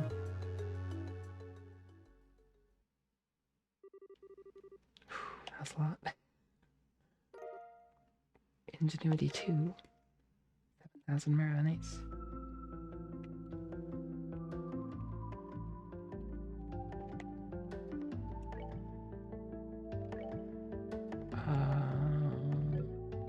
Equipment?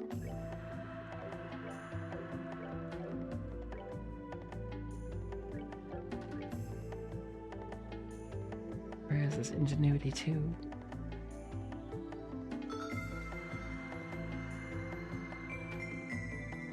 Oh, that's nice, but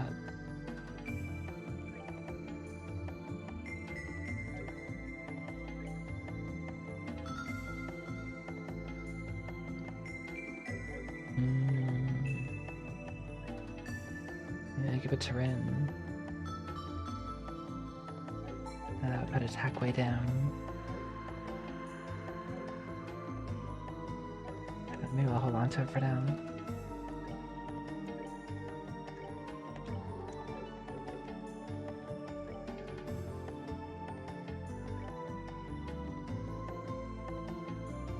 Um, 20 kinds of food to memory, that's gonna take a while. I got this one. Bring to me the playful minstrel and his closest ally against the beast they seek to overcome. Only then should the door open. Oh, I know who that is. The playful minstrel.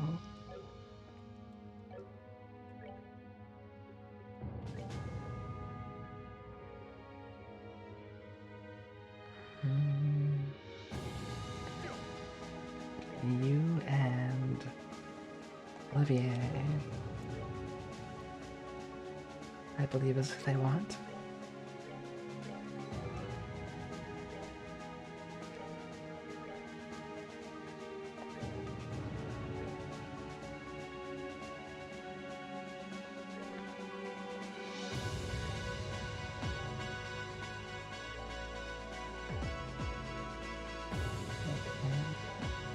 Actually, Darken Armor, yes.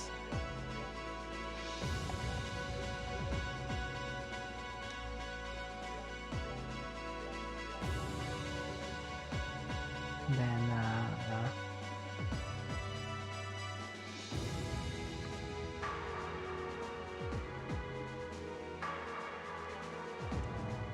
let's go to this tower. Do it.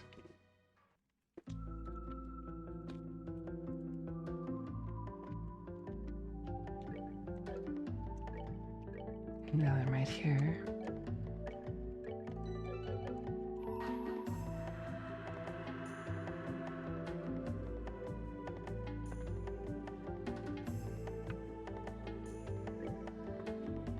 Okay, we're in.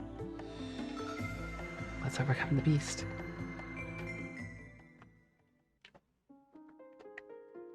Or something, I don't know. I never know what these doors have. They vary so greatly.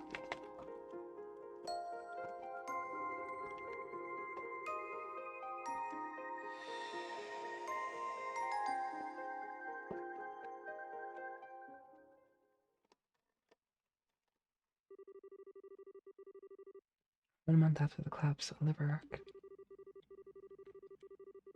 the banquet to celebrate the crisis' successful resolution was over, with Estelle and her friends having largely left the capital to go elsewhere. One of them, however, Prince Oliver Rhys Arnor, sat rather comfortably in the ambassador's office in Grancel's Erebonian embassy, his work in the country not quite settled.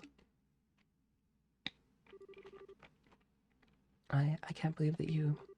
I mean, my deepest apologies for not noticing that you were His Highness Prince Oliver sooner.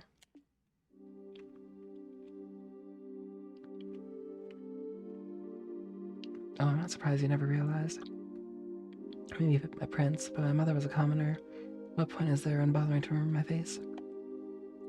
It's not as though I often showed myself in the palace or attended high society gatherings. Knowing me certainly isn't going to help you in moving up the ranks, my friend. There's no need to be so humble, Your Highness. Besides, I'm actually rather grateful to you, Ambassador. You gave me all kinds of useful advice during my stay here at the embassy, and I'm sure it will be to my benefit in the future. Common words such as act like a man of the Empire for once in your life, and stop idling here, go home and try doing some damned work.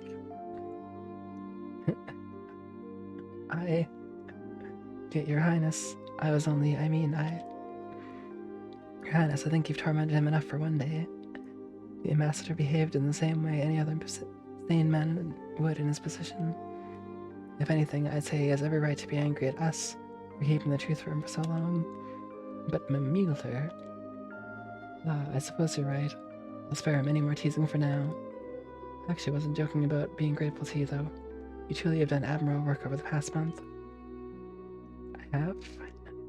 Acting as a pipeline at the Empire, checking with the safety of Erebonians residing in Liberal, helping the International Liner Service to resume. And those are the tip of the iceberg. You've done so much more. My deepest thanks to the Prince of the Empire. I am not worthy of such praise, Your Highness. You, however, deserve the utmost for braving the danger you did flying up to the Liver Ark.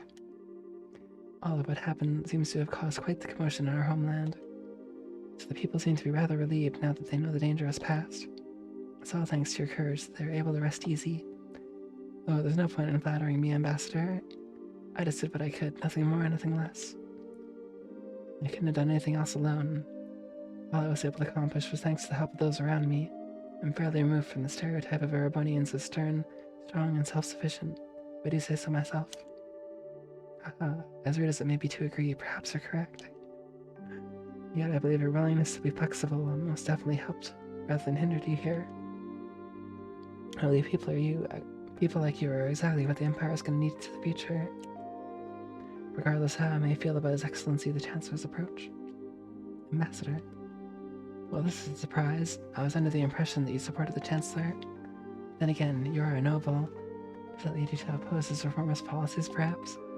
Maybe a noble on paper, but I'm only a baron. All in all, I generally fall in favor of his reformist policies. Be that as it may, while this may just be the result of being illiberal for so long and being influenced by the ways of its people,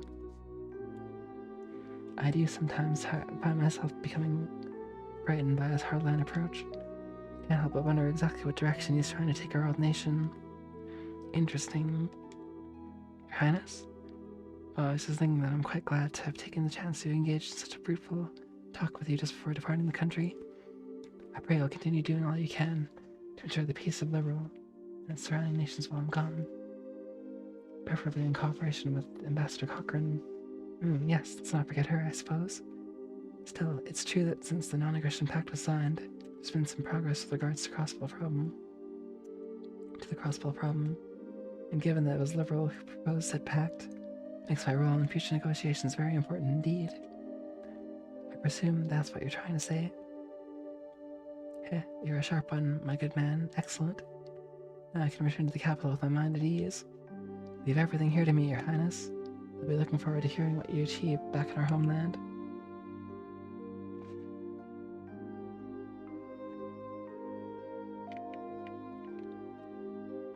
This truly is a country like no other.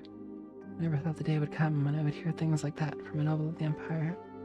Indeed, he's apparently somewhat less of an opposite man than I thought he was. Perhaps this nation's very air has the power to genuinely change people. It seems to have had an effect on you, too. I feel like I'm sensing a lot more smiles from you these days than I'm used to.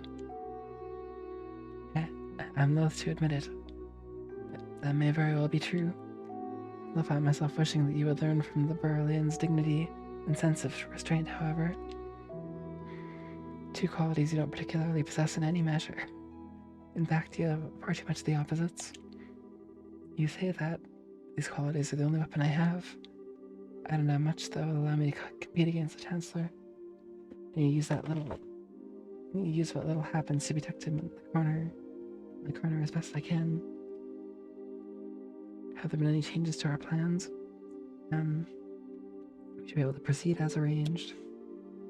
3 days ago, the Chancellor left the capital on a tour of Eastern Erebonia. Tomorrow you'll be returning there aboard the Arsail while he's still out in the east. Although it seems to be made aware of your return and have been given proper notice, your arrival in Erebonia will make a real impact. Of that I am certain. What potential obstructions to the plan are there present? Nothing major. There have been some movements in the Intelligence Division's 4th Subdivision, but not much. There's a chance that everyone is being cautious because the Arsail is involved. But I put greater odds on the idea that everyone is just treating this as a pompous performance by you, and not taking it seriously. Well, they'd be right too, it is. I have no choice but to start here, even if this means I have to use Liberal. If I'm gonna put on a show, why not put on the finest one the skies have ever seen? I suppose I can't argue that. I'm sorry to trouble you at this late hour, Your Highness. A message has arrived for you from Heimdallr. What would you have me do? Really? Alright, come in. Pardon me. Well, if it isn't Lecter, I was wondering where you'd been. I haven't seen you all day. I've been exceptionally busy with work since this morning, I'm afraid. I'd hope to be able to come and see you earlier, since you'll be leaving tomorrow. Terribly sorry for not being able to. Never mind that. If that work of yours is done now, we three could always enjoy some sensual quality time together for the remainder of the night. So, what was the message from the Capital Secretary? They have acknowledged receipt of His Highness's message. However, they didn't anticipate that you may be able to arrive all the way from Granzel in less than half a day. As such, they're currently in a minor panic trying to assure everything's ready for the ceremony tomorrow. It doesn't come as a surprise. It's nothing like the RSL when it comes to speed at home. Why? How cruel you both are, so deftly ignoring my proposal. Although it sounds as though the stage will be set in time. Now I need to decide an outfit that will leave everyone's jaw on the floor to sweeten my arrival. Perhaps the glistening coat and white loincloth will do the trick. Haha, they make a grand impact, alright. I wish I could go along and see it myself. Please don't encourage him. You show a remarkable promise for someone so young. What do you say to coming back on the RSL with me? I welcome your company. Your work here in Liberal is just about done as it is, isn't it? Your offer is certainly tempting, but I'm afraid I have another job to take care of soon. That is appreciated, of course. Really, but that is a shame. Good luck with that next job of yours. Thank you, well, if you'll excuse me.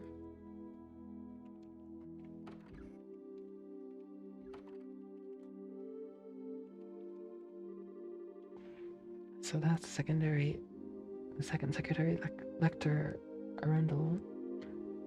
It's safe to assume he's one of the chancellors? Almost definitely, yes. He came through Hackengate on foot and took up his new position at the embassy a month ago. And right around the same time, we headed to the Liberarch, aboard the Arsail at that. There's no way we could possibly be... That could possibly be coincidence. No, it couldn't. Most likely possibility seems to be that he's part of the intelligence division. Are you sure not doing anything regarding him at this time is a good idea? Oh, absolutely. We need some way to find out what the Chancellor is up to after all. I'll probably get some kind of reaction from the Chancellor through his report at some point. Probably in about 2 weeks when the Chancellor's tour is finished. You'd planned that far ahead all along, hadn't you? Well, in that case, I'll be sure we're ready. I'll be counting on you, love. Oh, something the matter? Not really, it's just that the moon has come out. What a beautiful moon it is.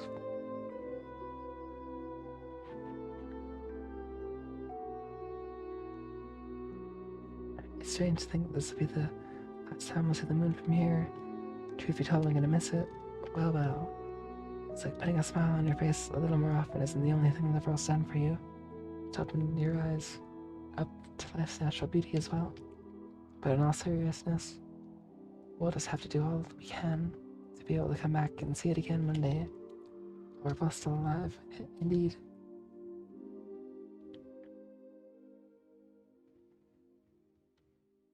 The next morning.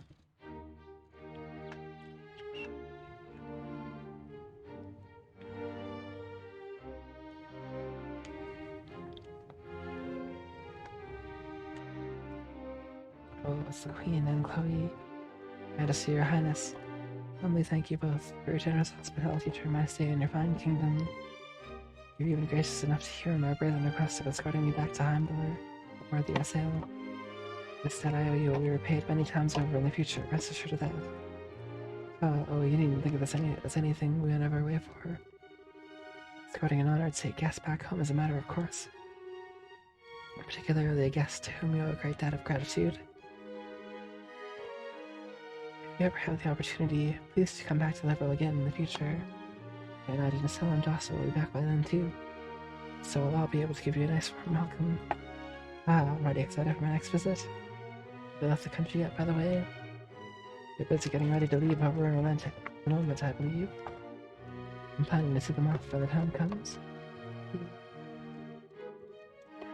Incidentally, while the ruins of Hamel currently sealed off. Do what I can on my end to ensure they're allowed inside. Or trouble you to pass that along to them? Certainly. Thank you very much, Your Highness. Oh, think nothing of it. It's the least I could do after all they've done for me. We owe a great deal to you, Cassius. If not for your assistance stopping that armored division from crossing into Liberal, it wouldn't have been as simple as it was. I could say the same to you. Still, I'm sure you're aware that outcome will have been well within the realm of possibility for the Chancellor. I doubt he seemed surprised by the incident. Really? Most likely not. Bonnie has nothing at all to gain using that situation to occupy Liberal. Certainly not to the extent that it would be worth going out of their way to develop inefficient steam tanks. The only reason I can see for doing that if he did was as a show of power to surrounding nations, a statement that even without orbital power, Erebonia's army could still act. I indeed suspect that was his true aim all along. Goodness. So he did notice. The orbital shutdown phenomena was a complete unknown to the rest of the continent. Perhaps it might never occur again. There's always a chance it might, whether it's here or somewhere else entirely. I hear the Empire only built a relatively small number of those tanks in World 2. Certainly not enough to launch a full-scale invasion. By the sounds of it, they were just put together in Reinford's factories, using parts intended for standard orbital tanks. But as it stands, the know-how to put together tanks like that only exists in the Empire. In these unpredictable times, no other nation has the time or resource to try and develop extremely inefficient steam power weaponry. In a sense, because of what just happened, the Imperial Army's effect as a deterrent is even greater than ever. He's using war as a diplomatic tool, and very effectively at that. None of this has even occurred to me. I have a long way to go before I'm fit to be the ruler of this country. Don't beat yourself up about it too much. He's no ordinary foe to even the most hardened veterans. The Chancellor always seems to be thinking several steps ahead of the rest of the world. It's impressive, no matter what you may think of his actual ideas. I'm quite the reckless fool to be trying to challenge him, but he says so myself. Don't be silly, Your Highness. How can you say that with a smile on your face utterly beyond me? If you focus on building yourself a strong foothold to begin with, you hope you should be careful. No matter what may occur, be sure not to lose sight of exactly where you stand. First, Your Majesty, if I were to go and bring the shame upon myself, no, I'd be wasting all the effort involved in escorting me back home. And be sure to take what you've said to heart. Excuse me, Your Majesty.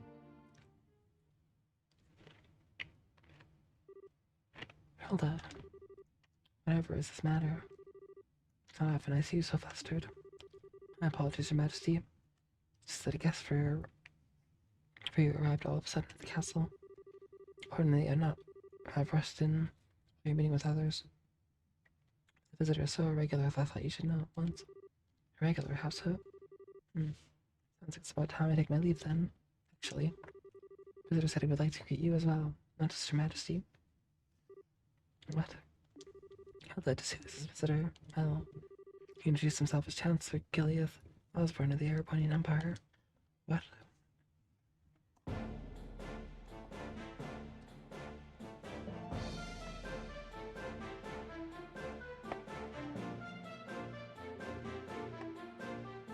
It's an honor to be granted a personal audience.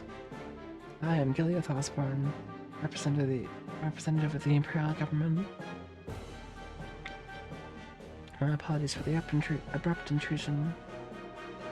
So, you are Chancellor Osborne.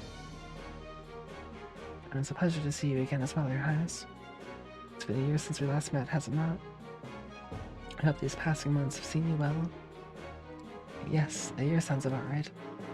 So, well, I hope you'll forgive me for asking just what did prompt someone of your stature to appear at the castle without warning. I'd very much like to hear your side of the story. My apologies, Your Highness. You see, these past few days, I've been touring Eastern Erebonia out of routine inspections. It's been going very smoothly, more so than I had initially anticipated.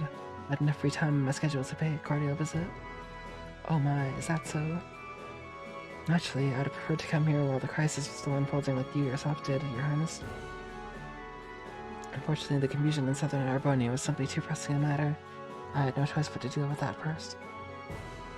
This is the first chance that presented itself to come here and meet directly with Her Majesty, so I acted with the utmost expediency. I hope you forgive my lack of proper decorum in failing to give advance notice of my arrival. That does make sense at least. Regardless, please don't concern yourself with me. No doubt you wish to offer greetings to Her Majesty. My thanks to Your Highness.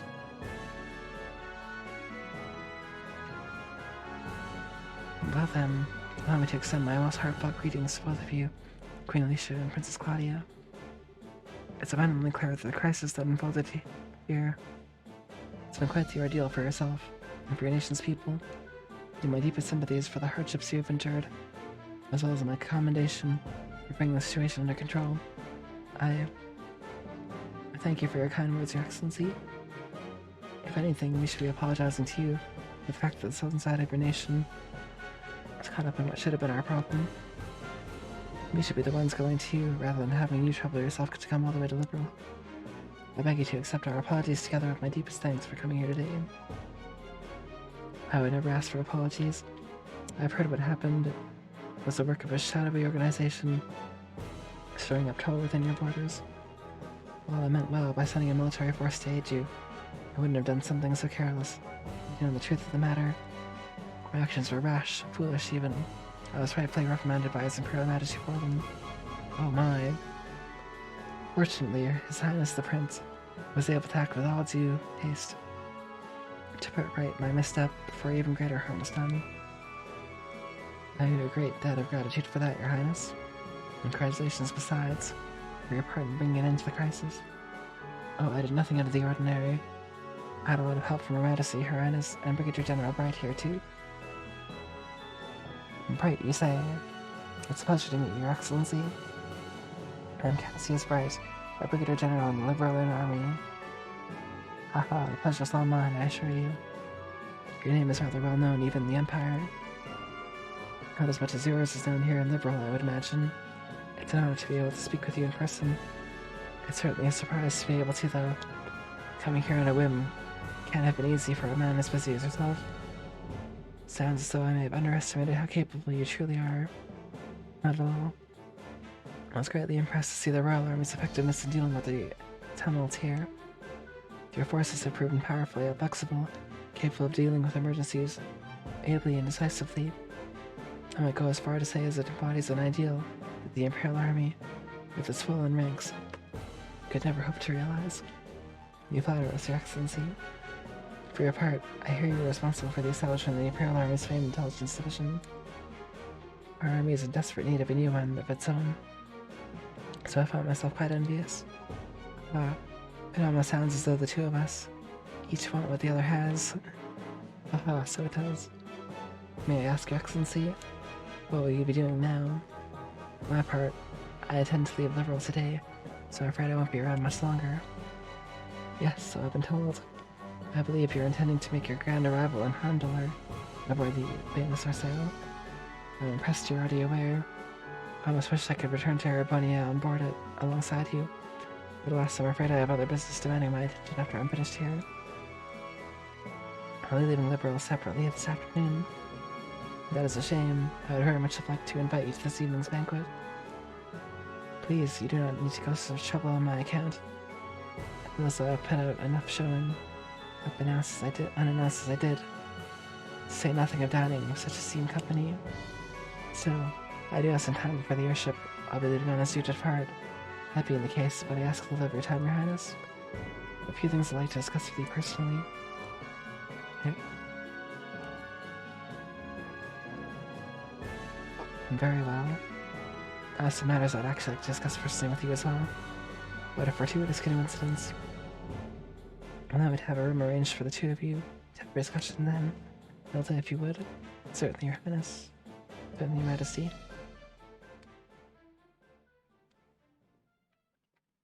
This is wild.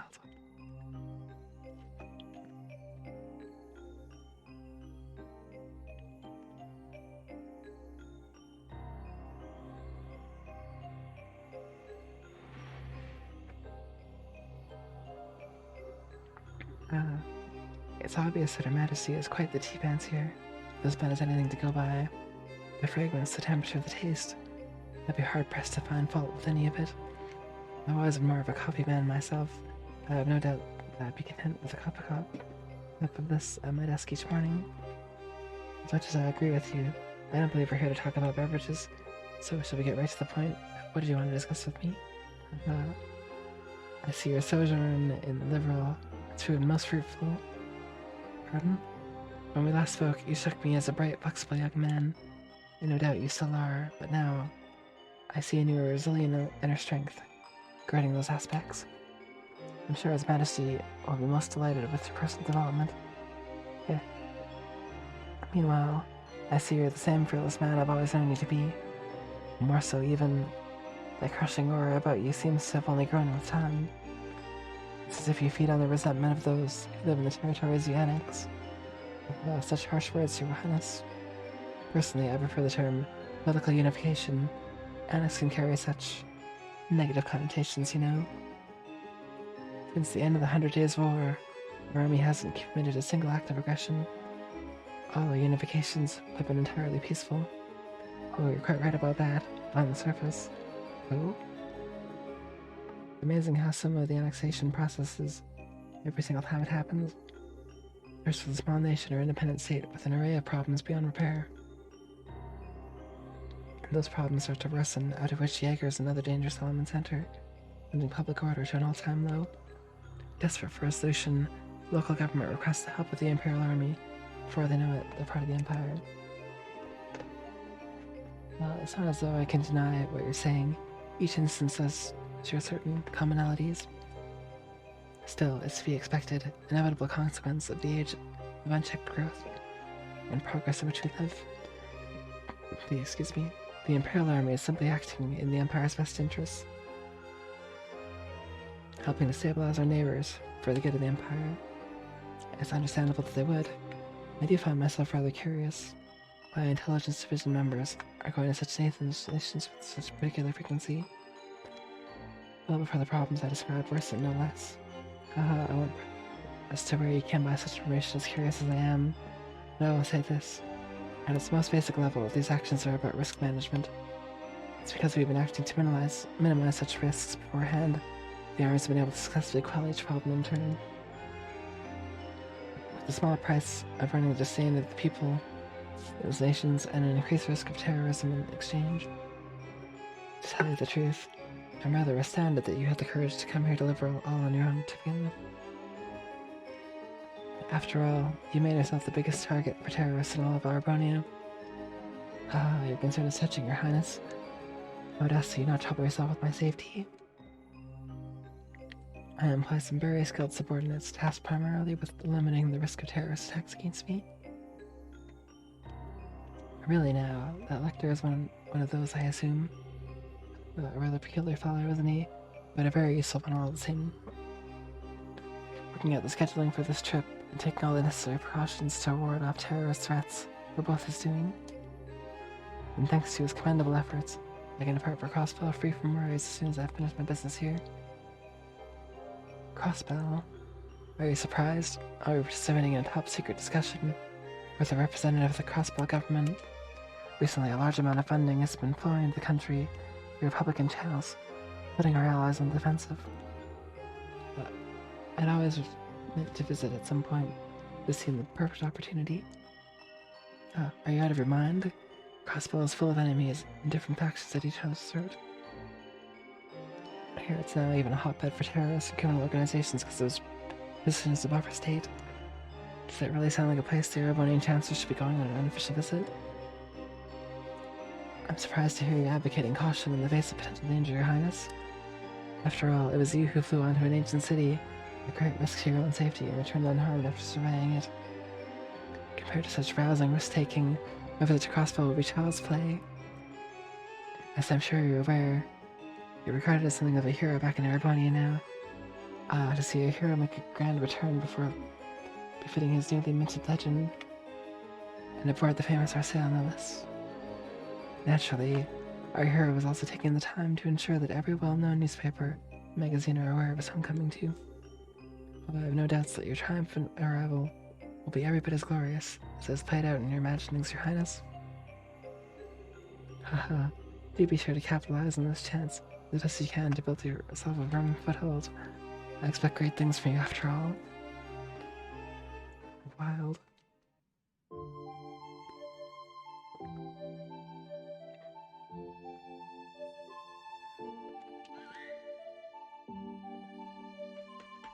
Burp.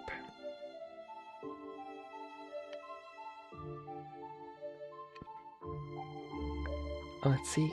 Hey, buddy. You haven't changed a bit, huh? Scree. Really sounds like a ton's happened, huh? Nice to see you and your master are doing alright. Scree. Lecter?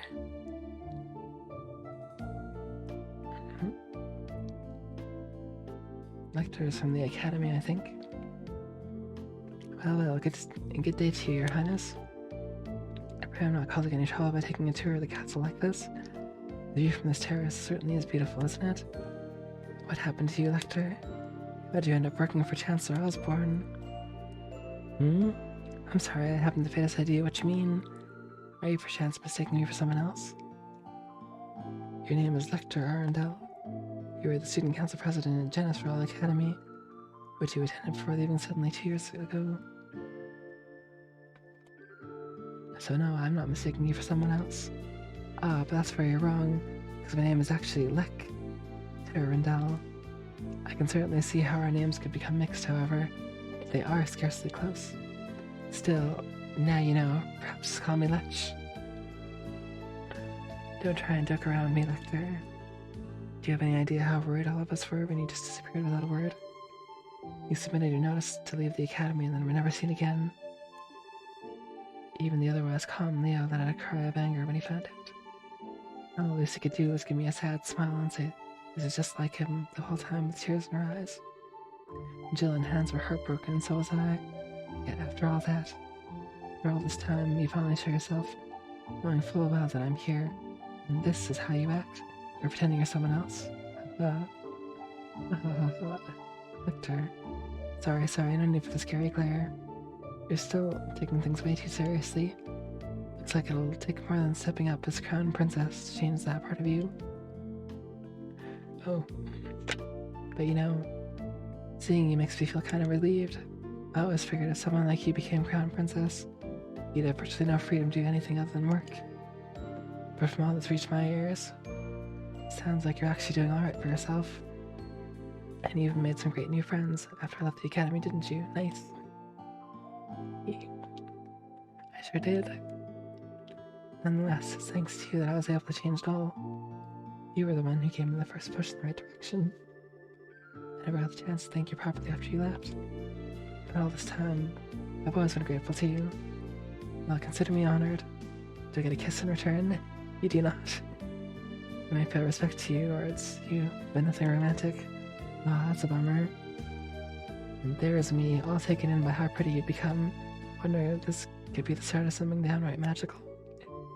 But what happens instead? My dreams of romance and sweet smooches are crushed to nothing before they can even begin. Hee. Soldier down, but he tried. Sheesh. I know, right? Hee. I know you don't mean a word of that, you know? You're looking very sharp yourself, though. It's surprising to see. Every time I've seen you before today, it was in that heavily frayed uniform, or in the most sloppy way imaginable. I think you'll find I was merely making a passion statement. It wasn't laziness or sloppiness, that was sloppishness. Every part of it was carefully calculated and considered to have maximum effect. The scary thing is, I actually believe you. You always seemed as if you cared for nothing but having fun and causing trouble. Yet when it came down to it, you were wise beyond your years. I've finally seen part of the reason behind that today. You again, Lecter. How'd you end up working for Chancellor Osborne like this? Just what happened to you between submitting your notice to leave the academy and now? He really tried. Admirable. And do you now? I had to admit I never imagined that would be the case. On the contrary, I was expecting you to tell me to back off. Oh, adios forbid. What reason would I have to suggest such a thing? After all, at the end of the day, our positions are functionally the same. I'm not sure I understand. Do you not think so? Personally, I find it difficult to believe that you would not harbor hatred towards Ereboni as it is today. A grand empire clinging to the glories of a bygone era, ruled by the nobility, shackled by meaningless conventions. Am I wrong? People call me the Blood and Iron Chancellor, as though I hold the whole of Ereboni in the palm of my hand. But in reality, my position's far more tenuous. I have supporters and allies in the capital, certainly. Outside its walls, the nobility holds far more sway than any of them. And while it is true that I hold a great amount of power on the front of the Imperial Army, even then, I only truly kind of around 70% of it. Well, the remainder is loyal to the nobility, who also maintain their own private armies. With those factored in, my advantage shrinks substantially. Though you see, I'm still very much in the midst of a battle to truly exert control. Which is why you're building railways all over the country to expand your area of influence. And even annexing new territory to that same end. And I've long thought you clearly understand me better than anyone else. That's why I'll say this once again. Work with me, Your Highness. With your support, our nation will be able to bring about real reform faster than ever. The noble faction, bloated with its centuries of decadence, can be stopped before they even have the chance to unify against us. Surely that's what you desire more than anything. Let me just ask a simple question, Chancellor. What connection do you have with Ouroboros? I'm afraid I'm not quite sure what you're asking. I will say this, however. I'm a firm believer in using every resource at my disposal in the name of achieving reform. That's the way I believe in handling politics. I see. Well, it certainly does seem as though we'd see eye to eye in many ways. And that's all the more reason why I'm afraid I must refuse your offer. Is that so? Yes, I find it difficult to like the rotten noble faction that exists in the Empire. Or perhaps you're right, that hate is the more appropriate word.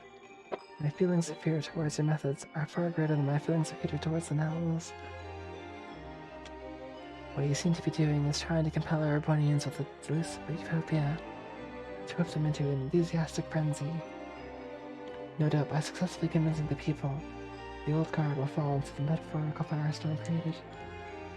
Yet by then, the gears will have already begun turning. There'll be no satisfying a roused populace with a thirst for revolution.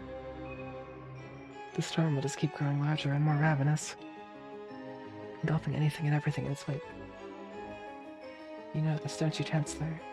But of course, well, that's what I intend to happen. It's the first stage of my reforms.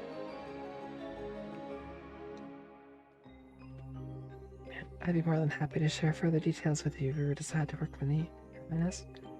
In the meantime, I wish you well in strengthening your foothold back in the Empire. Of course, if that's your intention, you'll find it a necessity to work with those nobles you so despise. Yeah, you truly do see through everything, don't you?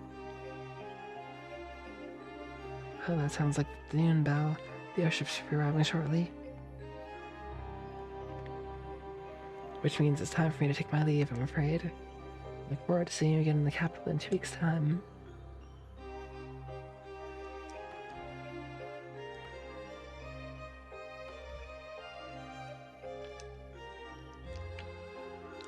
I take it the discussion's over then?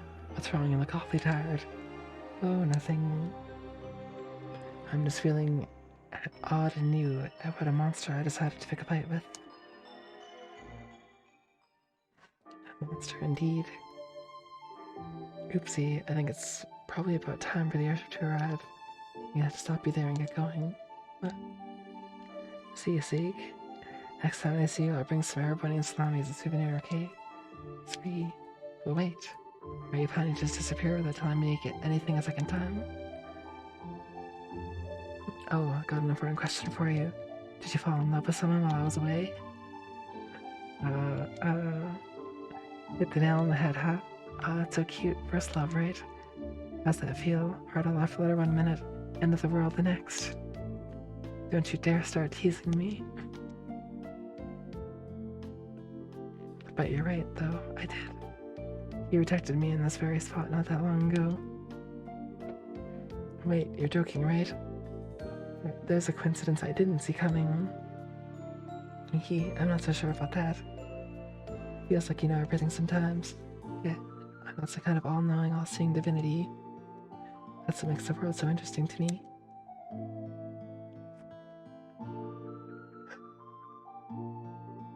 Oh, I'm happy for you, Chloe. Knowing the pain of lost loves what makes a girl blossom, in my humble opinion. I thought he went in for the kiss. The big smoochie. Do you feel like the whole experience that you get a step closer to the person you want to be? Well, what about you? Do you feel you're getting closer to becoming the person you want to be by being at the Chancellor's side? Kinda hard to do that when I don't have a person I want to be to begin with. I'm just sticking with him because it feels like it'll be fun, that's all. I've been doing it since before I joined the academy, in fact. You have?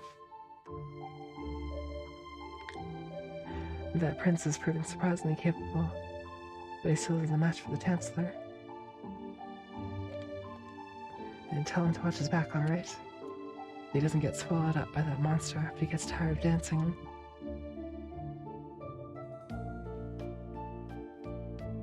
Dang. And goodbye, Lecter.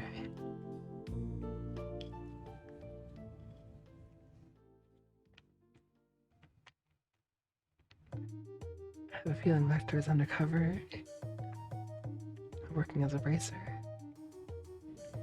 Maybe, that's my theory, at least for now. Thank you all for waiting. The Calabria International Airliner, bound for the Principality of Rimaferia, will be departing momentarily. Please mind your footing when boarding.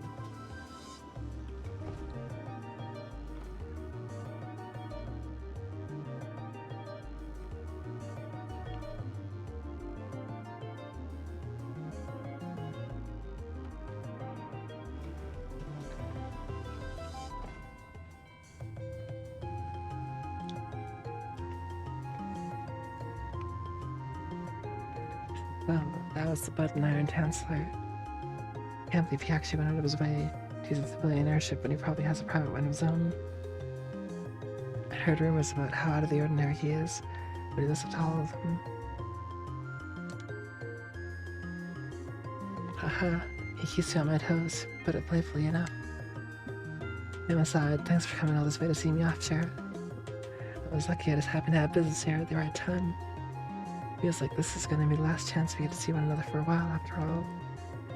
Rather unfortunate, as my dream as it always was, to live away my days and laugh in luxury surrounded by women as beautiful as you. Sigh, well, good luck with that. Into the subject, though, who was the young man at the Chancellor's side. He didn't strike me as your ordinary guy. Oh, you could tell. But of course, I'd say I'm used to running into people who are out of the ordinary at this point. You sure fought enough of them? His name's Dr. Arundel. He was secretary who was sent here by the Imperial government. Apparently, he was the one who planned out all the details of the Chancellor's business liberal. I can't pretend to know much regarding his background. He's exceptionally skilled at what he does. Actually, I know a little. What? Oh? Is that true? Yes. I'd explain that Lecter once attended the same academy as her, served as student council president. She also mentioned about his sudden disappearance after the Academy Festival 2 years ago. Unbelievable. But then, someone connected to the Chancellor had visited Liberal first, and he's very likely to have had his own veritable information network established here long before I even came up with the idea.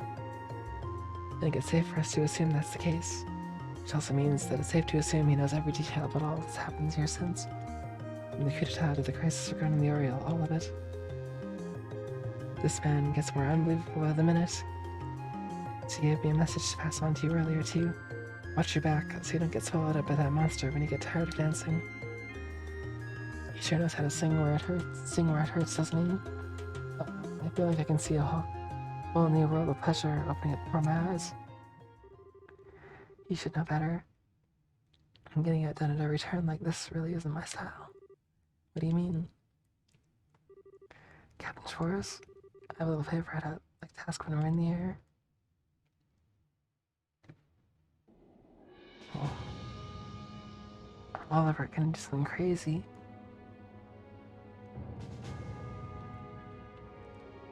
Haha, Haha, I'm rather impressed with how Prince Oliver has come along. No matter how he chooses to act from here on, you'll have his uses to be certain. You would say that, given that you think of everyone as your pawns. There's me, the prince, that's society. Indeed, and I am much the same.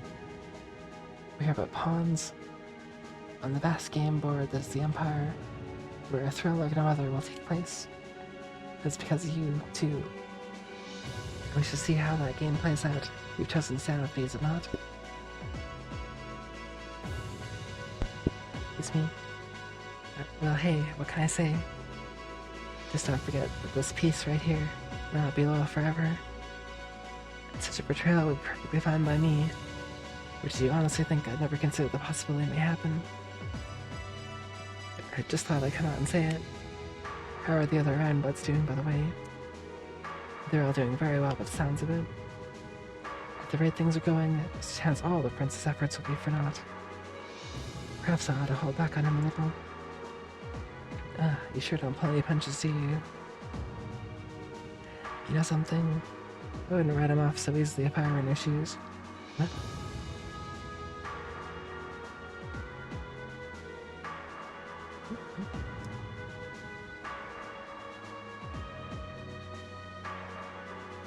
What?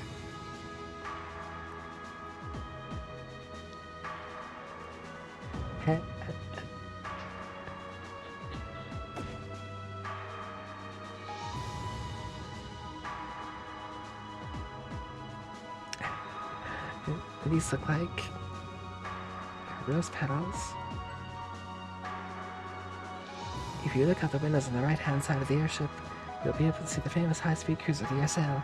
You've been informed it's on its way to the Imperial capital with Prince Oliver to the airborne Empire on board, but he's also given us a message to relay to all the passengers on board today.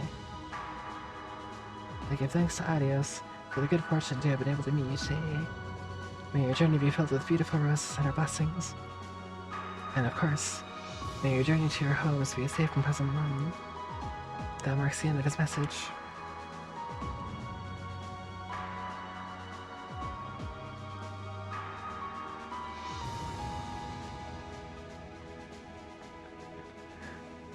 It's a very Oliver thing to do.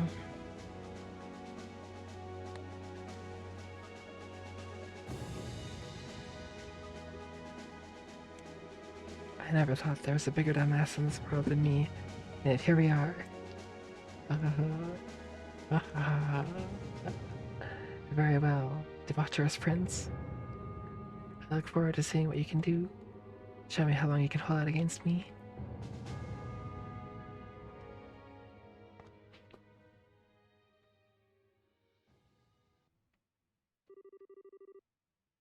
And that's a challenge to a duel if ever I saw one.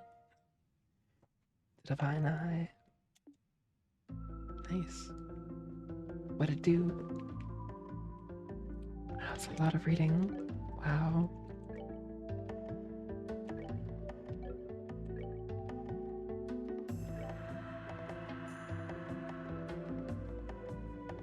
Divine Eye.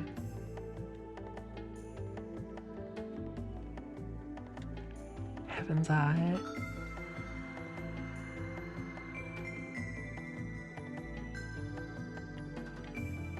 Luck.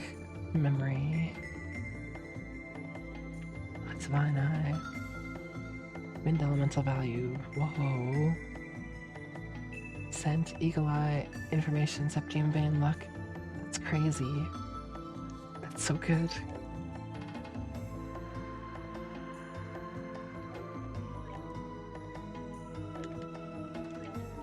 Well, I'm gonna switch out Septium Vein for this, which also has Septium Vein, plus a lot more.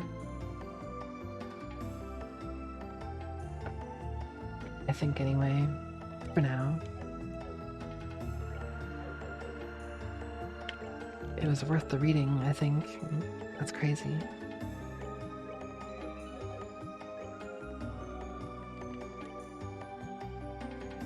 Okay, maybe one more door.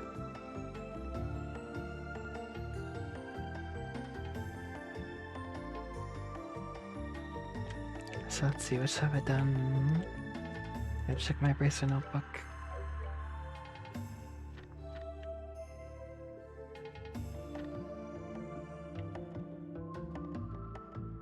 And 1 to 5. 7, 8, 13. I have 1, 2, 3, 5 more star doors to do, and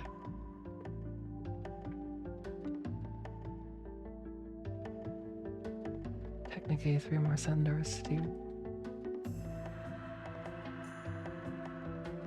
The Fist of Steel, which nothing in this world can move.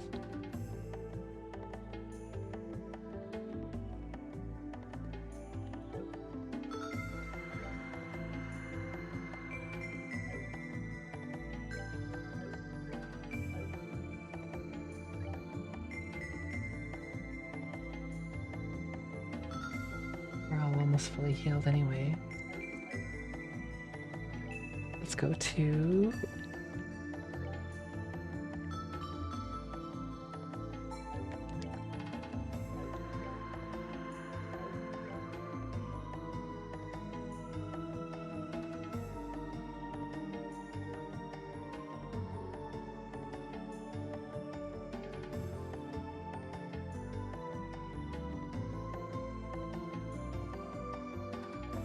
Mira comes and Mira goes, and this may be lost, but the times that lost can be regained manyfold. Offer 50,000 Mira, and the door will open. Do I even have 50,000? I guess I'll find out. Can I get 50,000 is the better question. I have almost 30,000.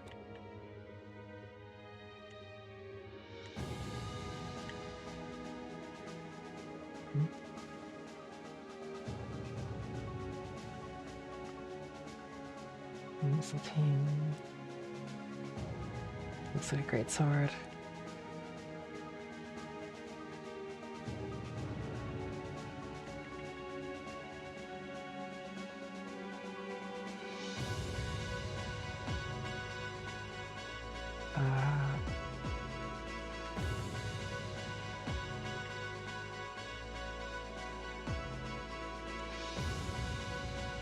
Maybe I should give that to Chloe.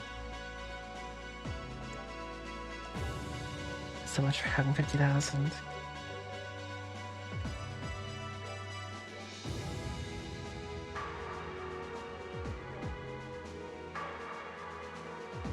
That arts increase is huge. Oops.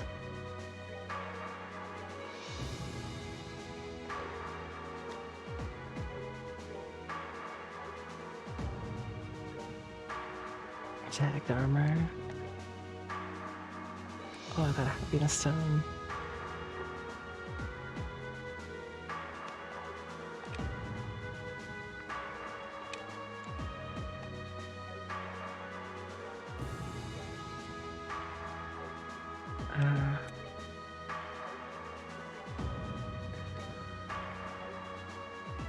Okay.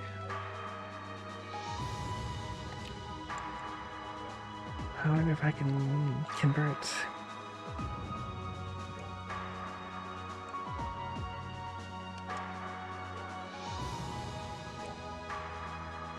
There we go, 50,000. Let's go.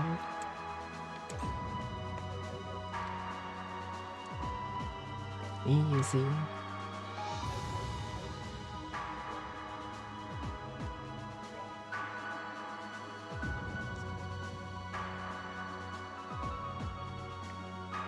I think I'll have to do that later.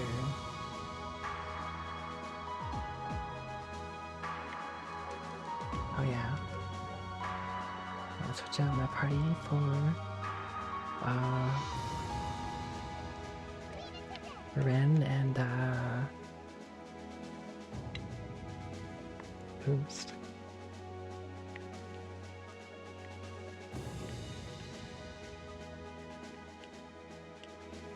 Ren and maybe like Vin, I guess, or Olivert. Yeah, how about Sin? Sin's level's kind of low.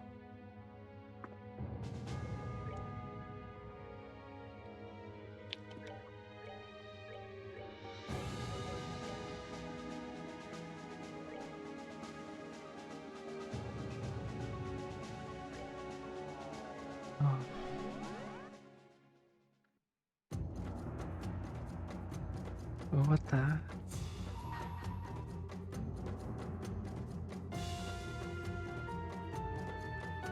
We're into the battle. I think so. I don't know which door this is. It wasn't the one I was supposed to go to. Report on the attack on Erebonia's Bracer Guilds. In S1202, many of the branches of the Bracer Guild in Erebonia came under attack in quick succession. The perpetrators were an unarmed group, but all else about them was unknown. It was an armed group, but all else about them was unknown. The guild alone was all connected to it.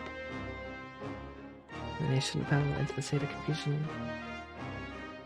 Before long, the Orbital Communications Network in the capital was rife with calls and messages. The situation grew increasingly grave. From Intelligence Division, 1st Subdivision, from Staff Office. Dawn yesterday, the capital's guild houses were completely destroyed by powerful explosives. According to the 2nd Subdivision's analysis, explosives were likely set directly below those buildings in the city's underground waterways.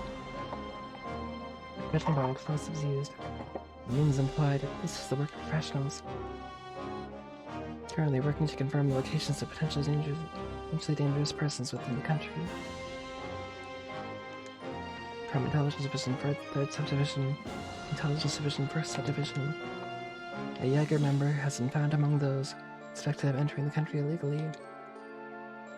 Confirmed to be responsible for logistics in the Jester Jaeger Corps. Keep an eye on other members of the same corps in the country.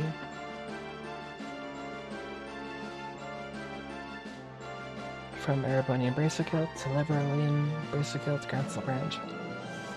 At dawn today, the guild houses in Handler came under attack. We were unable to contact the Bracers, charged with overseeing them. Request the aid of high-ranking Bracers. This is urgent. We repeat, this is urgent. Intelligence Division, 1st Subdivision to General Staff Office. The Bracer Guild here in Erebonia has sent a message to the Guild's Council Branch. Judging by the content of the message, at least one high-ranking Bracer will be entering Erebonia in the coming days. Request that they be pursued and put under strict surveillance upon arrival. That would be Cassius Bright.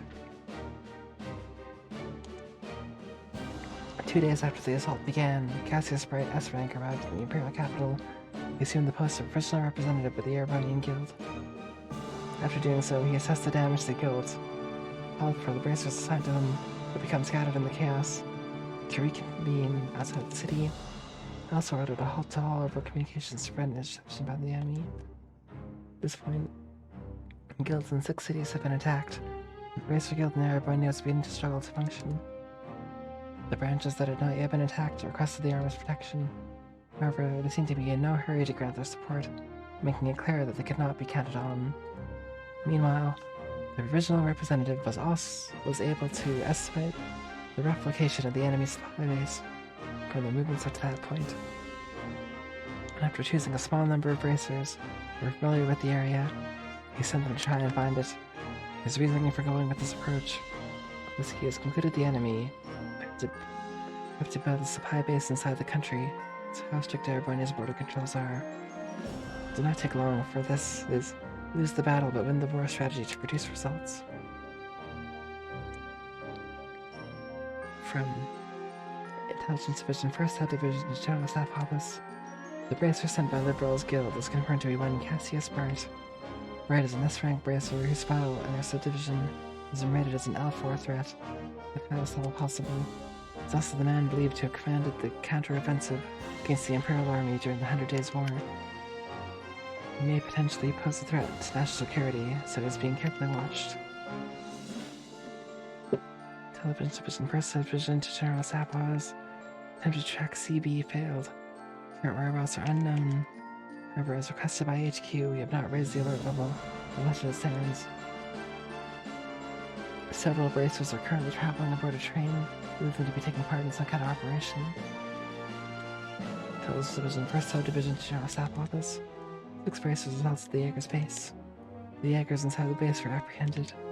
We've identified them to be members of the Jester Jaeger Corps. I think I read this one already. The discovery of the enemy's base revealed it was a Jaeger Corps and its Jesters behind the attacks. So this is how the Jaeger's movement became much more passive. Two sides entered a deadlock. The stalemate continued for roughly 2 months. During this time, the guild representative made contact with the intelligence division and began preparing the operations that would ultimately allow him to bring the trouble to an end. First Subdivision to General Staff Office. Cassius Bright has made contact with a member of our subdivision. We're in the process of confirming. College Division, First Subdivision to General Staff Office. Target Cassius Bright has proposed to join operation, heading to meet him again at specified date and time.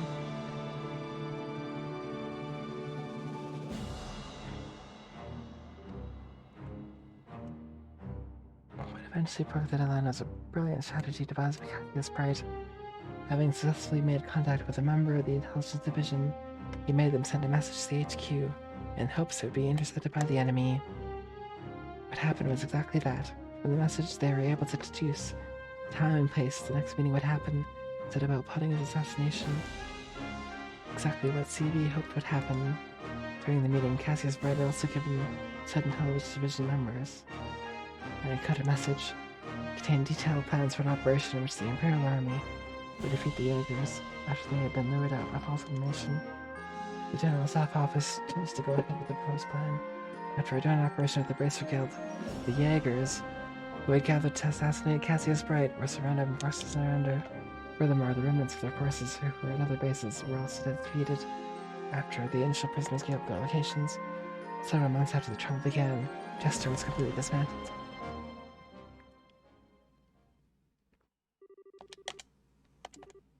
Oh yeah, I already read this one. Actually, raising the threat level of Cassius Bright. Level 5 threat. Confirm the surveillance target left the country today. Departure without incident. Handing control over the mission over to our foreign agencies from Genova.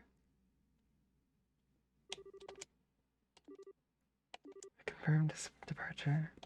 Continue to resume. Yep. I definitely read this one before.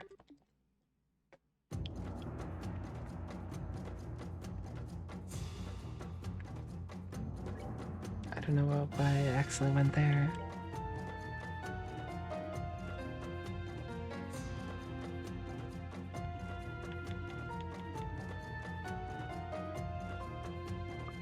Playful minstrel as close as ally. Oh yeah.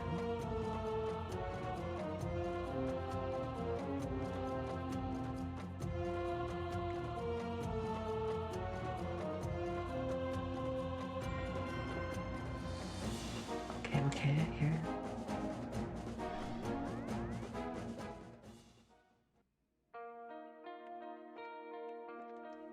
Let's save first, because I don't know what lies beyond. Also, I'm gonna equip Zin.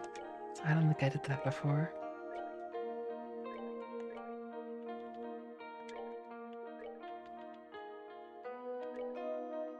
Kitty suit. Strike us.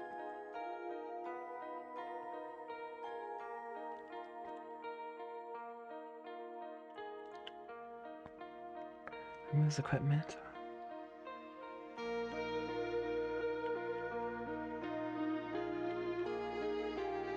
And then it gives some huge buffs to strength. Yeah.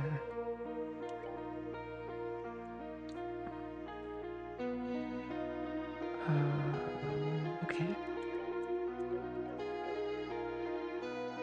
Let's go.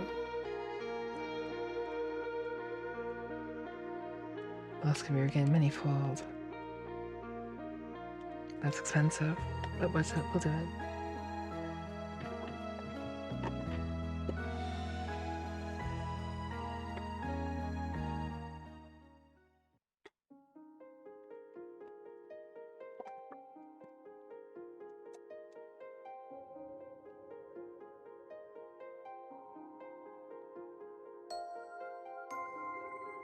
I grant you a memory fragment and my blessing. 50,000 gold. Would it be worth?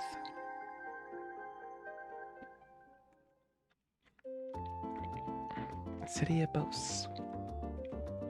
Sour, please.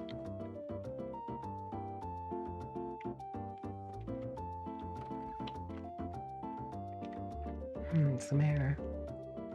Sister Rosa, thank you for coming today. I'd love it if you'd be able to start coming to pray like this more often. Sigh. I'm afraid it looks as though I won't have a choice from that matter. I'm showing any signs of skipping mass lately. Really gives me a stern lecture. You're rather fortunate to have someone like her by your side, you know. Nothing is more valuable to a person than someone who will guide them and seem to be straying from the right path. Oh, I couldn't agree more. I do wish she would go a little easier on me, and she currently does, however. Look at it this way. The fact that she doesn't shows just how important you are to her. For one thing, I hear you've been exceptionally busy with work these days. Wouldn't be surprised if she hoped to make the time you spend here be a break from all that. As frustrating as to admit, it is a scarily sound assessment. But she can't keep me away from work forever, now can she? I think I ought to be getting back to it now, so excuse me. Please give my regards to Father Holstein, too. Hee. Certainly, a good day to you then. And Gokigen yo. Sigh, as if Lila wasn't bad enough. Now I have Sister Rosa saying the same things as her. Oh well. Next up is inspecting the market, so I should probably get to doing that. I was expecting Lila to be here to meet me by now, though. She's been awfully cold to me lately. I still don't have a clue as to why. I thought she was going to pray with me today, too. And she up and decided she needed to take care of shopping. Maybe I can grill her on it later. For now, I should hurry up and get to the market. Oh, isn't that Lila? Lila? Thanks, I really do appreciate your help today. Not at all, I should be saying the same to you. Anyway, if you need anything else, just give me a call. I can always worm my way out of whatever's on my schedule to make time for you. I'll certainly keep that in mind. Please do, my little sister's been so excited for the big day already. It'll surely be one to remember. Yes, I'm sure. For now, however, I should really be going. Oh yeah, the mayor should be about done with the mass now, right? Till next time. Or well, for now.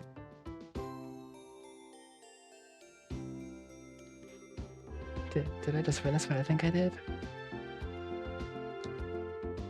So that's why she's been acting so distant towards me lately. If she had said something, I thought we were supposed to be close. Sag. Suppose it shouldn't come as much a surprise. She's a girl woman, and she might seem cold towards people on the outside, but she's a wonderful human being, and a rather attractive one too. If anything, I'm surprised it's taking her this long to find someone. Well, it wouldn't be fair for me to get in the way of her happiness. I do feel a little lonely at the thought, but she's gonna want my support. It couldn't be right for me not to give her it. Sigh, I'll have to apologize for being late. Might I ask exactly what you're doing? Oh, it's you, Lila. How long have you been there? You appear to be rather tired. This is why I keep telling you that you need to stop overexerting yourself. Oh no, I'm not, I assure you. Shall we head to the market? Well, if you say so.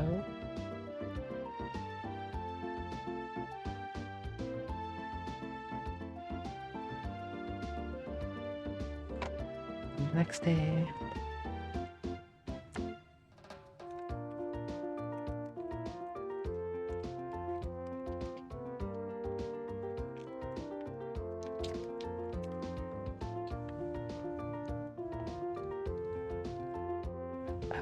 Mayor Maybell, can I ask you to go over what you want me to do one more time, just so I'm not misunderstanding? Cough. Well, I said I'd like to investigate exactly what relationship those two have, as well as what kind of person the gentleman in question is. So to put it in simpler terms, you want me to check out whether they're dating and do a background check on the man, right? Is that right? Yes, it is. Is there something wrong? Well, kinda. I mean, we bracers do at times do background checks on people. That's when we suspect or know for sure they're involved in a crime. If they're not, doing so would be an invasion of their privacy. Doesn't exactly fly with us. Well, Obviously, if you have reason to believe that man Lila appears to be dating is involved in illegal activity, I'd be happy to help. Is that the case, though? No. On the contrary, actually, he appears to be a good, honest man. You see, there's obviously going to be the chance it's the facade, or facade. He's not the kind of person he appears to be. As it stands, I don't see any grounds for the guilt to make their move. That is unfortunate, but I can certainly see where you're coming from. Sorry for troubling you with this. I don't know what came over me. Please forget this conversation ever happened. Forgive me for asking this, but you're all in favor of them dating, right? You're not trying to break them up or something. So why are you so concerned with finding this out? As I think you're aware, Lila lost her mother and father during the 100 Days War. As far as I can tell, the scars left her heart still haven't truly healed either. And I believe this is her first foray into romantic relationships too. So I'm just worried about her getting hurt as a result of this. I'm not the slightest concerned about how noble the man's family is, how much money they have, nothing superficial like that. All I want to know is whether he genuinely cares for her well-being and what will make her happy. That's all I want. I see where you're coming from. At the end of the day, this doesn't give me the excuse to invade a man's privacy or meddle in their affairs. I'm sure that Lila will eventually tell me about what's going on when she finds the time's right. I can ask her all the questions then. Nah, this is good stuff. What do you mean? I completely understand where you're coming from here. I'll be more than happy to accept your request. Wait, I thought, are you sure? Wouldn't doing so violate the Bracer Code? Oh, no worries. Bracer's Code's totally open to individual interpretation. So it leaves a lot to each Bracer's personal judgment. I feel trying to follow the code to the letter, ignoring the feelings of those we're trying to serve. This is the point of being a Bracer too. So I don't think it's unfair to dismiss your well-meaning intentions as trying to invade someone's privacy either. You leave all this to me. I'll get you all kinds of answers. Thank you so much. I appreciate you agreeing to do this for me early. Just know that I completely understand where you're coming from earlier, so I do want to ask that you invade his privacy no more than necessary. Is that fair? Perfecto. Hehe. I hope this turns out to be something that really makes her happy. Wild. And that was the day Annalise agreed to accept the mayor's request, immediately enthusiastically beginning her investigation.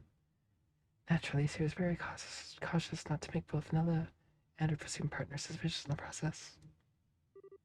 Testimony 1. Those who certainly did come here, yes. I remember them sitting at the table over there having a pleasant conversation with one another. Couldn't tell you what they were talking about, I'm afraid. But I do remember seeing them smiling, talking, which you don't see every day with me. Really now? Do you remember anything about the man, by the way? Not in much detail. Just that he was a well-groomed, seemingly pleasant young man. All I can say, I'm afraid. See. Can I ask why you want to know all this? Well, you see. But wait, it's okay. You don't need to answer. They're in love, aren't they? It all makes sense now. She did. It very much looked like a girl in love when she was talking to him, you know? So little Lila's finally ready to begin her journey into adulthood, is she? Well, how sweet. But we don't know for sure yet. So please keep this to yourself, okay? Don't go telling any of the other customers and starting any rumors. Hee, not to worry, it's secret safe with me. She's gonna tell everybody. Testimony 2. Yeah, I saw them. I remember the man escorting the maid to the front door of the mayor's mansion. I was surprised he didn't go inside with her, honestly. Whenever I take Mina home, I always do. A sigh. Oh, Harry. If he asks me, you're the one behaving inappropriately. Improperly, not the man we're talking about. Ordinarily, when a gentleman escorts a lady to her home, he doesn't go inside. Really? Really? But surely the fact that I do is proof that we're that close, right? I wouldn't be assuming that if I were you.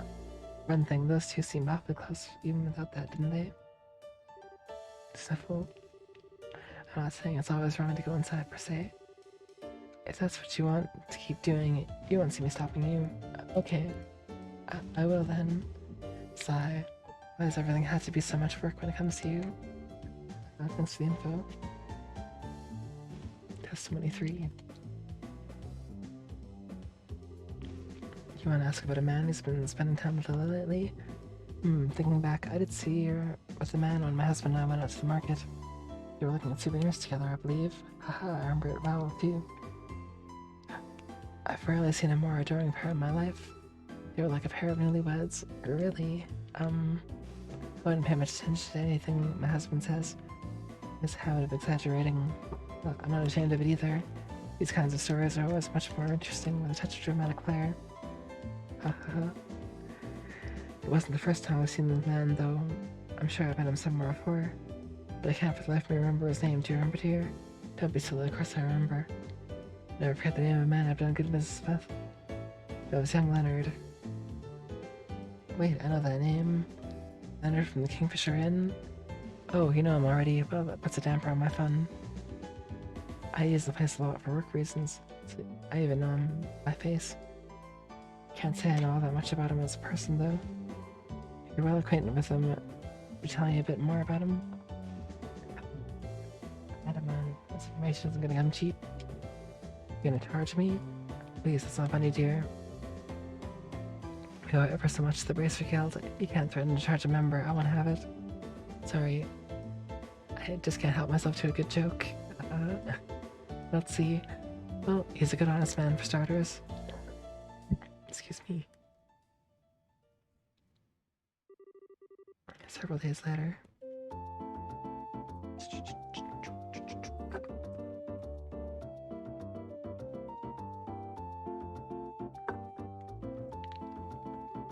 I see. So the man in question is Leonard from the Kingfisher Inn. Wonder how those two came to know each other. Oh, you know Leonard already? Only by name. Can't say I've ever spoken to him as a person as such. Kingfisher Inn has really made a name for itself in recent years. It's been doing quite well financially too. As things stand, it's a good target for investment. Trina said that too. I don't ask for on that kind of stuff though. Still, from what I can gather based on your report, the relationship is a healthy one. You seem to think very highly of Leonard. Absolutely. Even his little sister Safina is super sweet. I'd say you don't have anything to worry about with them, but I've gathered they make for a picture-perfect married couple. I like to believe that's a little while off. But again, if they really are dating, the reality will have to come to terms with sooner or later. I'm happy for her. At the same time, a little sad too. I get what you mean. Thank you very much for your report, Annalise. Sounds like she's made a fine choice. All I can do now is wait for her to share the truth with me herself. Sounds like a good plan. Did I miss me about? It's me, Lila. Can I have a little of your time? Oh, speak the devil. One of the time has finally come. Maybe one funny coincidence, maybe it has. If it has, then it's just about time I makes it. I wouldn't want to get in the way. Nonsense, I actually prefer if you stayed. He does tell us what I expect her to. I don't intend to hide the truth of what I asked you to do. See? Well, okay then. Spaypal? Oh, sorry, Lila. Come on in. You wish. Oh, Miss Annalise. Please do accept my apologies. I didn't realize I was intruding. You're not. Don't mind me. I was just here to give my report on investigation on behalf of the mayor. See? What brings you here, Leela? Do you have something you want to talk to me about? You could say that, yes. I have an important request I wish to make of you. Really now, what would it happen to be? What concerns the Kingfisher Inn near Valeria Lake? My, you were right. Excuse me? Do you think I had no idea what was happening? I already know everything there is to know. How could you possibly? Sorry, I actually had Annalise here looking to it for me. I'm worried about you, see, you've been behaving so strangely lately. Sorry that I did it, but I just couldn't help myself. I see. It's no need for you to apologize, however. I didn't mean to worry you. I should have been more open from the start. So, is Leonard being good to you? Damn, cut right to the chase, why don't you? He's a very kind man, yes, why do you ask? That wasn't what I was asking. Oh, you know what I mean, Lila. So, is there anything else you want to say on the matter? Oh, yes. It's alright with you, I'd like to get right to discussing the date for the big day. Alrighty. The big day, we've already started mapping it out. We were hoping to keep it a secret for as long as possible in order to surprise you. Naturally, I made sure everything fits into your schedule. Do you have your okay to begin with the necessary arrangements? Wowie. Is something wrong? Yeah. My. What was that? You dummy. I can see why you might want to give me. Why I wanted to surprise me. I can. Do you really have to keep this from me until this late in the process? I mean, you got a right to your own private life, and you don't have to share everything in that with me. I'm not saying you have to. I can't believe you decide something so important without consulting me even once. Do I mean that little to you? Besides, you've only been going out for about a month. Aren't wedding bells this stage a little premature? This decision is going to impact you for the rest of your life, Leela. You understand that, right? I think you should calm down and listen to what she has to say, Maribel. I'm sure she does understand. Has her own reasons for this. I have a horrible feeling there's a grave misunderstanding taking place here. Serious? Just what are we misunderstanding?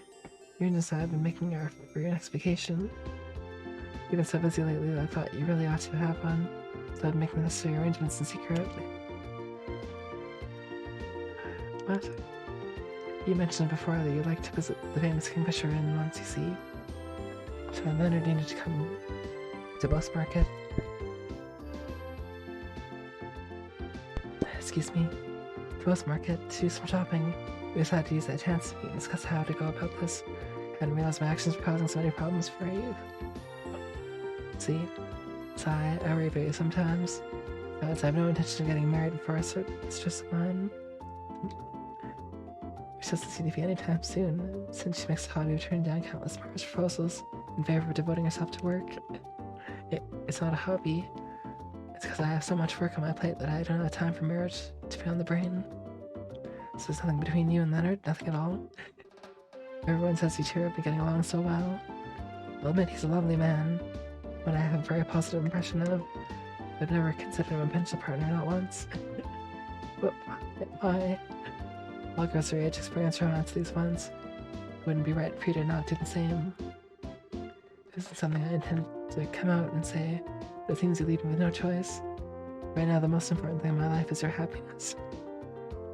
I'll put that over anything and everything else. Ensuring it's my greatest joy, my very reason for living, for being. Till you decided to find a partner to supplement that happiness. I have absolutely no intention of looking at anyone but you. I do appreciate you worrying about me. It's my happiness you want. I see you focus on your own happiness first and foremost. And yet, like clockwork, I see you disregarding your well-being, taking on far more work than is humanly possible. Fine, I get it. Now that we can put the whole marriage thing behind us, I'll accept your offer of vacation. So feel free to proceed with your plan. I'll leave arranging the schedule to you. As you wish. If you'll permit me to excuse myself, I shall. Good day to you, Miss Annalise. Oh.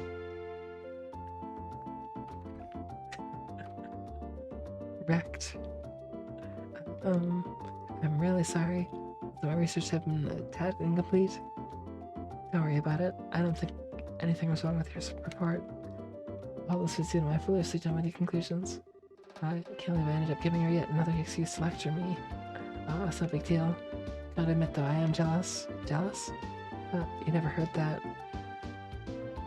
Anyway, I'm sure I'll see you around. You two look great together. Oh. Sigh. Oh, Annalise. Whoa. Hee, what a day. I feel almost ashamed to be this relieved for all this. Sigh. I don't know if I'll ever be able to manage without her at my side.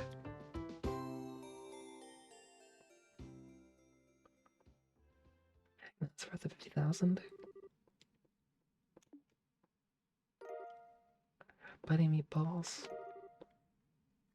Nice. New recipe. 100,000. Wow.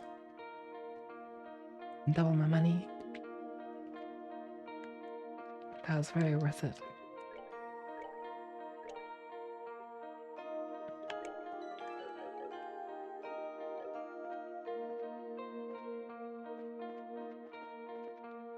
So where am I? Oh, I'm in Genesis Royal Academy. Okay. So I still need 10 more recipes for Starter 7. I did Starter 8. And 9.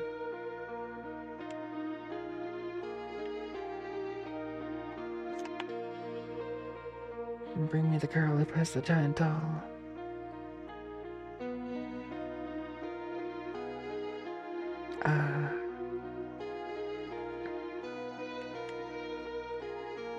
So I got 1, 2, 3, 4, 5, 6.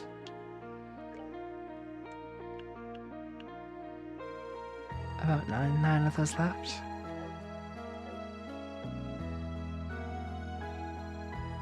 I've been doing like 5 hours of non-stop reading.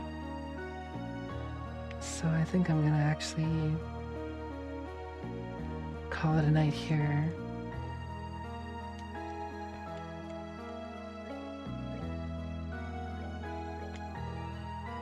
But it's great. This game is great. I love it.